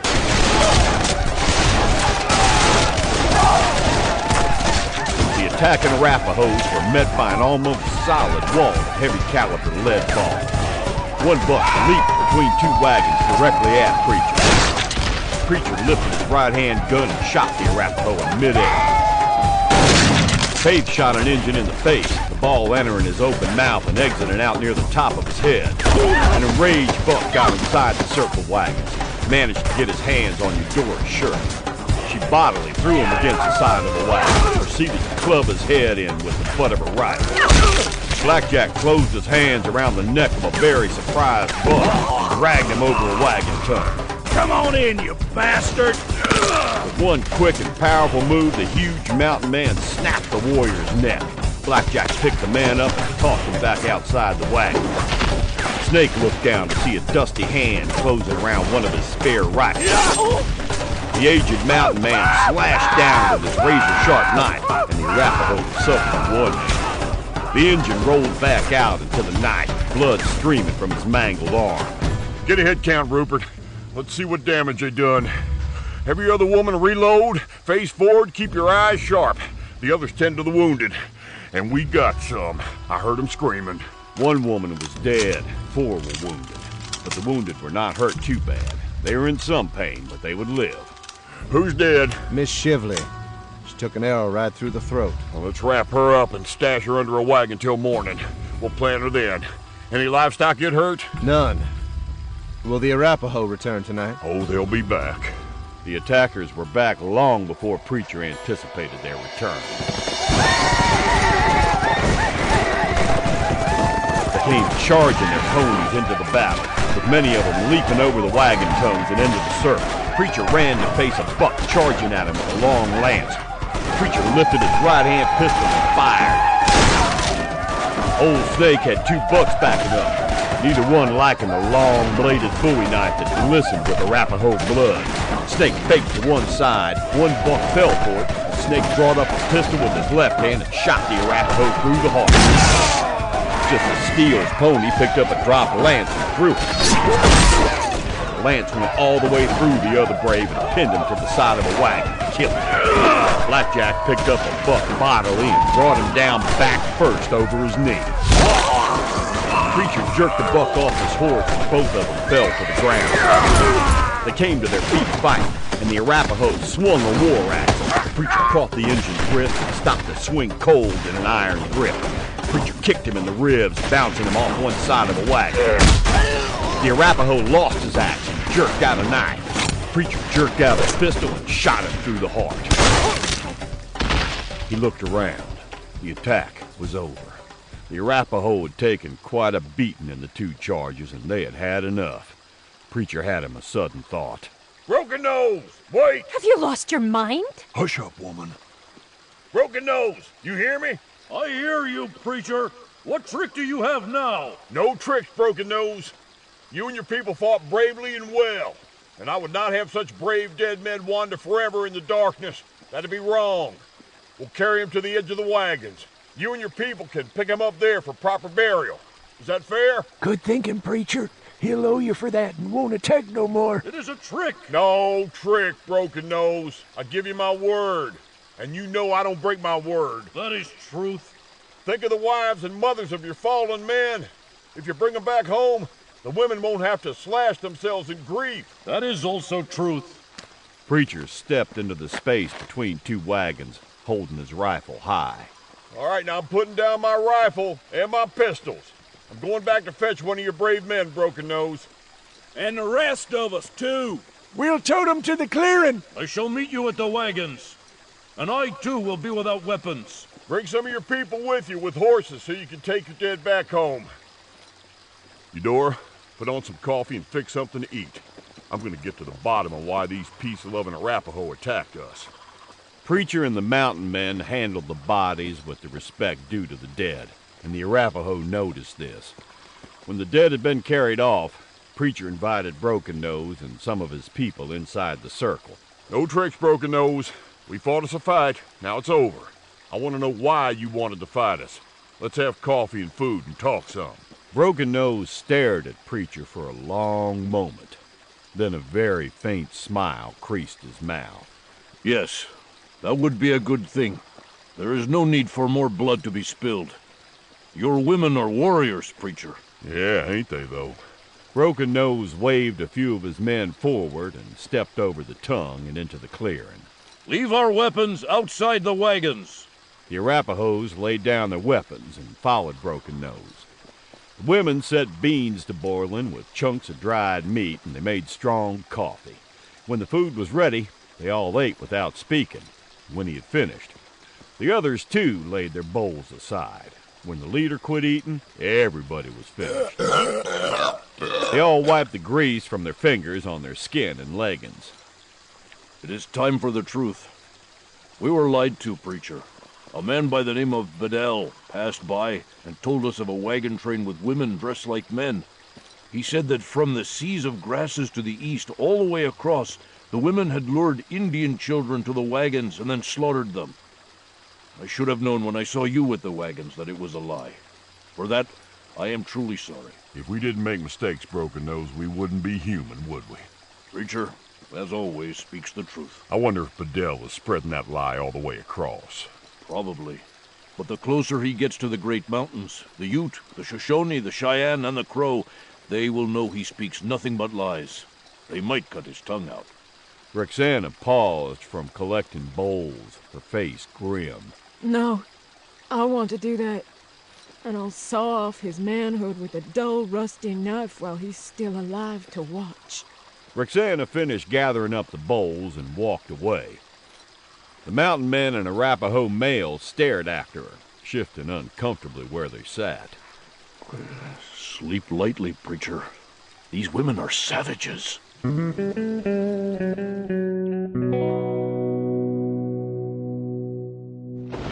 Miss Shibley was buried the next morning, just as dawning was lighting the sky. Lewis, the boy the group had taken from Bedell's outlaws, had suffered a slight wound during the Arapaho attacks, but the wound was not a serious one. The boy had done well, and proved himself a person who would stand his ground and fight. Preacher kept a good eye out on the building storm cloud in the west. He promised one hell of a storm. After only a couple of miles had passed, Preacher ordered the train stopped and the canvas double-lashed. We're in for it. You ain't seen hail till you've gone through what this country can give you. Pray that them clouds hold only rain and not ice, too. If it's rained much to the west, getting over the Platte's gonna be harder than we thought. And if she's spilling over, we'll cross at the rocks. If not, we'll press on and plan on crossing at the buttes. The storm held no hail, which the mountain men were thankful for. It dumped torrents of water on the westward travelers and slowed them down to a mere crawl across the land. Once, Preacher had to halt the wagons because it grew so dark and the storm was so intense that the only way the drivers could see the wagon in front of them was by lamplight. By mid-afternoon, he told the ladies to circle the wagons. There ain't no point going on through this. It ain't worth the strain it puts on the animals, the risk of broken axles and wheels. We'll just sit it out.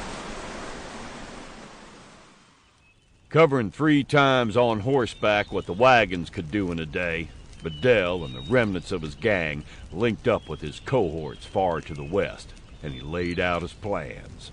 A French trapper named Villiers shook his head in doubt. I know, Preacher. I've been in this country for years. Dangling with Preacher ain't smart, Vic. And blackjack, ring, steals pony, and snake is just about as mean. I wish to hell your boys hadn't killed his horse. Preacher set store by Hammer. He ain't never gonna let you rest for doing that. It was just a damn horse. Villiers' trapping partner, Trudeau, shook his head. Most men grow fond of their animals, Bedell. Out in this country, a good horse is the most valuable thing a man can have. I am in agreement with Villiers. Preacher ain't never gonna forgive you for killing Hammer. But I am in agreement with you about the wagons. We can't let them reach a post and make a report. If that was to happen, we could never show our faces in no civilized place again. All of them folks have to die. That's all there is to it. Perhaps the Arapaho finished them off? Don't count on that. And don't tell that huge lie to any more Injuns we come upon out here. They know Preacher. This is Preacher's stomping grounds. And whilst some of them might not like him much, they respect him a whole bunch. And they know Preacher wouldn't have no part in harming no woman nor child, no matter what color the skin.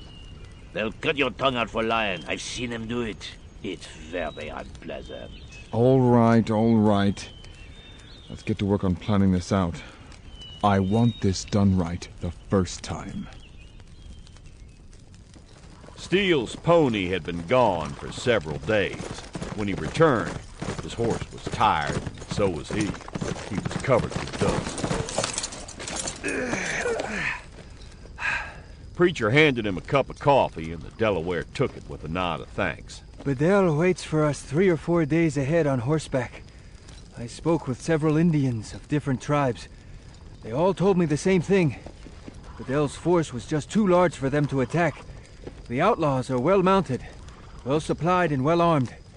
Several trappers gone bad are among them, so they will know this country. Who? Trudeau, Villiers, and Logan. There are many more in the gang, but those are the only ones I could identify from their descriptions. I owe that damn Logan a lead ball or two. He shot me some years ago, from ambush. He's a no-count from way back. Yeah, I know him. And Trudeau, too. They teamed up some years back and killed a friend of mine.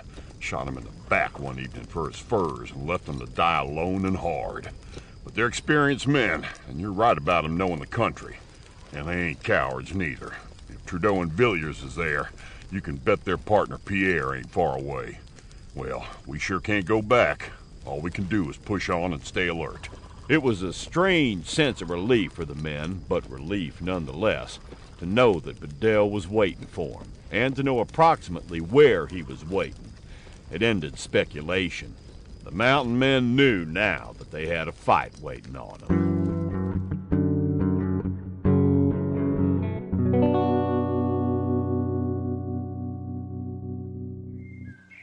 The next morning, Preacher gathered the women around him. Steele's pony brought news yesterday evening, and it ain't good, but it's what we all been expecting. Bedell's linked up with his gang, and they're waiting on us about 100 miles ahead. Now, you signed on to go west, and that's where we're going. Now, y'all done told me you wasn't going back, so we ain't even gonna talk about that. Bedell wants the wagons and the supplies, and he wants us all dead. He has to kill us, all of us. If he don't, if just one of us gets through to tell our story, he'll be a wanted and hunted man for the rest of his unnatural life. And y'all let that sink in your heads for a minute or so. Preacher eyeballed each woman for a moment. Their faces were set in grim and unyielding determination. They stood with pistols shoved down behind their belts, many of them leaning on their rifles. They bore little resemblance to the women who had left Missouri weeks back. The group stood small and very insignificant against the vast backdrop of lonely land that stretched for hundreds of miles all around them. Preacher nodded his head. All right, ladies, let's head west. Ha, mule! Ha! Twice during the next 5 very long, hot, dusty, and monotonous days, Injuns were sighted. But the Injuns kept their distance and didn't show any signs of hostility.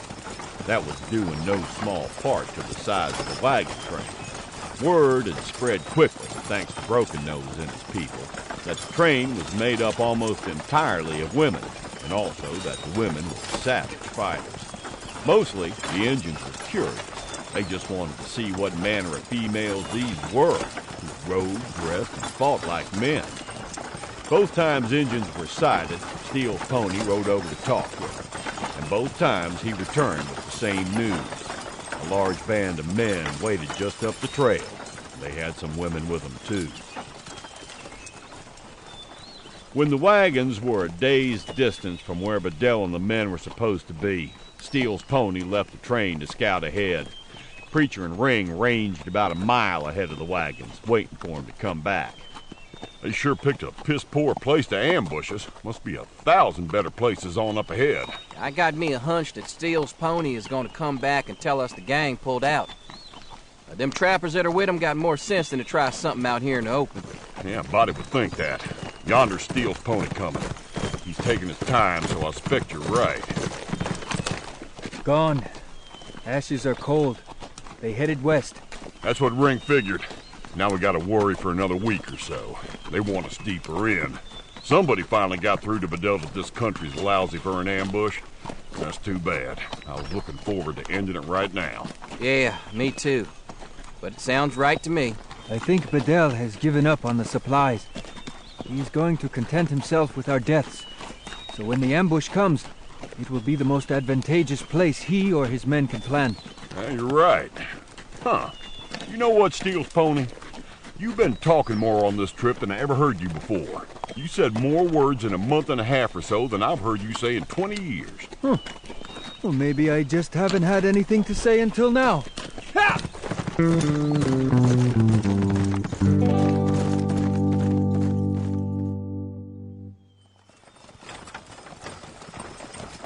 The seemingly endless land stretched out before them, hot and dusty.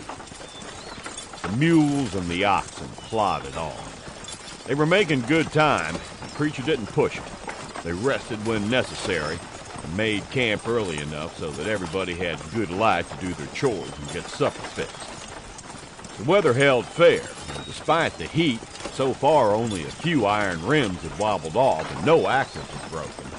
The shoes on the animals had held, no hooves had split, and the engines continued to leave them alone. Preacher sent Steele's pony on ahead again to scout for signs of a Dell in his gang, but the Delaware came up empty. Oh, man, it's like Fidel and them no-goods just dropped off the face of the earth. Our luck ain't that good. The wagons crossed the Laramie Range and made the Buttes. From there, they headed slightly south and west toward what would someday be called Independence Rock. They had left the murky lumber and Platte behind them now, and few of the women missed them, although it did provide water for the livestock. A few days later, the snow-capped mountains began looming up in front of them. Soon the women were shivering, although it was still summertime. This here's called ice slough. If you were to dig deep about a foot, you'd find solid ice under the sod. Makes your water taste a whole heap better. Now, we're 8,000 feet up now, ladies. We're on the crest of the divide. This here is the Wind River Range. We'll go through what's known as the South Pass. After that, we'll take the cutoff. And a day or two past South Pass, we'll stop and fill every barrel and bucket we got. And I mean brim full. Are you sure about this, Preacher? Yeah, I'm sure. I don't see no point in pulling an extra 100 miles. What's the problem with this cutoff? No water. And I mean no water at all. It's a good 80 to 90 miles from the cutoff to the green. It's a hard pull, but we can do it. I warn you all now, it sure ain't no pretty route. No grass, lots of ravines, gravel, and dried up lakes. Alkali lakes. A lot of it is flat as a tabletop and probably comes close to resembling hell. But we'll make up for a lot of time we lost. Wait till we get to Soda Springs. The water there tastes like beer. And if you add a little sugar to it, and maybe some syrup if you got any, it tastes like lemonade. It's true. There's all sorts of wonders out here. Outlaws and highwaymen, wild savages, ice under the boiling hot ground, water that tastes like beer or lemonade. I should have brought more writing tablets. What other wondrous surprises do we have in store for us? Plenty. Believe when I say that what's ahead is at least as tough as what we've come through so far. He ain't lying about that. These past weeks have toughened up you ladies quite a bit. I know you think I've been rough on you, and I have, but I've done it for a reason. You're gonna need all the strength you got before we get to the coast. The way was every bit as tough as Preacher and the other mountain men had promised, and more. South and slightly west of South Pass, Preacher halted the wagons early and told the women to make camp. They rested up and filled every barrel and container they had with water. By the middle of the next day, the sun beat down mercilessly, and the powder-like dust whirled under the hooves of the animals and the wheels of the wagons. When they made camp for the night, having traveled about 15 miles, the women were furious with Preacher because he wouldn't let them use one drop of water for anything other than cooking and taking care of their animals. He even rationed the drinking water. Days later, the whole train was coated in dirt. The women had tied cloth over their noses and mouths so they wouldn't choke. Preacher thought everybody looked like a bunch of dust-colored bandits. Steele's pony came galloping up to Preacher where he rode not far from Dora's lead wagon. Green about 5 miles ahead. Thank God. Keep a firm hand on them reins, you Dora. The mules and oxen will be smelling that cold, clear water in a minute. They'll try to run. I certainly wouldn't blame them. The other men rode up and down the wagons, warning the drivers to keep a tight rein on the mules and for the drovers and prodders to grab a hold of the oxen and try to hold them back when they smelled that water. The green's fed from the snow up yonder in the mountains. It's cold and sweet, and once you've drunk your fill, y'all can move downstream a bit and take shifts of bathing. But wait a time so you can wash down the livestock. They deserve a good bath, too. You sure earned it. I certainly concur. They have performed magnificently. We bathe the animals before we bathe ourselves? Well, you take care of what's the most important thing on the trail first. Besides, washing the livestock's a messy job. You might as well be filthy when you start it. The drivers and drovers tried their best, but they couldn't contain the animals' excitement when they finally smelled that cold, fresh water of the green. Mules and oxen broke into a lumbering trot when the river was near. After days of savage heat and choking blind and dust, the animals headed for the river despite everything that could be humanly done to hold them in check. Although it was only midday, Preacher told the ladies to make camp. They all needed to rest, and they sure needed a good bath. How far is it to this Soda Springs? Oh, about a week, I'd say. About 50 miles past that, there's a trading post. Belongs to the Hudson's Bay Company. We can stock up on provisions there. A few folks are taking to calling that the split-up post. Just past the post is a trail, if that's what you want to call it, that leads to California. But it's a killer, I tell you. I wouldn't lead no wagons across it. What's it like? Preacher smiled to himself when he saw Faith had her writing tablet and a pencil at the ready again. This trip sure hadn't squashed her, not one damn bit. Hot and dry. Rocks, sagebrush, dust, and alkali water. That place ain't fit for man or beast. And the route we'll take from the post? As we have tried to tell you all, it's very dangerous. It's, well, difficult to describe. Preacher is the only man to ever take a train through the mountains.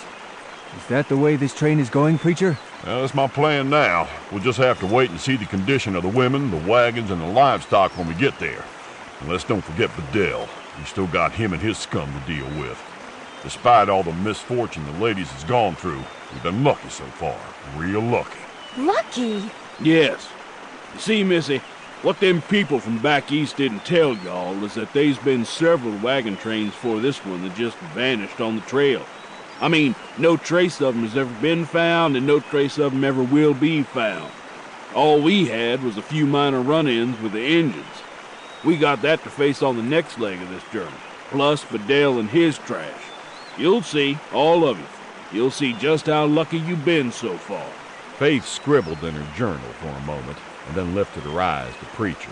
Well, this trip certainly has been more educational than I expected. I wonder what else there is for me to learn. Preacher looked at Faith for a minute, manfully ignoring Snake and Blackjack elbowing each other and grinning like idiots. Faith smiled and rose gracefully to her feet. She turned and walked away, meeting up with Eudora. The two women headed off to where the other ladies had set up a place to bathe. When do you intend to temper that fire in her, Preacher? Well, now, you know, Blackjack, hunting takes patience. Sure it do. But it ain't like they's no good choices. That New England woman now, Eudora, she's the first woman I met in many a year who could make me settle down to hearth and home. If I was 50 years younger, I'd bundle her up and tote her off. That there is one hell of a woman, I tell you. Mighty fine. Mighty fine. Be right interesting to see what kind of man she's got all staked out on the coast. If she's got one at all. What do you mean? I just got me a hunch that maybe that government man lied. I think there's some men in the valley who knows these ladies coming, yeah, but not many. Maybe there's another government plan in mind. Hell, there ain't 150 spare men in the whole damn Willamette Valley. I think you might be right, Preacher. This setup didn't seem right from the get-go. Not to me. But what do the government hope to gain by doing this foolishness? To draw more men from the east, maybe. Government wants this area settled and fast.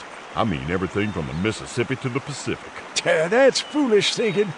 Yes, it is. But the government wants this land settled. What better way to get men out here than with the knowledge that women are waiting for them?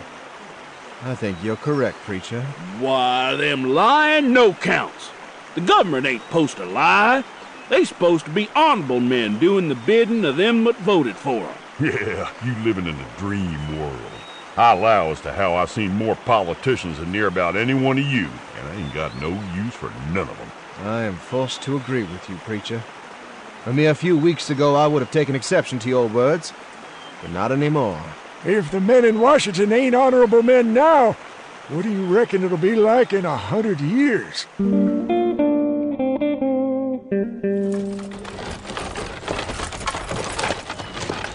The wagons reached the trading post without event, and the trappers and fur buyers gathered there stood and looked on in astonishment as the women stepped down and returned their stares. Women? I ain't never seen so many women in one place in all my life. That there's Preacher. Preacher!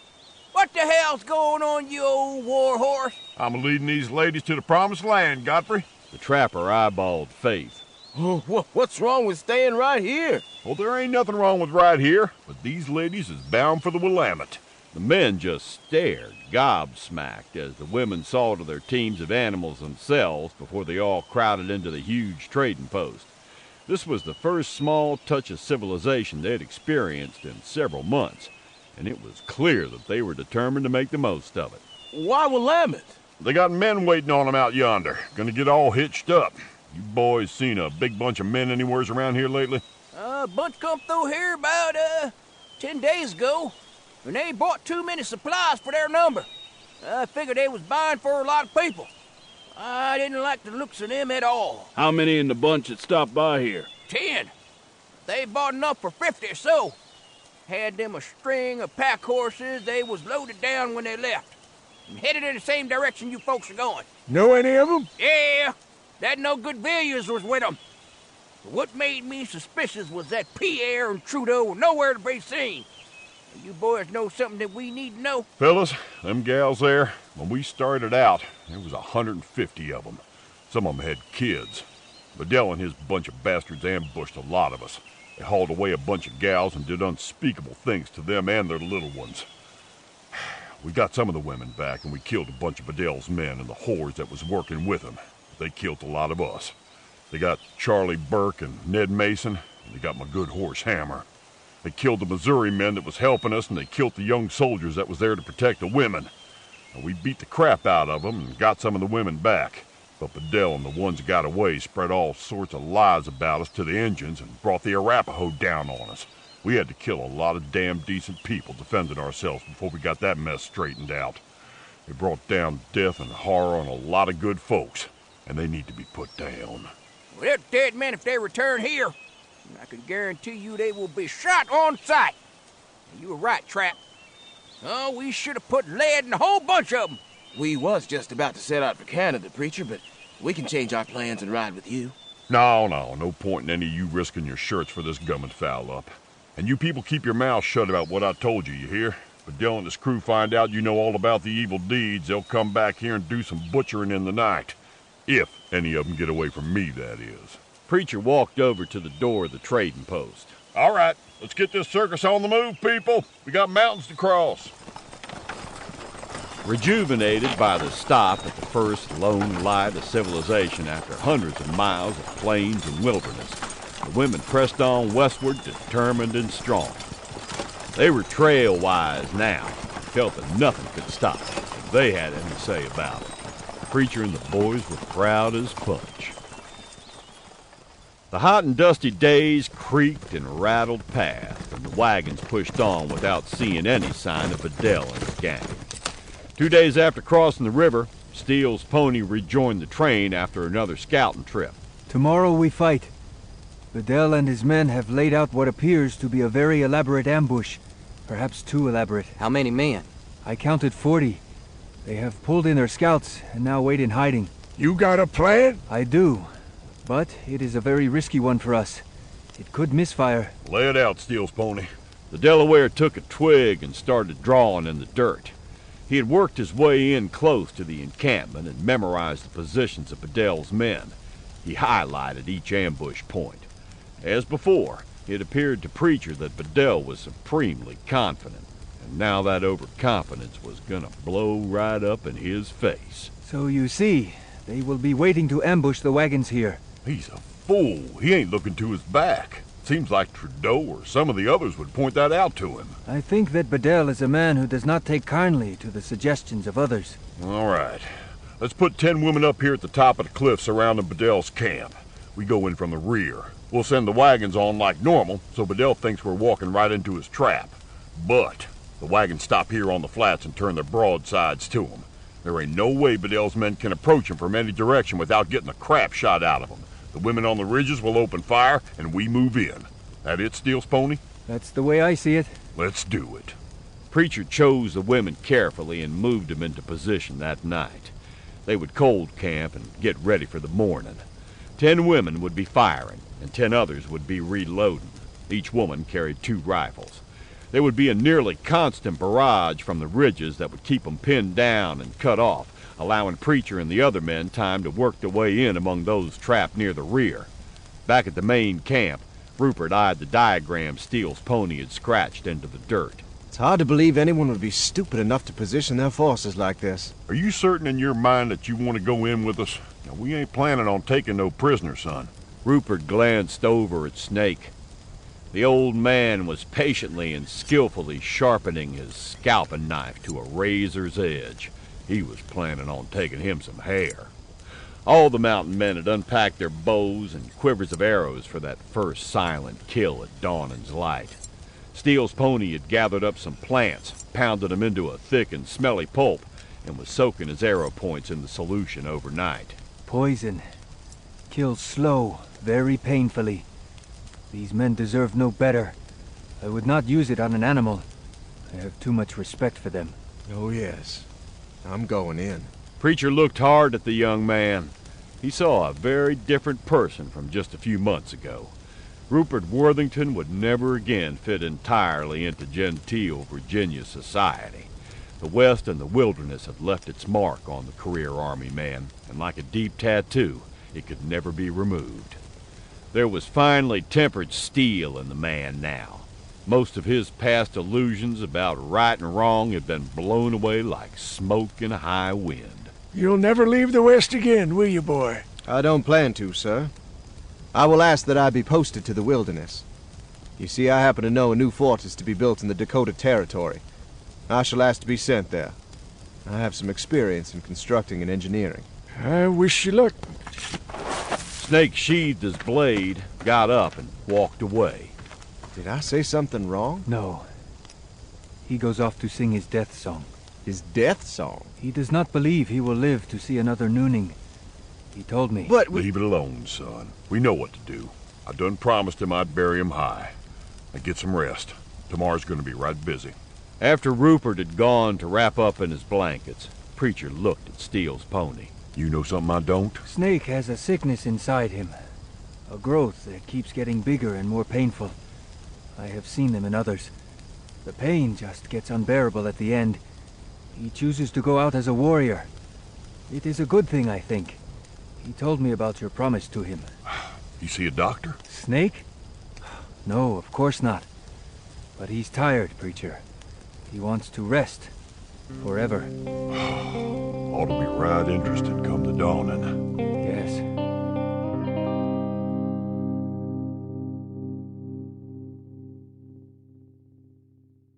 Time to reload. The first Mountain Man is concluded on the next CD. The women were in position an hour before dawn. Preacher, Snake, Steele's pony, Blackjack, and Rupert had engined up to the sleeping camp and were silently waiting for the dawning. Bedell had chosen a good ambush spot, but he had stupidly, or stubbornly, not thought to protect his back and north side. He was as exposed there as a newborn baby's butt. Slowly the east began to lighten, and the camp began to stir. No fires were built, and the mountain men could tell that the outlaws were not happy about a no-coffee morning. The mountain men were spread out well, effectively covering the canyon floor from side to side. Preacher knew that some of the outlaws would get away. There were several shallow canyons running off to the south for a few hundred yards before they leveled out and met ground level amid a jumble of rocks. Preacher didn't have enough people to cover all of it. But with any kind of luck, they would break the back of Bedell's gang and be done with the bastard once and for all. The mountain men watched as the gang members got into place for their planned murderous ambush. Invisible from the front, their backs were in full view of Preacher and the others. There were a half dozen or so women with the gang, dressed in men's clothing and armed, taking up positions along with the men in Bedell's gang. Preacher held no sympathy for them. They'd chosen their lot willingly and had held their fate in their own hands. And according to the ladies rescued, the outlaw women had been just as bad, or in many cases worse, than the men who had kidnapped, raped, and abused them. So to hell with the outlaw women. Preacher had him a hunch that Eudora and her crew up on the ridges would make short work of them. The mountain men saw the outlaws' tents. Only a few of the outlaws had chosen positions that covered their backs. Bedell, naturally, was one of them. Slowly, ever so slowly, the wagons came into view, and the outlaws made ready their weapons. When the wagons were about 500 yards from the ambush site, Preacher lifted his hawking as the others followed suit and sighted in. On the ridges above them, Eudora and her ladies did the same. 15 rifles roared from the rear and above the ambushes, and the life was ripped from that many outlaws. Some of the wagon canvases were flipped back, and the besieged outlaws found themselves facing the long rifles of 25 women. Eudora and her ladies on the ridges kept firing so savagely that Preacher and the others chose not to close in and mix it up with Fidel and the skunk. All but one, that is, Snake. The old mountain man left his position to tangle hand-to-hand with several of Fidel's men. Preacher lost sight of the old man as Snake jumped into a jumble of rocks, his knife blade flashing in the early morning sunlight. Through the confusion of smoke and dust, Preacher watched helplessly as half a dozen or so made it to their horses and raced down the canyons to the south. That's it! Stop shooting! Preacher and the men worked their way into the rocks. It was carnage. Many of the dead had taken the heavy rifle balls through the head or neck. Several had been shot a half dozen times or more.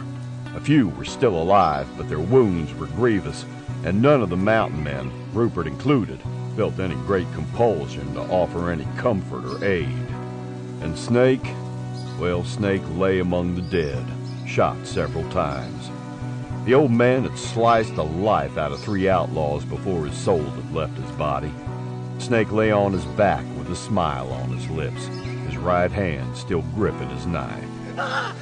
One of the wounded outlaws that the rescued women had said had been particularly cruel, savage, and twisted, both to the kidnapped women and the boys, struggled weakly as Steele's pony took his scalp. The Delaware left the pervert flopping around on the rocky ground. Rupert's eyes took in the scene with no emotion showing on his face. The dying outlaw stared at Rupert. You're a white man, but you're as bad as a damn Injun. Thank you. I consider that quite a nice compliment. Rupert walked away and began counting bodies. How many dead? 34. Well, when the 6 still alive do expire, there will be 34 dead. Help me! One of the women from the train helped him all right. She remembered him as one of those who had raped her repeatedly. After that, the 5 outlaws still alive didn't call out for any help. They died quietly. Preacher gently wrapped up Snake's body in his blankets and tied the old mountain man across his saddle. He turned to face the others. Y'all go on. I'll catch up with you in a week. Maybe less than that, maybe more than that. It all depends. Y'all won't have no more problems. Injuns witness this here fight, such as it was. They pulled out when the shooting stopped, but they'll pass the word. The train won't have no more trouble from Injuns neither. They ain't never seen so much firepower as we showed today. They won't want to come up against that. You wish us to bury the dead, Captain? Hell no. Leave 'em for the buzzards and the varmints. Take their horses, guns, and supplies and head on west. How many we figure got clear? 12 or so, I think. Not many more than that. Of course, Bedell was one of them bastards. We get these women to the Willamette, then I'll take care of Bedell and what's left of his gang. I'll do it if I have to track that bastard clear to New York City. Preacher swung into his saddle and took up the lead rope to Snake's pony. I'll catch up with you. Move 'em out, boys. Preacher headed for a place that the Injuns called the Silent Rocks. On a hill there, he buried Snake and covered the grave with stones. He buried Snake facing west, for the old man had requested that.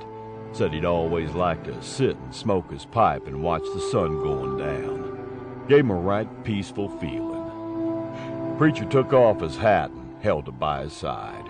You done good, Snake. You was a man to ride the rivers with. We sure rode a many of them, didn't we? We seen some country and had some fights. But it's your time to rest now. You sure earned that right. If any man did, you did. There ain't a whole hell of a lot of us left, Snake. And every time I plan another one, I feel like I'm losing a part of myself. Look, I'm gonna turn your pony loose. You caught him, Wild, and he's a good one. He'll hang around here for a day or two and do his grieving for you in his own way, and then he'll find some mares and sire some fine offspring. I ain't gonna chisel your name in no rocks, 'cause you asked me not to. And, Well, shit, I don't know what else to say, Snake. Goodbye, old horse. You rest easy and be sure to ride old Hammer every now and then for me. You tell Hammer I'll be along sometime. We still got trails to ride.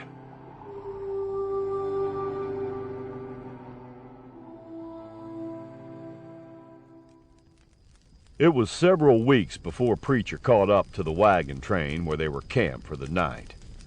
Everyone could sense the change in him, and not just because he was riding a beautiful gray rump-spotted Appaloosa.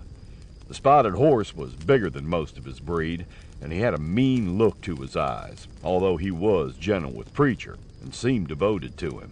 What's his name, Preacher? Thunder. What's bothering you? Oh, he's a good horse, but he ain't Hammer. Anyway, I got to get these ladies to the coast, and then I got Bedell and his bunch to deal with. Shit. Excuse me, Rupert. I ain't feeling too sociable right now. Preacher walked off, trailed by Thunder, and set up a quiet camp. Rupert watched him go, his eyes full of compassion, before he rejoined Faith and Eudora and the three remaining mountain men at the larger fire. Faith shook her head. I can't believe a man would love an animal so much that he would be obsessed with revenge over it. Long years ago, Preacher found a little wolf pup whose mother had been killed. Preacher raised that wolf. Some whites say a wolf cannot be tamed. Whites say many foolish things. A wolf cannot be tamed like a dog, but if you gain that wolf's trust, in that respect the wilderness within can be tempered. Preacher and that wolf were inseparable for several years. Then, a man named Ben Parsons killed that wolf. Killed it because he didn't like Preacher. This was back in, I just don't remember. Preacher finally caught up with Parsons at the rendezvous of 28 on the south end of Bear Lake. Walked up to him, called him out, leveled a pistol and shot the man dead. Preacher is not a man you want to cross. Preacher killed a man over his wolf? No. He avenged it. Preacher didn't own the wolf. You can't own another living thing. You can take care of it, love it, be a friend, but you can't own it. Preacher and the wolf were friends. Imagine that. What happened after Preacher shot that man? Nothing. Nobody liked Ben much anyway. 5.5 months after leaving Missouri, the wagons were at last within sight of their destination. Since the aborted ambush of Bedell, there had not been a single shot fired in anger, and very few other mishaps for the ladies on the train. The women had forded rivers, struggled over mountain ranges, fought Indians, outlaws, and the elements, and seen their numbers cut by a third. Whoa! Whoa! I said whoa, goddammit! What the hell's going on? Yonder's a damn valley. We're camping here, Captain. What? Why? So us ladies can bathe and fix our hair and change into proper attire. There is no way on earth we're going to roll into a real town looking like we were dragged behind the wagons the whole way. Preacher opened his mouth, then he closed it shut after taking a good look at the set features of Eudora and Faith. Well, I reckon we'll camp here for the night. The men were quickly ordered to stay the hell out of the circle of wagons. Eudora pointed to a grove of trees about 100 yards or so from the wagons, and the mountain men needed no other instructions.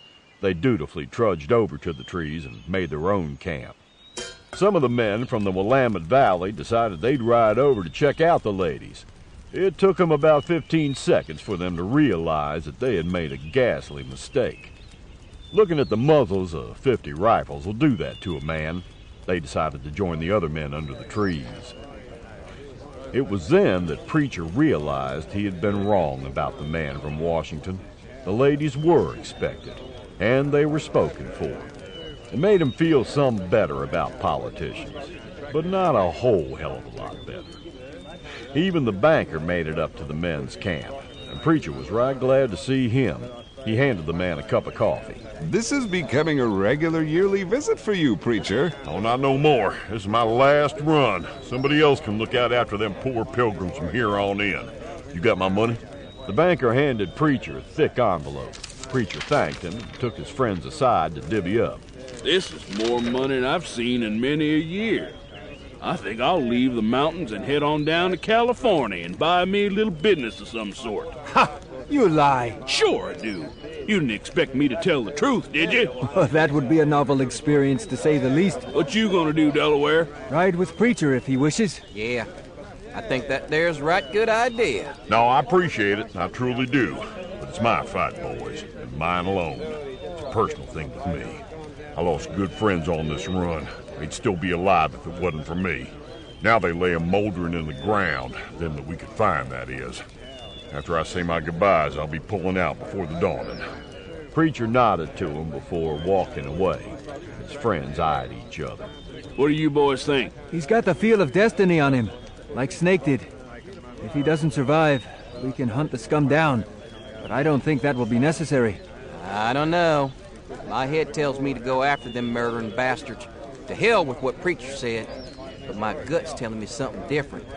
I'd rather not cross him on this. It's a good thing there's some part of you that's got some sense, Ring.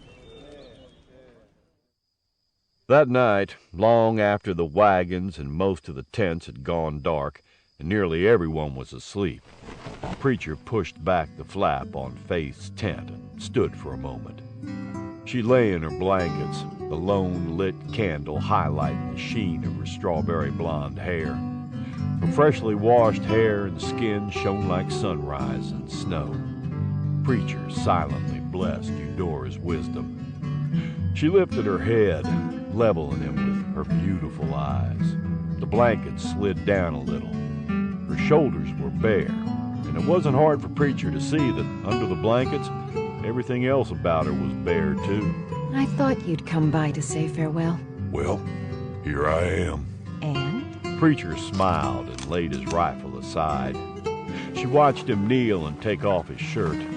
She noted the bullet scars and knife scars and the place where he'd once had an arrow cut out. He was powerfully muscled.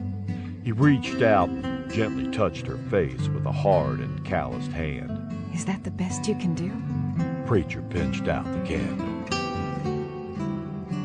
When Faith awoke the next morning, Preacher had been gone from the camp for several hours.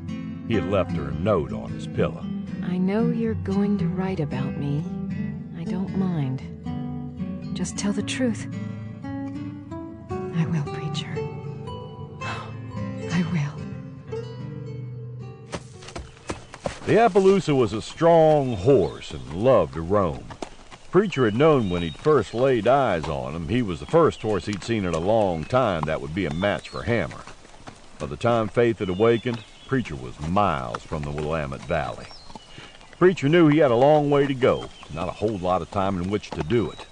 He guessed that it was the first week in September, and in the high-up country, light snow would already be dusting the land. Preacher was certain that Bedell and his men would not chance heading back east where nothing waited for him but a hangman's noose. The Preacher headed straight east, taking the trails that he knew would get him there the fastest. After traveling for days and speaking with dozens of Injuns from many tribes, he got a fix on Bedell's location. A band of friendly Nez Perce told him about the band of white men, not mountain men, who had been spotted repeatedly in the area of the land that smokes and thunders. Preacher smiled at the news. He knew exactly where the land was that they were talking about. He'd wintered south of there a time or two, in a place called Jackson's Hole, and knew the area the Injuns stayed out of because they considered it to be spirit-haunted. The Frenchie had named the place Roche Jean, Yellowstone. If Bedell and his people wasn't real careful, they'd get lost as a goose in that area, for the place had canyons that were so deep they would boggle the mind. And dotting the landscape were holes from which there were sudden fountain bursts of scalding hot water. Preacher figured he knew that area about as well as any. It was high up country in the Absaroka range, and it was country to Preacher's liking. Bedell figured that the country was so isolated he'd be safe there. He was dead wrong. Preacher stayed north of Hell's Canyon and rode through the Clearwater Mountains, heading for the Bitterroot Range. The nights grew colder, and Thunder's coat began turning shaggy, in preparation for the bitterness of the harsh winter that was only weeks away. Preacher stayed just south of the Salmon River and crossed over into the Beaverhead Mountains. He was camping when the first big snow of the season came. Preacher knew it wouldn't last, and he knew there would be many more pleasant days before winter locked up the high country. But when he pulled out, he quickened his pace as much as the terrain would bear. He crossed the divide and headed down for the Tetons after talking with a hunting party who told him that 15 or so white men were in the hole. Unfriendly white men, quarrelsome, and not prone to washing very often. Preacher was camped along Birch Creek when he caught the smell of wood smoke, and he knew it wasn't coming from his fire. He took his hawking and went looking. He grinned when he slipped up on the camp and eyeballed a buckskin-wearing man sitting by a hat-sized fire. Preacher watched as the mountain man jumped up, grabbed his rifle, and started looking all around. The man, known only as Clapper, narrowed his eyes and lowered his rifle in disgust. Preacher, damn your eyes! Come on in here and sit and eat. Well, don't mind if I do.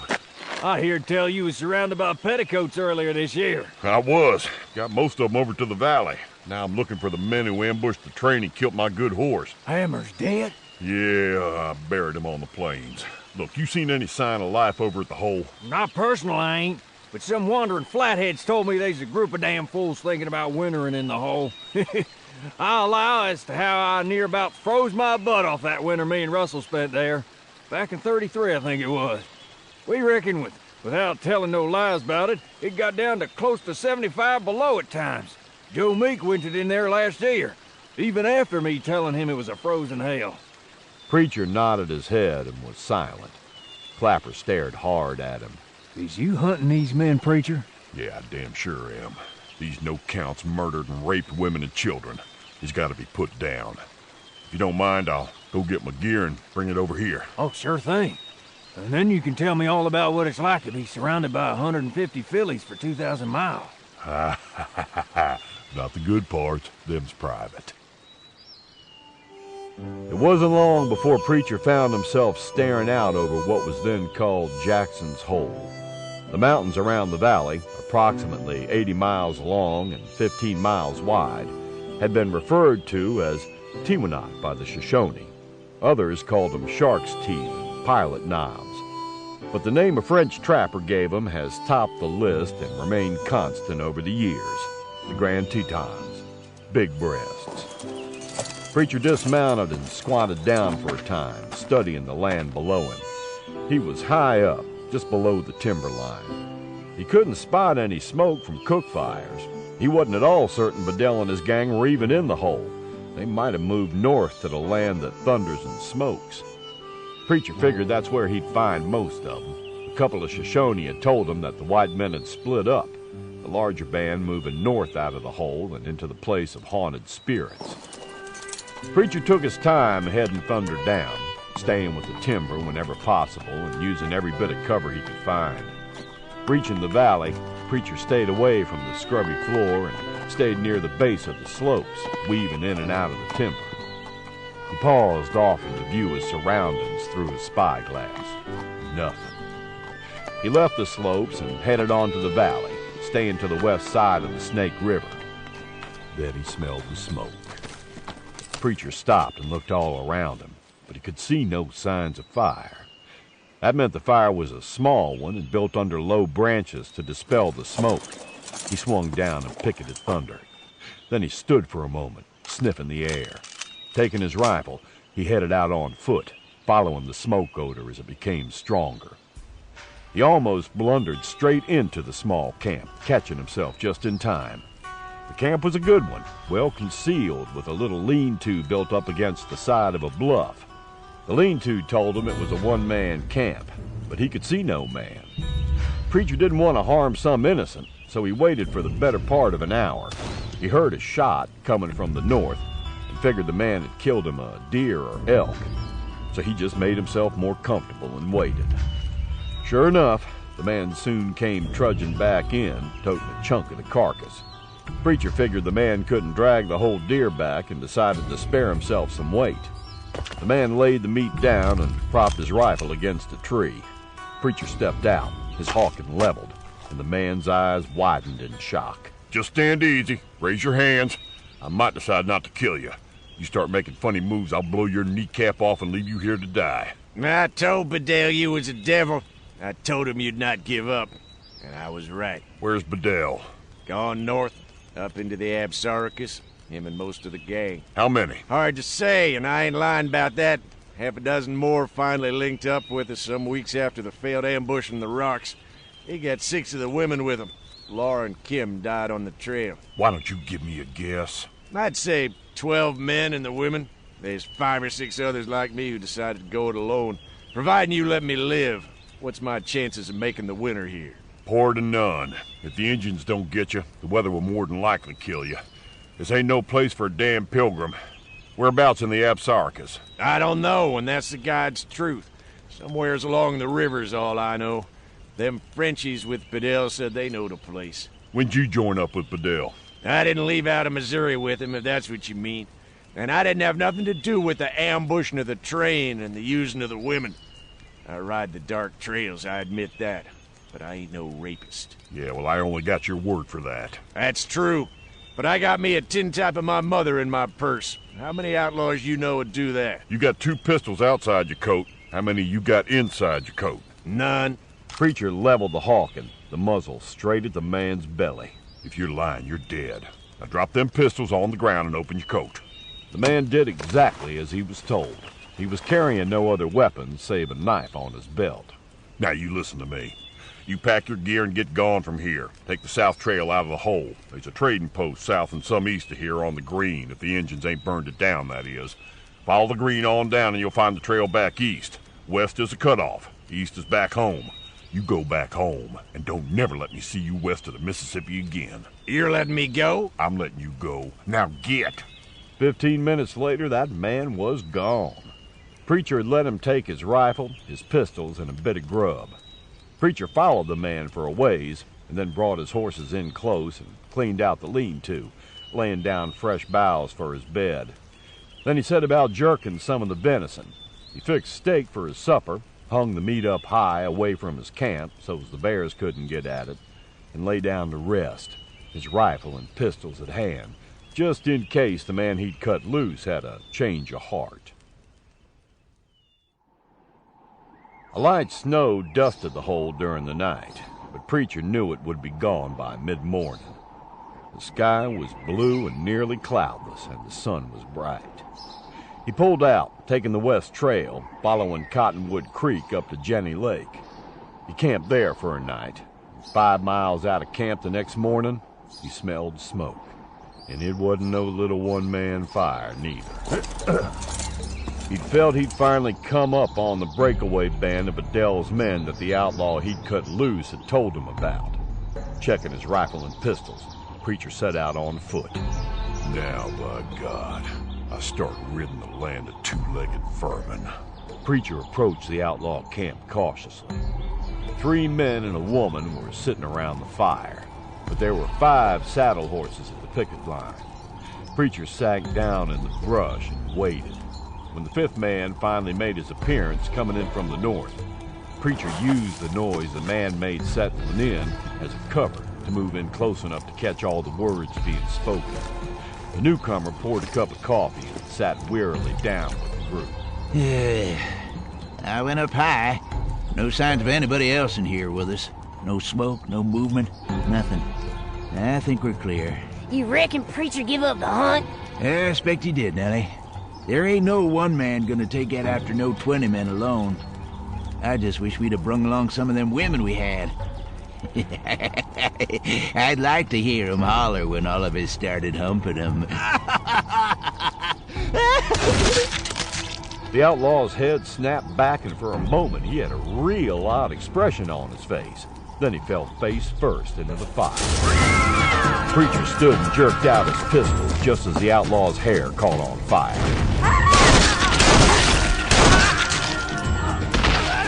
Preacher stood completely enveloped in a thick cloud of gun smoke, and the campsite was littered with the dead and the dying.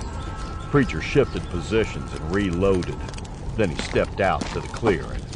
2 were left alive, a man and a woman, and they would not be long for this earth. The first dead man's head had cooked to steaming, and it was a dreadful smell. Preacher pulled him out of the fire and rolled the carcass off to one side. The woman reached for her gun and cocked it. Preacher quickly fired a pistol, putting an end to her. The one mortally wounded survivor lay on the ground, shot twice through the stomach, and he stared in silence at Preacher. You got anything to say? I expect you better get it said quick like, 'cause you sure ain't got long for this world. Fuck you, you bastard. I'd do it again. I sure wouldn't want to go meet my maker with them words being my last. But trash is trash right to the end. Preacher put out the fire and packed up what supplies he felt he could use. He took powder, shot, caps, and lead and secured his new supplies on a second pack horse. He'd be damned if he was going to waste his time and energy on burying such trash as these. He left them where they lay and pulled out, heading for the land that smokes and thunders.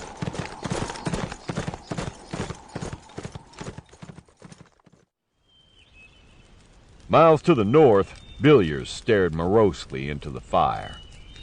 To the east and north, Granite Peak, almost 13,000 feet high, was clearly visible, the summit poking out from the clouds. You reckon Preacher's coming? Yeah, Logan. You can damn well bet he's coming. And he'll keep on coming till we're all dead or gone to China or some goddamn place. I wish I'd never got mixed up in this mess. Unless you, me, and Trudeau and Pierre slip out and get gone. We'll head to Canada, change our names, and start over. Idiot. Can't you understand what I've been saying over and over? We have done a harm to Preacher. He won't forgive, he won't forget, not ever.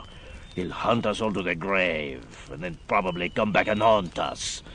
We got to stay together and stop him. Splitting up is the worst thing we could do. Are you scared, Villiers? Yeah, I'm scared, Logan. Preacher tracked a man from down near Sangre de Cristos to clear up into Canada years back.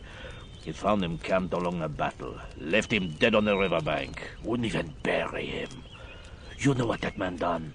Stole his pelts. That's all. Just stole his pelts. You understand what we've done? We've killed his friends and his horse, kidnapped women and girls and boys, and tortured them and raped them, and worse. And you ask me if I'm scared? I'm so scared I'm bound up so I can't even take a decent crap. Now go away and leave me alone. Sitting away from Villiers, Bedell's own thoughts were very much like those of the Frenchman. For the very first time in his long life of crime and mayhem, Victor Bedell was frightened. He had not been frightened of Preacher before. Yeah, the man had thoroughly whipped him in a fight in St. Louis, but it hadn't been a fair fight. Preacher had fought like a savage, kicking, gouging, and biting, and otherwise engaging in pugilistic conduct unbecoming a gentleman. But now Bedell knew that Preacher was never going to give up. He was going to track 'em all down and kill 'em. Preacher tracked the band of outlaws north over the divide and up the east side of the lake and into the Absaroka range. Whoever was doing the guiding was keeping way to the east of the scalding waters. Preacher daydreamed about sitting Bedell down on one of them big holes just about a minute before she blew. That blowhole would give his arrogant butt a cleaning the bastard would never forget. Regretfully, Preacher concluded the chances of his being able to do that were slim to none. He figured he'd just have to settle for shooting the no-count. He spent the next 2 weeks scouring the land for some sign of Bedell and his bunch. He roamed from Avalanche Peak clear up to Slough Creek looking for a sign of him. But Bedell and his pack of hyenas seemed to have just dropped off the face of the world.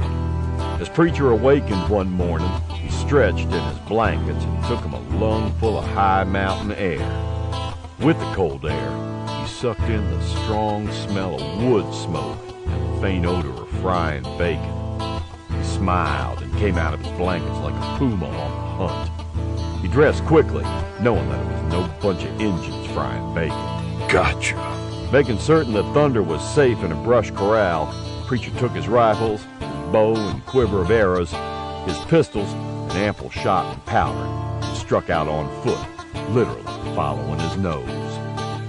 Bedell and his gang had either been so close to him it was like that old saying about not seeing the trees for the woods, or the outlaws had shifted their camp and moved in close while Preacher was asleep. The smell got stronger. Preacher slowed his step, weaving through the thickening timber as he worked his way down near to the flat valley floor. Then he stopped, not believing his eyes. Bedell had picked the worst goddamn campsite Preacher had ever seen. The man was either a total fool or so arrogant that he believed he and his gang were all alone in the wilderness. They were camped smack in the middle of a clearing with timber all around them. They had a fire going that you could roast an ox over, and they were all huddled around it cooking breakfast and boiling water for coffee. And there was Bedell, just as big as brass, with Tom Gushing and Jack Hayes right beside him. Villiers was standing beside Trudeau and two others that Preacher didn't know right off. Preacher carefully worked his way closer to the clearing. He lifted both rifles, holding them like pistols. Preacher jerked out both pistols and charged up to the edge of the timber. Two men jumped up from the ground and ran into the timber on the far side of the clearing just as Preacher opened up. Trudeau and Logan went down. A woman grabbed up a pistol and fired. Preacher grabbed up a rifle. Preacher's ball struck her at nearly point-blank range and took part of her head off. He ducked back into the timber, dropped his guns, and scooped up his bow. He started shooting arrows into the clearing. After a man and woman went down from the arrows, the others seemed to realize they were terribly exposed, and as one they raced for the timber, on foot, leaving everything behind them in their frantic retreat. Preacher shifted positions, belly down in some brush. Some of the horses broke free from their ropes and ran off out of the clearing. Preacher lay still as death in the brush and waited. Near as he could figure, there was 12 or 13 men still out yonder, and 5 women. His eyes caught movement across the clearing. Jack Hayes was slipping away. Preacher let him slip. He was after bigger game. He could not use his bow, the brush prevented that, and he didn't want to fire and give away his position unless he could get a shot at Bedell. Preacher knew Bedell was not about to expose his arrogant butt for that. He'd probably crawled up inside a hollow log. Preacher hoped the bastard came nose to snout with a bear. He's gone. Don't you believe it? He ain't gone. He's waiting for some of us to show. Somebody kill that son of a bitch! You can't kill something you can't see. Just stay put. He's got to move sometime. I think he really is gone. Preacher almost jumped out of his skin. The man who spoke was not more than 5 feet from where he was hiding in the thick brush. I worked all around the clearing and I don't see a thing. You won't see anything, a preacher.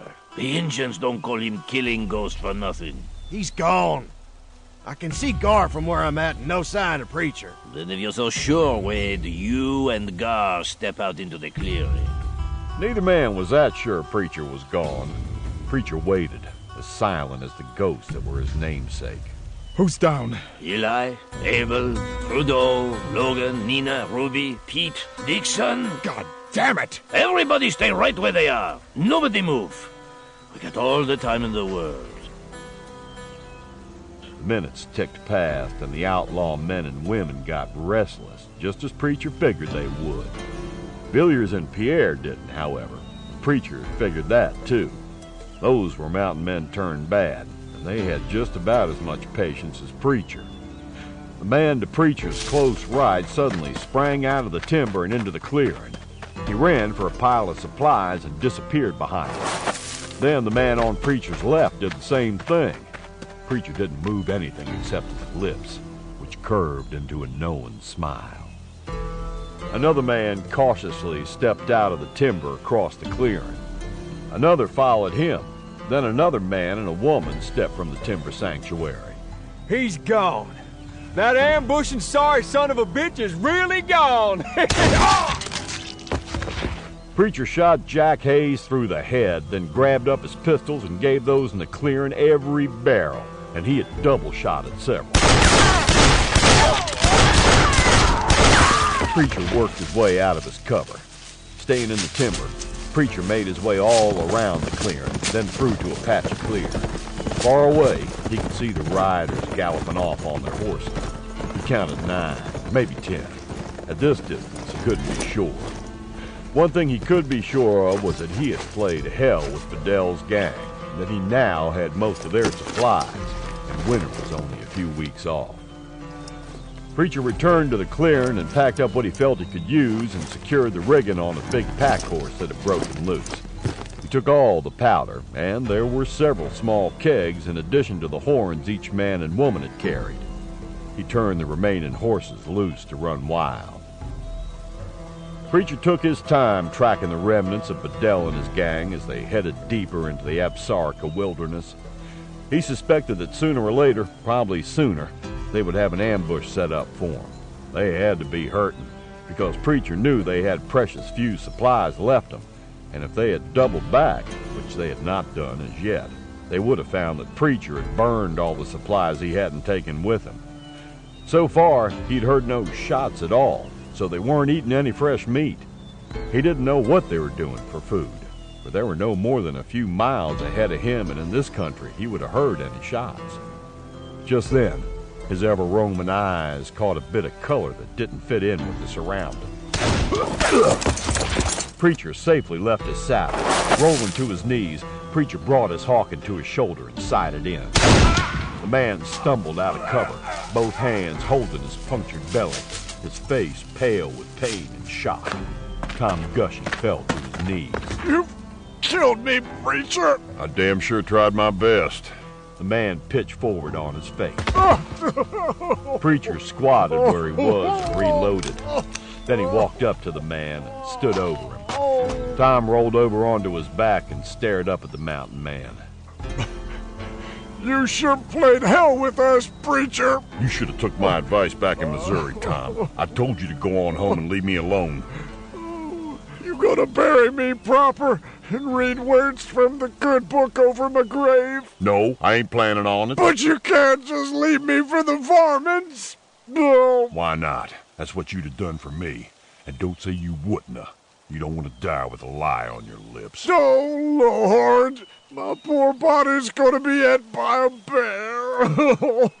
Look, you best hurry up and expire. I ain't gonna sit around here for no 2-3 days and listen to you complain. Sweet baby Jesus, you are the hardest man I've ever seen in all my born days. Oh, goddamn, you come after me, Tom. I didn't start this affair. I told you to leave me alone. Do something for me. I can't. Ain't nothing I can do. Can you move your legs? No, I can't feel nothing from my waist down. Well, you're done for. Oh, God, save me. It's your own true child. If you'll just shut up and stop all that blaspheming, I'll bury you proper. The way you're acting now, you're giving me a headache. You promise you'll see me in the ground proper? Yeah, I promise. Oh, bless you, Preacher. All right, now you just get on with the dying, would you, Tom? It got kind of rough for Tom toward the end. He did not go out like a man. One minute he was crying and praying, hollering, and turning the bloody ground into a revival. The next instant, he was gone. Preacher dug the hole and rolled Tom up in his blanket before plopping him in. Then he even covered the shallow grave with rocks. Preacher took off his hat and looked up at the amazing blue of the skies. Lord, you do what you got a mind to with this sorry piece of crap. That's all I got to say. That afternoon, Preacher rounded a curve in the animal trail and whoa up at the sight before him. 4 women were sitting on a fallen log. They had propped their rifles against a tree, and their pistols were lying on the ground a dozen feet from them. Their horses were picketed nearby. I'm Camille. This is Lydia, Nadine, and Melba. We left Bedell. We're tired, hungry, cold, and lost. We give up. We surrender to you. Hell, I don't want you. I wouldn't even take the lot of you on a bet. You can't just leave us here!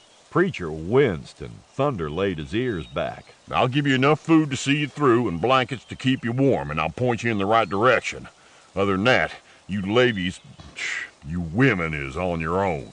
The 4 whores sat in sullen silence and stared at Preacher. He unloaded some supplies, thinking it was a damn waste. Now you get going, that way. But what if we're taking taken captives by the red savages! Now, why don't you just squall once or twice? I guarantee you they'll turn you loose faster than you can blink. Injuns ain't stupid. Goodbye. Preacher got gone from there as fast as he could. He didn't know if the women would make it out of the wilderness. Frankly, he didn't much care. But they had a pretty good chance of making it. They stunk to high heaven, and no self-respecting Injun was going to get within 10 damn feet of them. Bedell looked at what was left of his gang. The brothers, Slug and Pug, and the 2 French trappers turned outlaws, Villiers and Pierre. That was it. This was the end of it. All his fine plans, hopes, and dreams smashed to naught by a damn ignorant savage mountain man. He watched as Villiers straightened up from warming his hands over the little fire. This is it for me. I ain't running no more. I've been in these mountains for most of my life. And if I'm to die, it'll be right here. I'm with you. I'm tired of being chased. Slug looked at Pug, and the brothers slowly nodded their heads. We'll stand with you. I'm leaving. I'll not just give up and let that wretched bastard kill me. Bedell swung into the saddle and rode off, taking 1 pack horse with him. Villiers watched the man ride away to the east. Good riddance. I never did like that man. I ain't got no use for somebody who thinks he's better than me. Look at him now. Dirty, ragged, and scared. Think about it, boys. We had all told about 100 men, and this is what's left. Squatting over a fire in the Absarokos, waiting to shoot it out with a human wolf. There he is, boys. Can we make a deal with him? Deal with Preacher? Forget it. Load up full, boys. Slug stood up in time to catch an arrow directly in the center of his chest. His hands clutched at the arrow for a few seconds, then he fell over backward. No! Pug snatched up his rifle and fired blindly at the timber. Damn fool! Get down! Preacher's second arrow took Pug in the neck and dropped him, the bloody point sticking out the other side. The 2 renegade trappers exchanged glances. Can we talk, Preacher? Damn it, man! I didn't kill your horse! Funny-looking arrow came whizzing out of the timber and thumped into the ground near the trappers. What the hell is that thing? What's that tied to the end of it? Oh, shit! It's The bag of black powder exploded. The explosion didn't do a lot of damage, but it did scare the crap out of the men as it showered them with dirt, burning bits of cloth the Preacher had stuffed in with the powder. Both men instinctively jumped up, slapping at themselves. They both realized their mistake too late.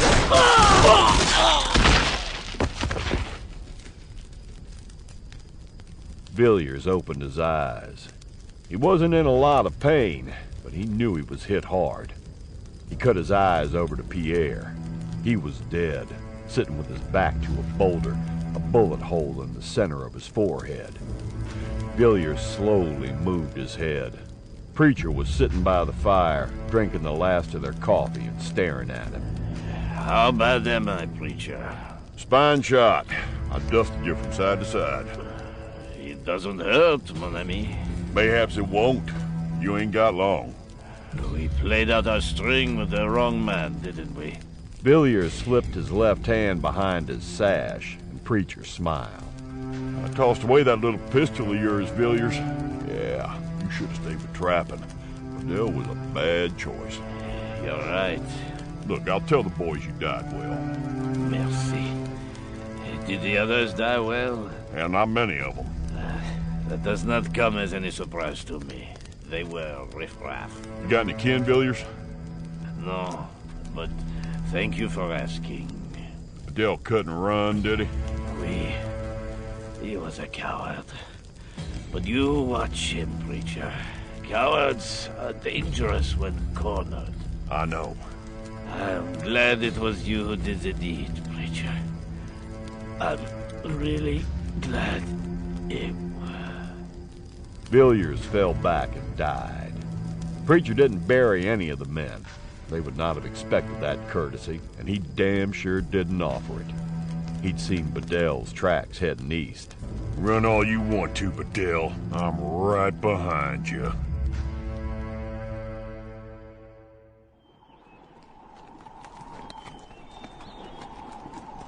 God damn it all to hell, shit! Preacher had lost the trail. He tracked him to Rock Creek and then the trail went cold. He just couldn't believe it. Preacher hadn't lost a trail in years. But he still knew Bedell was heading straight east, so that's the direction Preacher took. It was getting cold. Preacher headed south and west, making about 25 to 30 miles a day. By the time winter struck its first hard blow, he was out of the high country and onto the plains, heading east. Not that it wasn't cold on the plains, mind you, or it damn sure was, but nothing like being caught 10,000 feet up and the temperature 70 below zero and the wind screaming at better than 50 miles an hour. Preacher had stopped at an Indian village and swapped his spare pack horse for a new set of buckskins, and they was fancy ones, too. He was going to save them to wear when he hit the civilized middle of the nation. He rode across Missouri in the middle of winter, and he marveled at the nice roads. Why, they was even graded every now and then to smooth them out. Folks back here sure lived an easy life. And St. Louis like to have plumb startled him out of his skin. The place was booming. People everywhere, and both the gentlemen and their ladies walked around all gussied up and fancy looking. It didn't take Preacher long to get his fill of that place. Some folks was beginning to look down their snooty noses at him. By talking with tavern owners that knew him from the past and trappers who were now in other businesses, Preacher learned that Bedell had come through. He had conned money out of some people and headed on east. One of Preacher's old friends told him on the quiet that he'd heard that Bedell was heading for the southern part of Ohio. He was also warned that toting guns was rapidly becoming a thing of the past once one was across the Mississippi. Law and order were the bywords now. Preacher figured if people left him alone, he'd leave them alone and continue his hunt for Bedell. In a small town just across the Wabash, Preacher had his first run-in with civilization. He stopped at a tavern on the edge of town, a coach stop, for a glass of ale and a plate of food. He'd become accustomed to the stares and whispers from people, and he didn't pay much attention to it anymore. He had cut his hair and shaved, leaving only a mustache, and he had bought himself a new hat in St. Louis. Other than that, he still wore his buckskins and high-topped Apache moccasins. If people didn't like the way he dressed, they could all just go straight to hell. Preacher didn't turn around to see who was at the door. He just wasn't that interested. Who owns that funny-looking, rump-spotted horse in the livery? Preacher took him a swig of ale and turned his head. A big-bellied man wearing a star on his chest stood in the center of the room. Preacher took a dislike to him right off. He knew the type, and he had no use for him. I do, lard ass. What did you call me? I said you was a lard ass, and you don't be calling my horse funny looking. You're gonna hurt its feelings. I gotta live with him, and you don't. You ever tried to ride a humiliated horse? The badge toter stopped at Preacher's table and stared down at him. I'm the law around here. Well, congratulations. Now go away. A heavy hand fell on Preacher's shoulders. I think you better come with me to the jail. I don't like you very much. Preacher drove his fist into the big man's balls. The marshal hit the floor, both hands to his crotch. Preacher ignored him and finished eating his meal, laying a coin on the table when he was done.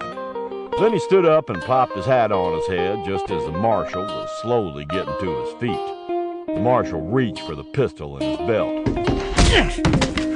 Preacher flattened him, stretching him out stone cold on the floor. Feller seemed to like the floor an awful lot. Several men crowded in through the front door. One of them was an older fellow, an intelligent-looking, nicely dressed man who bore an air of importance about him. Preacher got the impression that the man had been across the river a few times. He had that look about him.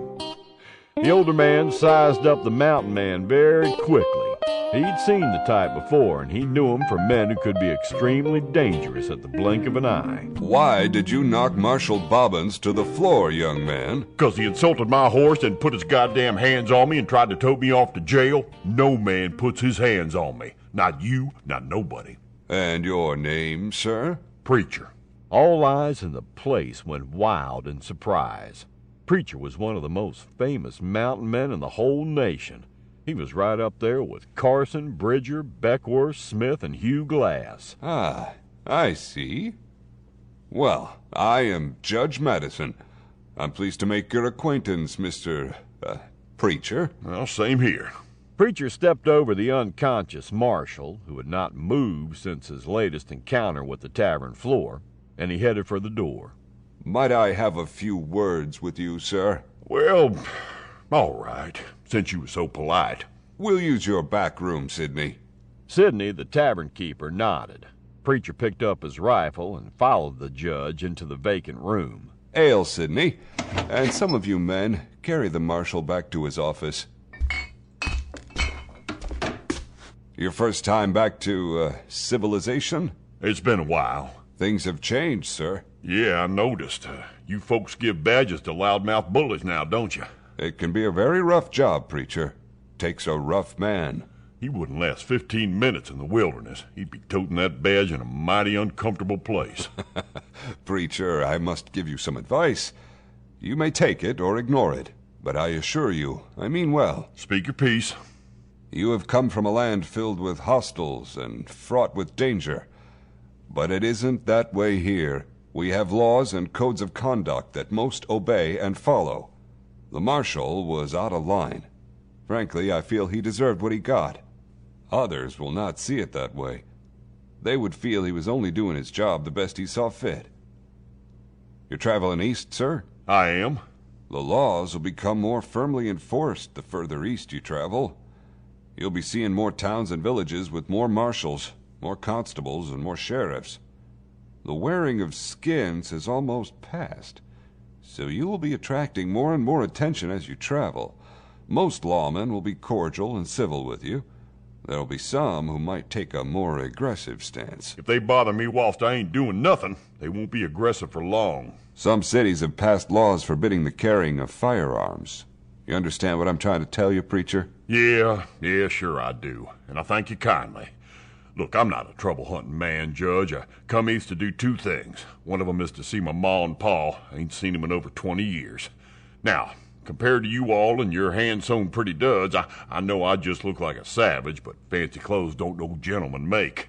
As long as people leave me alone, there ain't nobody got nothing to fear from Preacher. Oh, tell your marshal he best find a job farming. Constabling seems to be a mite wearing on the man. Preacher nodded to the judge and showed himself out.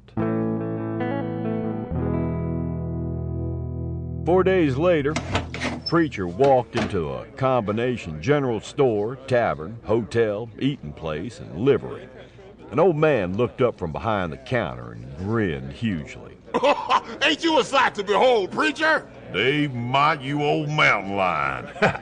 How can you stand it out here amongst all these pilgrims? Dave Mott had left the mountains about 10 years back, bought this place, and settled in. Had said his rheumatism was getting too bad for him to stay up in the high country any longer. I heard you got married, Dave. Oh, yeah, but my wife's visiting her sister up country. You let me wait on these customers, and we'll crack us a jug and talk some, Preacher. When the customers were gone, Dave closed the store. Then he and Preacher went into the tavern part and opened a bottle of whiskey, taking a corner table. They had the place to themselves. I come east for two reasons, Dave. I want to see my ma and pa one more time, and I'm hunting a man. Now, that's right interesting. I got a man staying here who acts like he's being hunted. Funniest acting feller I ever did see. Name is Bedell. Vic Bedell? No, but they might be brothers. This man's name is Chris Bedell. Age? Oh, about 50, I'd guess. A slender man, but well put together. Gray hair. Nah, that ain't the one I'm hunting. Be that as it may, I don't trust this gent. He's got a shifty eye and a sharp tongue, but he pays hard coin and don't cause no trouble. Maybe he's waiting on this fella you're hunting. Could be. Now, let me get the girl to fix you up in the best room I got, preacher. No, now, you know me, Dave. I don't care for no feather ticks. I get all smothered up in them things. They're too soft. I got to sleep where I can breathe and move around. I'll pile up in the barn and wait around for a few days. Bedell ain't no common name. Why are you chasing this feller? Him and his ambushed a wagon train full of women and kids, Dave. Killed a bunch of them, raped a bunch more. They killed some good friends of mine, and my horse. Well, now, I won't suggest you call him the law, preacher. Lawman around these parts ain't up to that level of sin. Yeah, I agree. I won't kill him here and bring no trouble down on you, though. That's my word on it. Good. Now let's have us some drinks, and then we'll table up. I got meat and potatoes and gravy and fresh baked bread and sweet butter and jams. I got a better idea, Dave. What? Let's eat now.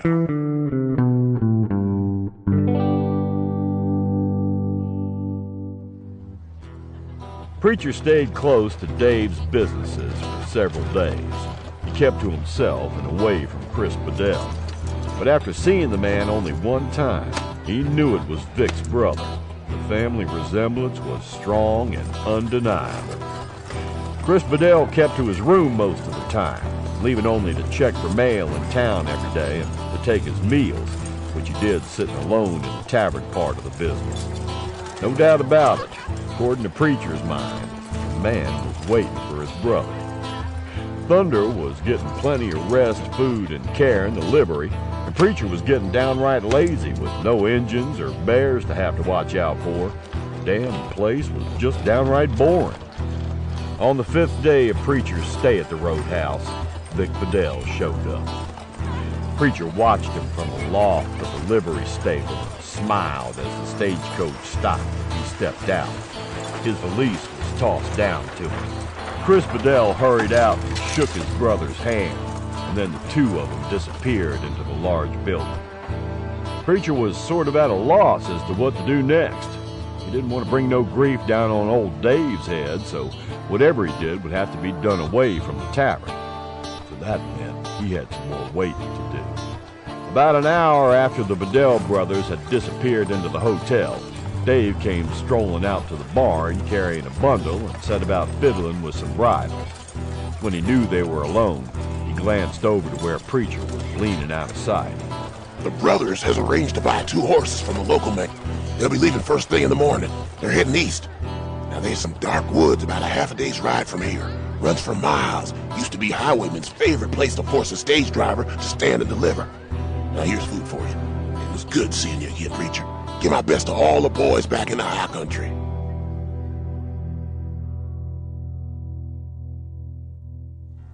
The woods Dave had told Preacher about were winter dead, great bare limbs scratching at the cold night sky.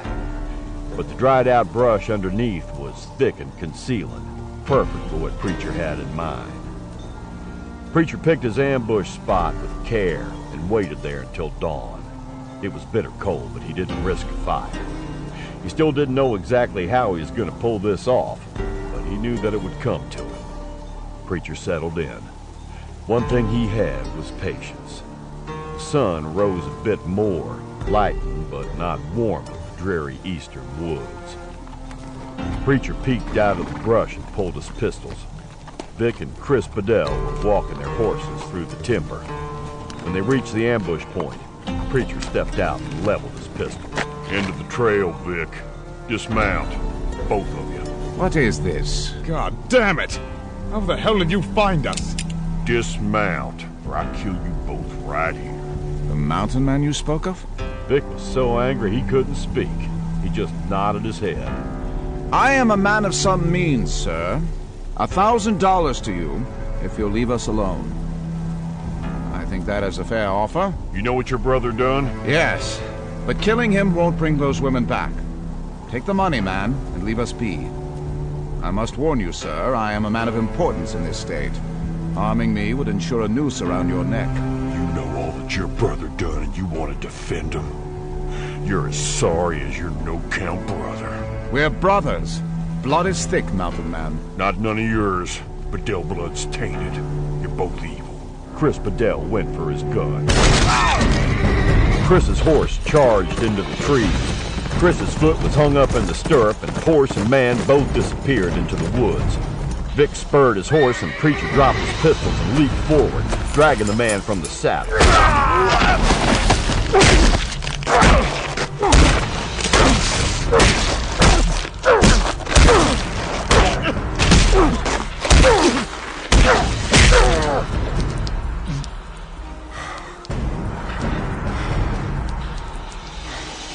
Bedell was dead.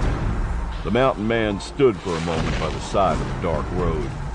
Then he gathered up his pistols, dragged Vic's body into the cold timber, and dumped him several hundred yards from the road. He stripped saddle and bridle from Vic's horse and turned him loose. He found Chris Bedell, what was left of him after having been dragged for hundreds of yards, and left him where he lay, a bloody heap of rags and torn flesh in shallow depression. He found Chris's horse and freed the animal of saddle and bridle and whacked him on the rump, sending him galloping on. He took all the papers and wallets from the men, not checking the contents. Preacher erased all signs that he was there, and then he got gone. In this weather, the body of the Bedell brothers would not begin to stink for days or weeks, or they might never be found. Whatever the case, the deed was done, and Preacher put miles behind him before he swung off into timber along a tiny creek. Victor Bedell's reign of terror was over and done with. Preacher inspected the contents of the wallets he'd taken. He burned all papers that identified the men. Vic had changed his name to Walter Burdett. He counted the money. A lot of money. More money than Preacher had ever even seen. But it was dirty money with blood on it. On his way east, Preacher stopped at a store and bought clothes to fit the time and locale, carefully stashing his buckskins among his other belongings on his pack horse. He stored his pistols with his clothing. He carried only his knife on his belt and his hawking in the saddle boot. And he began dropping off the dirty money along the way, giving it to poorhouses and orphanages and churches and down on their luck families who was having a tough time of it in this hard winter. Never no huge amount in any one place, not enough to draw any particular attention to him, but stretching it and doling it out a bit here and a bit there. He neither heard nor read any news about the bodies of the Bedell brothers ever being found. After this long a time, if the bodies hadn't been found and planted, they would have been gnawed on by varmints and the like, and positive identification would be near impossible.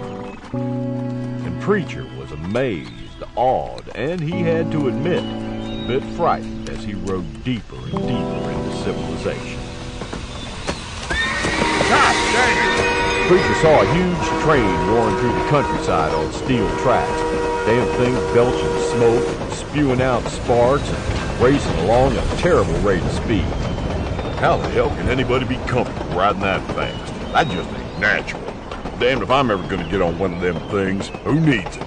Come on, get on, horses. I tell you something else we don't need, horse. I found out that the U.S. government now has over 10,000 post offices and 200,000 miles of what they call postal route. Just who in the hell would have that much to say to a body that they'd have to write it down and send it clear across the country? Oh, listen to this little tidbit I picked up. There's 500,000 people living in Indiana. Man, they gotta be all mashed up together. I can't even imagine that many people. A fella in Chicago said there was over 6,000 people living there, and New Orleans had over 70,000 people all jammed in there together. Crowded up like that, body'd be sure to catch some horrible disease. Wherever Preacher went, even with his store-bought clothes, he drew stares. He simply did not belong in this part of the country, and clothing wouldn't hide that fact. The women cut their eyes to him, and the men were a tad on the hostile side. But not too hostile, because the men pegged a hard-eyed and wind-burned and sun-darkened man as being a man one had best not push. And they were damn sure right about that. Preacher crossed over into Ohio and stopped at a roadhouse to ask directions. The man was friendly enough and told Preacher that he was only about 2 hours' ride away from the village where his family lived. He thanked the man and rode on. Then he got a notion and reined up in a copse of woods. He damn near froze his privates off changing back into his buckskins. the new ones that he'd swapped from back on the plains. They was mighty fancy, and they fit him to a fairly well, they did.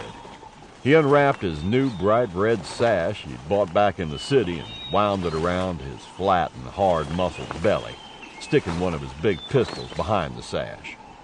Ha! There. That's better. By God, I'm a mountain man, not no damn pilgrim. These are my clothes, and if anybody don't like the way I dress, they can go kiss a duck.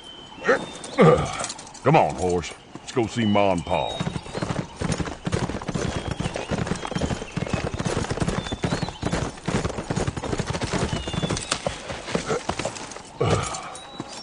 Preacher got sort of misty-eyed when he swung down from the saddle in front of the neat little home on the edge of town. There was an old man chopping kindling wood by the side of the house, and some good smells coming from the house itself. Ma's baking bread. Why the hell is Paul having to chop wood? God damn it, now it seems to me like them brothers of mine could come over every day and tend to that. I'm gonna have to talk to them boys. Preacher pushed open the gate and stepped inside the small yard, walking around to the side of the house. He stood for a moment, looking at his father. The man grew conscious of eyes on him. He straightened up with an effort to stare at the rugged-looking stranger in buckskins. Can I help you, stranger? You want me to finish up the chopping and tote that wood in for you, Pa? What in the tarn... Arthur? Art boy. Is that you, son? Yeah, it's me, Pa. A gray-haired lady stepped out the back door. Homer? Who's there? The Wanderers come back, Mother. It's Arthur. Arthur? Hello, Ma. Oh, my.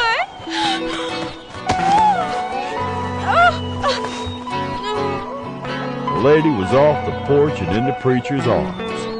The mountain man had come home.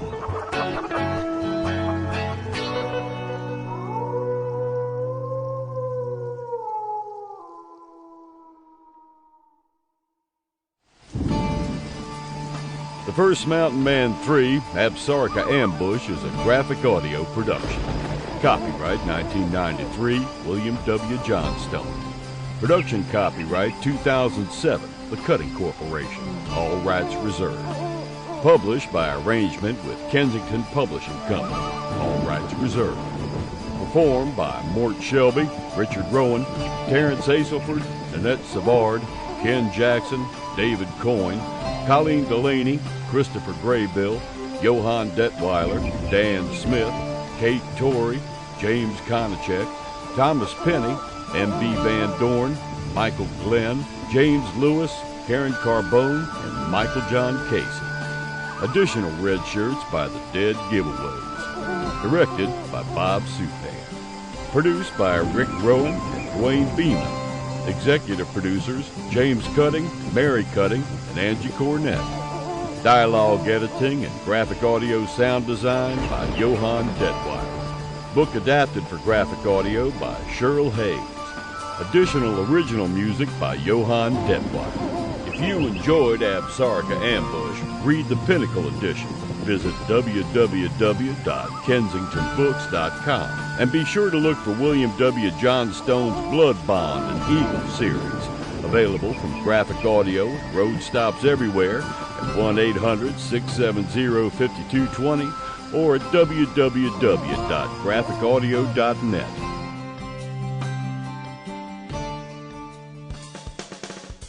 If you can't find that hot graphic audio title you're looking for, just head to www.graphicaudio.net, where you can order it in CD or MP3 disc format. Or, the fastest and cheapest way, download that puppy and play it on any of the many devices that'll play Windows Media. And if you're on the road or just a total computer phoebe, snatch up the phone and call 1-800-670-5220. That's 1-800-670-5220 or www.graphicaudio.net.